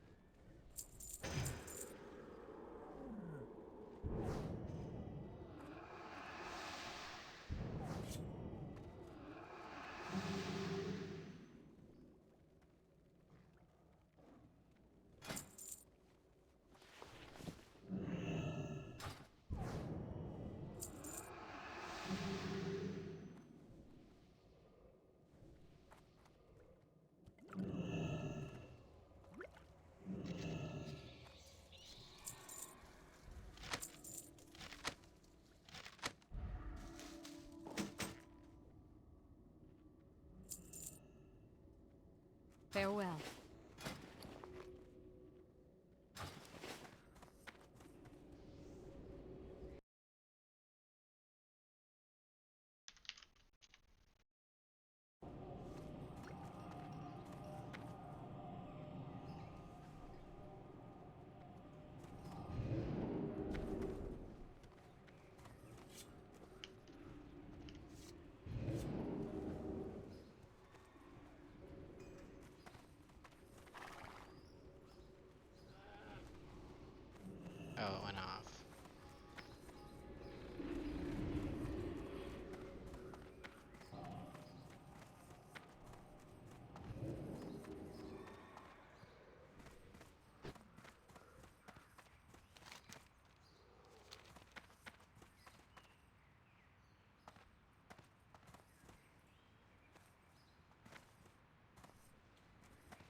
Where is it ye would like to go, lass? For just a few coin, my griffins can get ye there faster than even the swiftest horse.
So my hearth, which is very important. Going into a scary zone. However,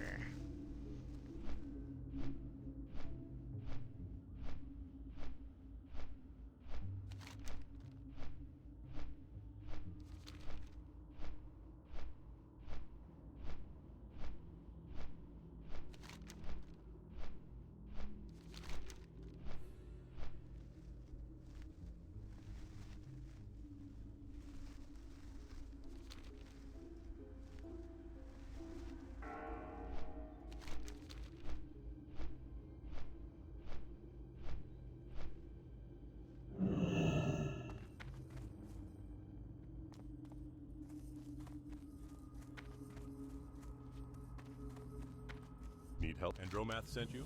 Very good. I have an important task for you. This crate of Power Stones needs to go to Nethergard Keep in the Blasted Lands. They won't hold their power for long, so we can't ship them with the next load. You must take them, and you must take them quickly. Bring them to Quartermaster Lungert's in Nethergard Keep. To reach the keep, you must travel east through Deadwind Pass, then east through the Swamp of Sorrows, then south through the Blasted Lands. Use caution, adventurer. You will travel through dangerous lands, yet you must not fail.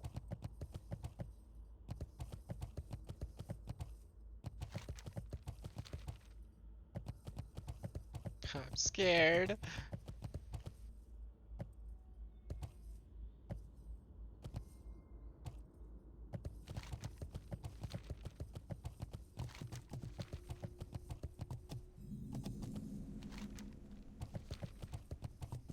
Okay, there's another guy. Okay.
I'm really scared.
My caravan was destined for the eastern coast, but we did not reach our goal. Lost ones attacked us, killing guards and dashing supplies. I alone survived their assault. I have sworn to protect what supplies remain, but wild creatures skulk near. Please, help me defend my camp from the beasts.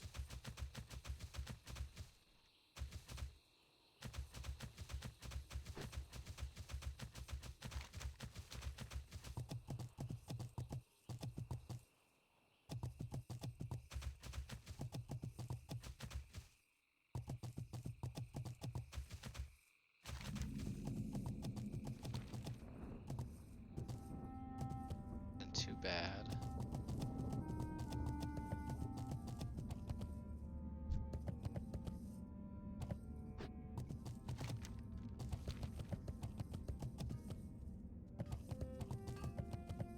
Netherguard Keep.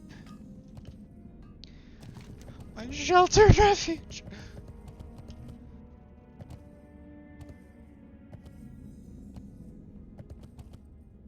I want to see a mob here. I wonder how, like, high level they are. Maybe I'll see it while I'm flying out. Dude, look at this place. This is sick.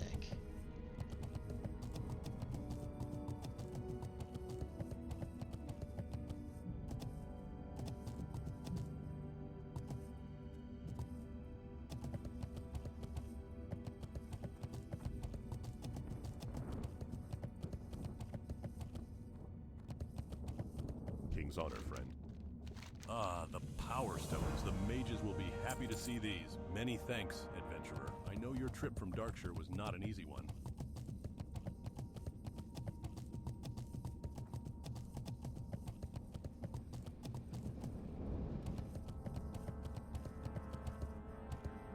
Well met. You need. Where would you like to fly to? Go with honor.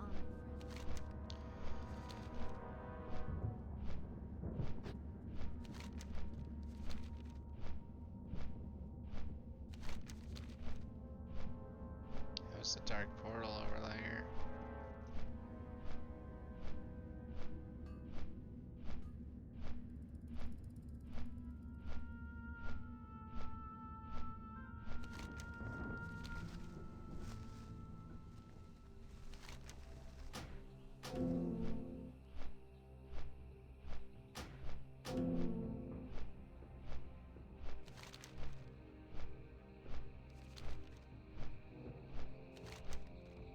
There's no reason to be there, I feel like. It's just way too sketchy.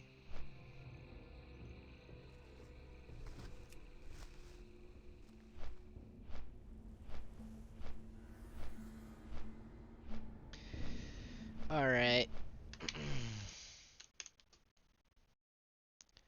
We're almost at 5 hours. Fly to Theramore.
A hero has fallen.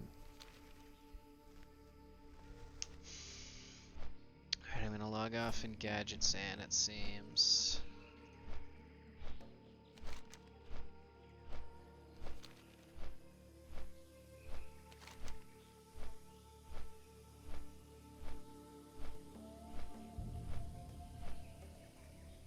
turn that in.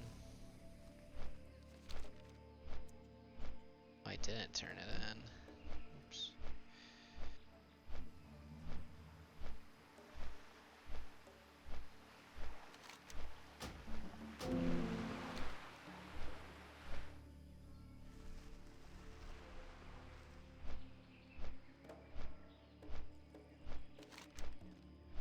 God, what a good day it was.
And just like that, overnight, it was a ghost town.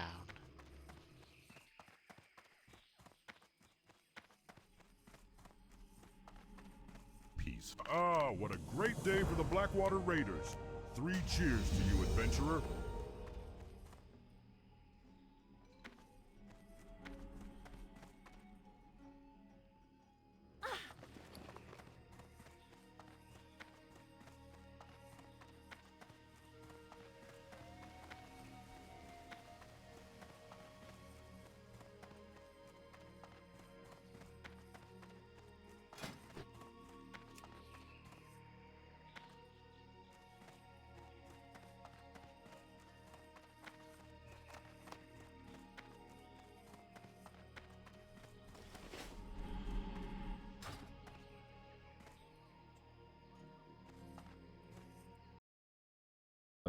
I think it's so funny. I It's mean, so they funny. need to get the spinner. I don't know how can we modify the spinner for EU. That's what the start of the Yeah, show we- should have we been need- like.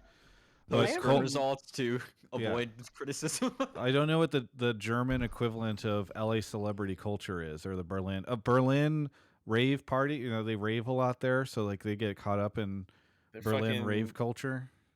smoking cigarettes, Yeah. walking around with their open container laws, drinking beers. So I don't know true, what they're man. doing, dude. Popping Molly. Anyway, Fucking wearing all black and going to art house cinema. I don't know what they're doing. yeah, that's a struggle for EU players. They need to. That's why LEC should be relocated from Berlin to More central Frankfurt. location for better ping. Okay. Anyway, Yami, thank you for the call. Sorry, I know we kind of went all over the place with this, but anything you want to shout out? Okay, I have 2 shoutouts actually. Yeah. So the first one is I have some cope for EU fans, which is Energy only beats good teams, and the fact that they beat G2 means G2 is a very, very good team. True.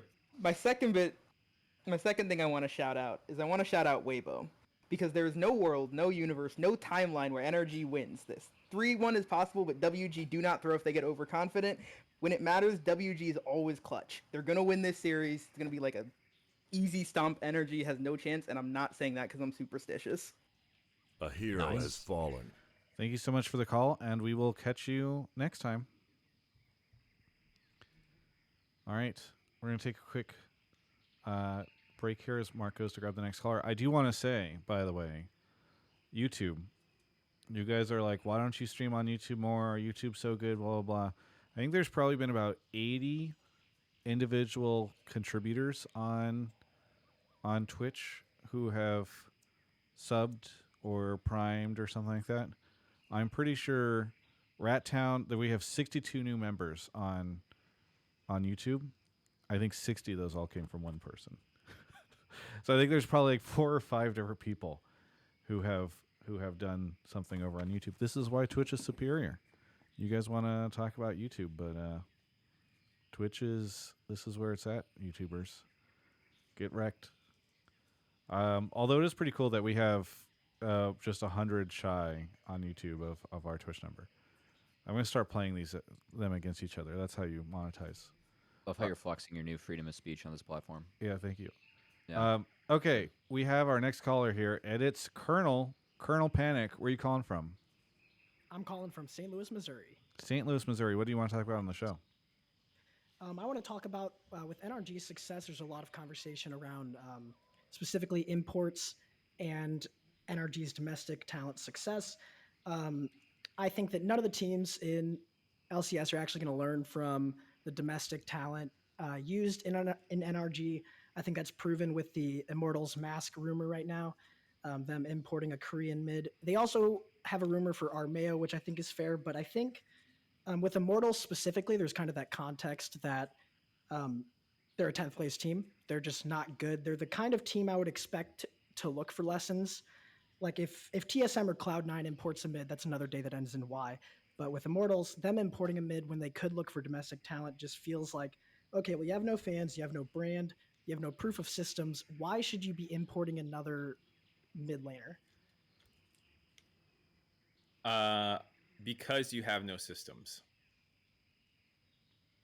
Because I think Palafox and Dokla and those guys like improved in environments where there was a system to help them out.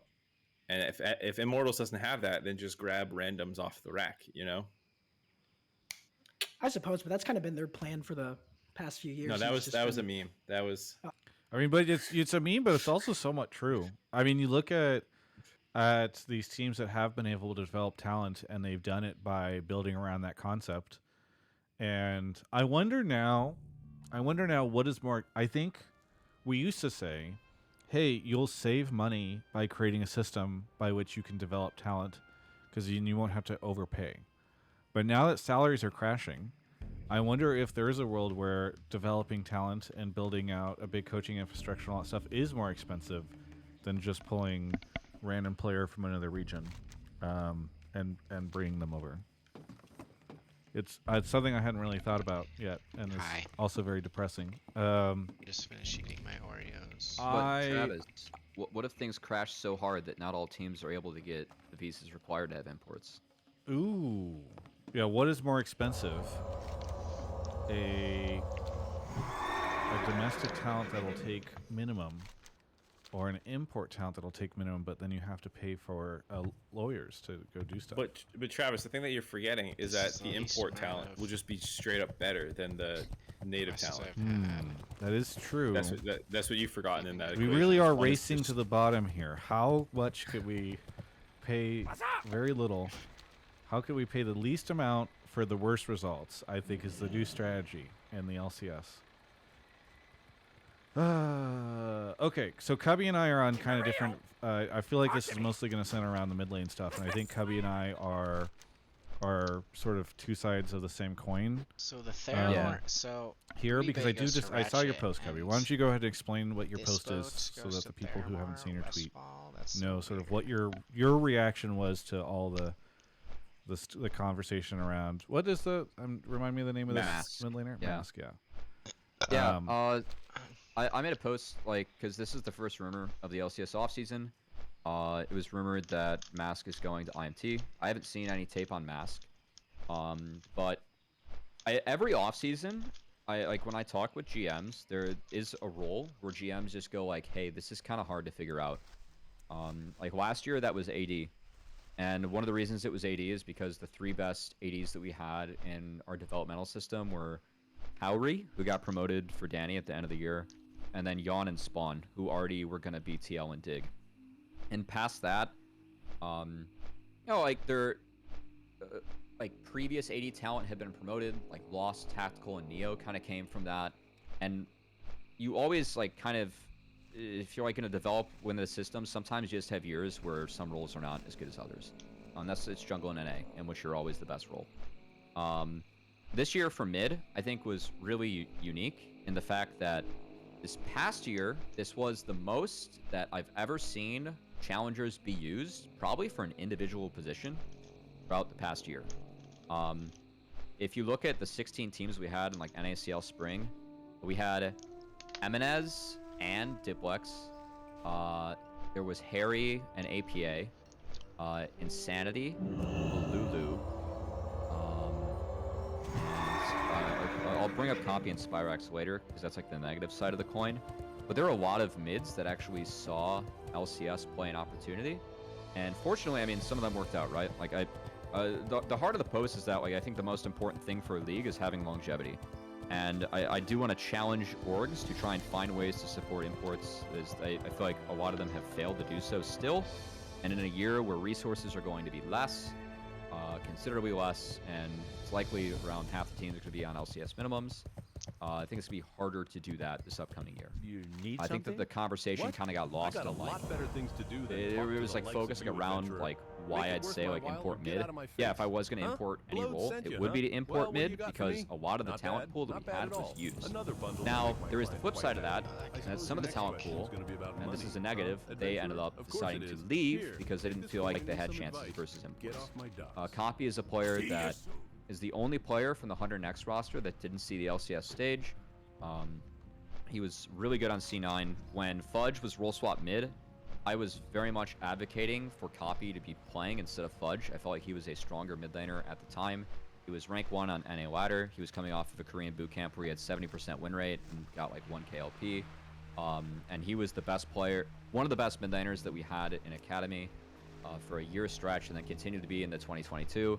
And for me, like if you're top 3, you should at least see opportunities, because then you can see if I'm put in LCS. Like I was talking with APA about this earlier in the day. He's like, yeah, like when I put LCS scrims, I just learn more, right? Because you're playing against better competition.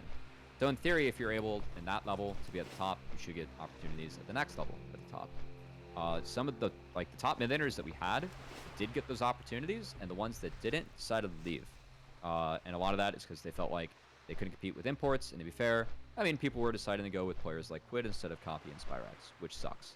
Spyrax at the moment is playing top lane for Maryville, so he's still competing, but he's not playing mid anymore. Again, these are players like I would have advocated, like I believe are LCS level. I think that when I look at the mid lane talent pool and challengers compared to the other roles, I would say that like it's probably the weakest that we have. And Surdy is a player that I'm hoping to see in LCS. He's a top laner. He agreed. And a lot of that is because the pool was used. Like there were 3 players snatched up from challengers that are now starting in LCS squads this past year. That's great. So now, like we're trying to get more players in. The experienced players that are there are Harry Saligo. I think Harry deserves another LCS opportunity, and he absolutely smacked the challengers mid laners when he dropped back down after the APA swap. And then Ryoma. And then if you're going to take flyers on people, it's probably Shochi or Young. I hope those players get tryouts. But again, like I'm talking with GMs, like they view mid as a difficult role for them to fill this year. And the post was pretty much like, hey, if you're going to import, like let's just try and do it right, because like, it's never happened before, right? And a lot of the discussion around Mask was like, I don't have faith in Immortals to do this. And to be fair, given Immortals' track record, yeah, I'd kind of agree. Kendi was a player I was really high on, and I watched his confidence evaporate on IMT, like throughout his time there. That sucked for me to watch. But it's a new year. A lot of teams are going to have minimal resources. I think it's harder to incorporate imports, so that's going to be the case. But I mean, if you're going to commit, like I hope any and all players get set up for success. You never want to see a situation like Ruby. Like that sucks for Ruby, right? Like that's TSM doing like Insanity and Ruby dirty on that past split. So yeah, that was kind of like why I made the post, and it ended up getting big. I think people get stuck.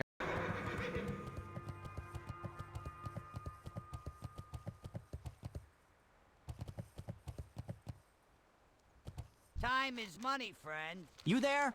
It's time for you to be a big helper to the Gadgetson Water Company. The waste wander nomads out in the Tanaris Desert have seized almost all the water wells. Without access to them, our water supply will dry up. Have a good one. Keep it real. Greetings, adventurer. The name's Luglunkin, and we've got an important job for you if you're up for it. Huzzah! Nothing would please me more as a seasoned spigot operator to take any waste wander water pouches you might find out in the desert. That's our water anyway. The nomads have just stolen it is all. The Gadgetson Water Company will offer you an official care package for every 5 you turn in. Most importantly, though, you're helping Gadgetson help itself. Adventurer, I can see you yearn to be dedicated to my worthwhile cause. Yes, of course, you can do something for me. Take this crate of eggs to Aerolus Ambersky. He is a druid that cares for these eggs, helping them to hatch and then training the young hippogriffs. You will find him in Teldrassil, in a small village to the south called Ruttheran. Hello. Oh, you spoke to my cousin Krazek? How is he? I hope Booty Bay is treating him well. Scarab shells, you say? Well, let me tell you a story. Only Razoric would take a look at this and say that I'd somehow put some sort of safety lock on it. This booster is almost completely C4ium explosives. I already modified it so that more of its payload would be delivered upon use, but Razoric is Already never 90 content minutes left. unless he goes to 11. There, I did what Razoric wanted. Just tell him to be careful when he sets this off. If he makes the slightest mistake, he won't be moving forward. He'll just be a burnt spot on the track. Would be a shame, too, if that happened. Who knows if our 19th driver would be any good?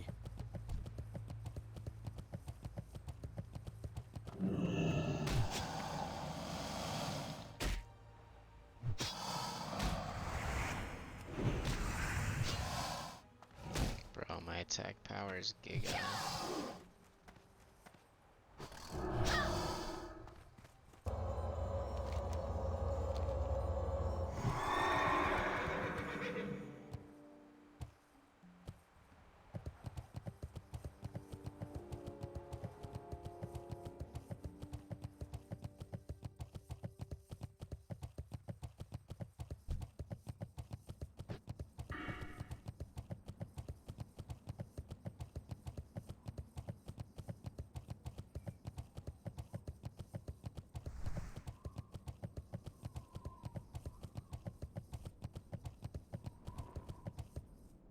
Good day. Adventurer, you're back! You found Martek? You spoke with him?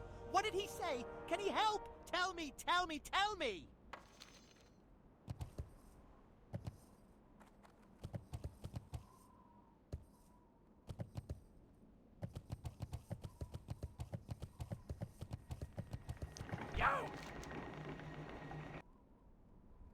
Now that's more like it. I wish I could see the look on the gnomes' eyes when they see me set this baby off. Too bad I'll be too busy pulling off a new course record. The Brassbolts brothers have discovered a new building material. That's the only explanation that makes sense. Their cars have been operating faster than before, but their designs, all the other data we've gathered from their runs, is identical. What we do know is that Rizzle Brassbolts has been focused on the plans for this new discovery almost constantly. Zamek can create a diversion for you so that you can steal those plans from them.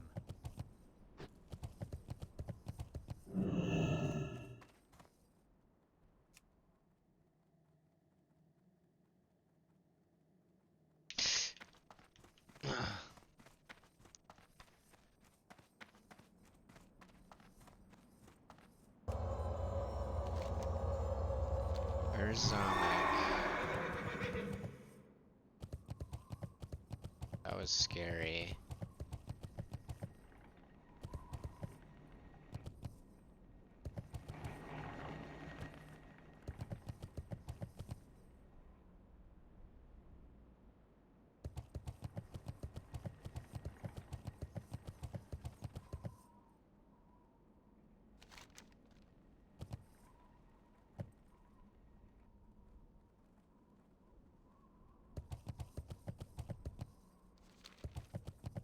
What's up?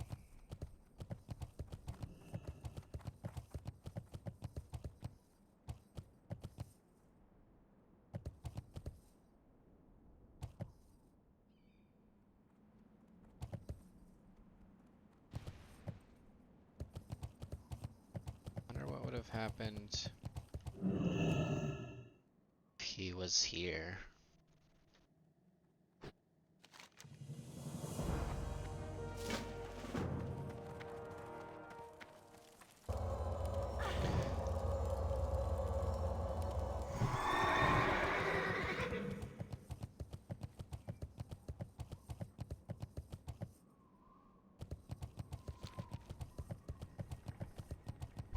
Endurium? Interesting. If it is capable of resisting heat to the degree that you say, it would explain the performance increase the gnomes have displayed of late. This sample you've brought to me will be invaluable also. I will be able to perform some tests on this, but I'll need more for this to actually be of any use to us.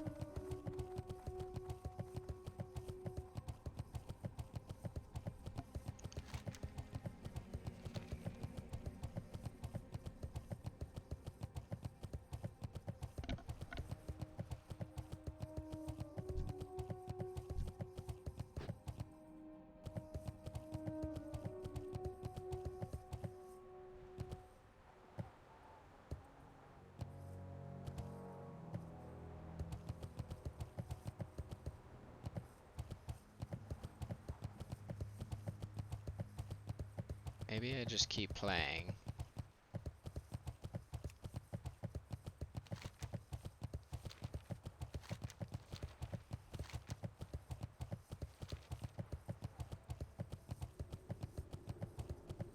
Kind of. I mean, just because I don't know what I would do in real life.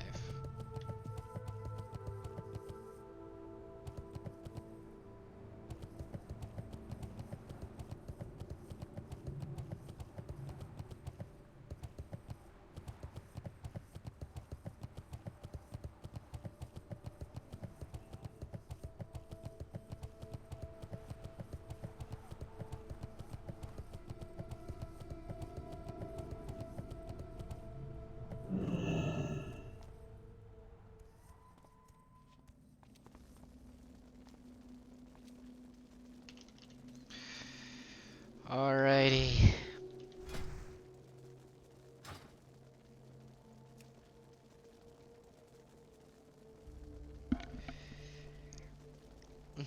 I see this Scarlet Monastery request. I see it. Holy crap, how long was that? 520? Level 44.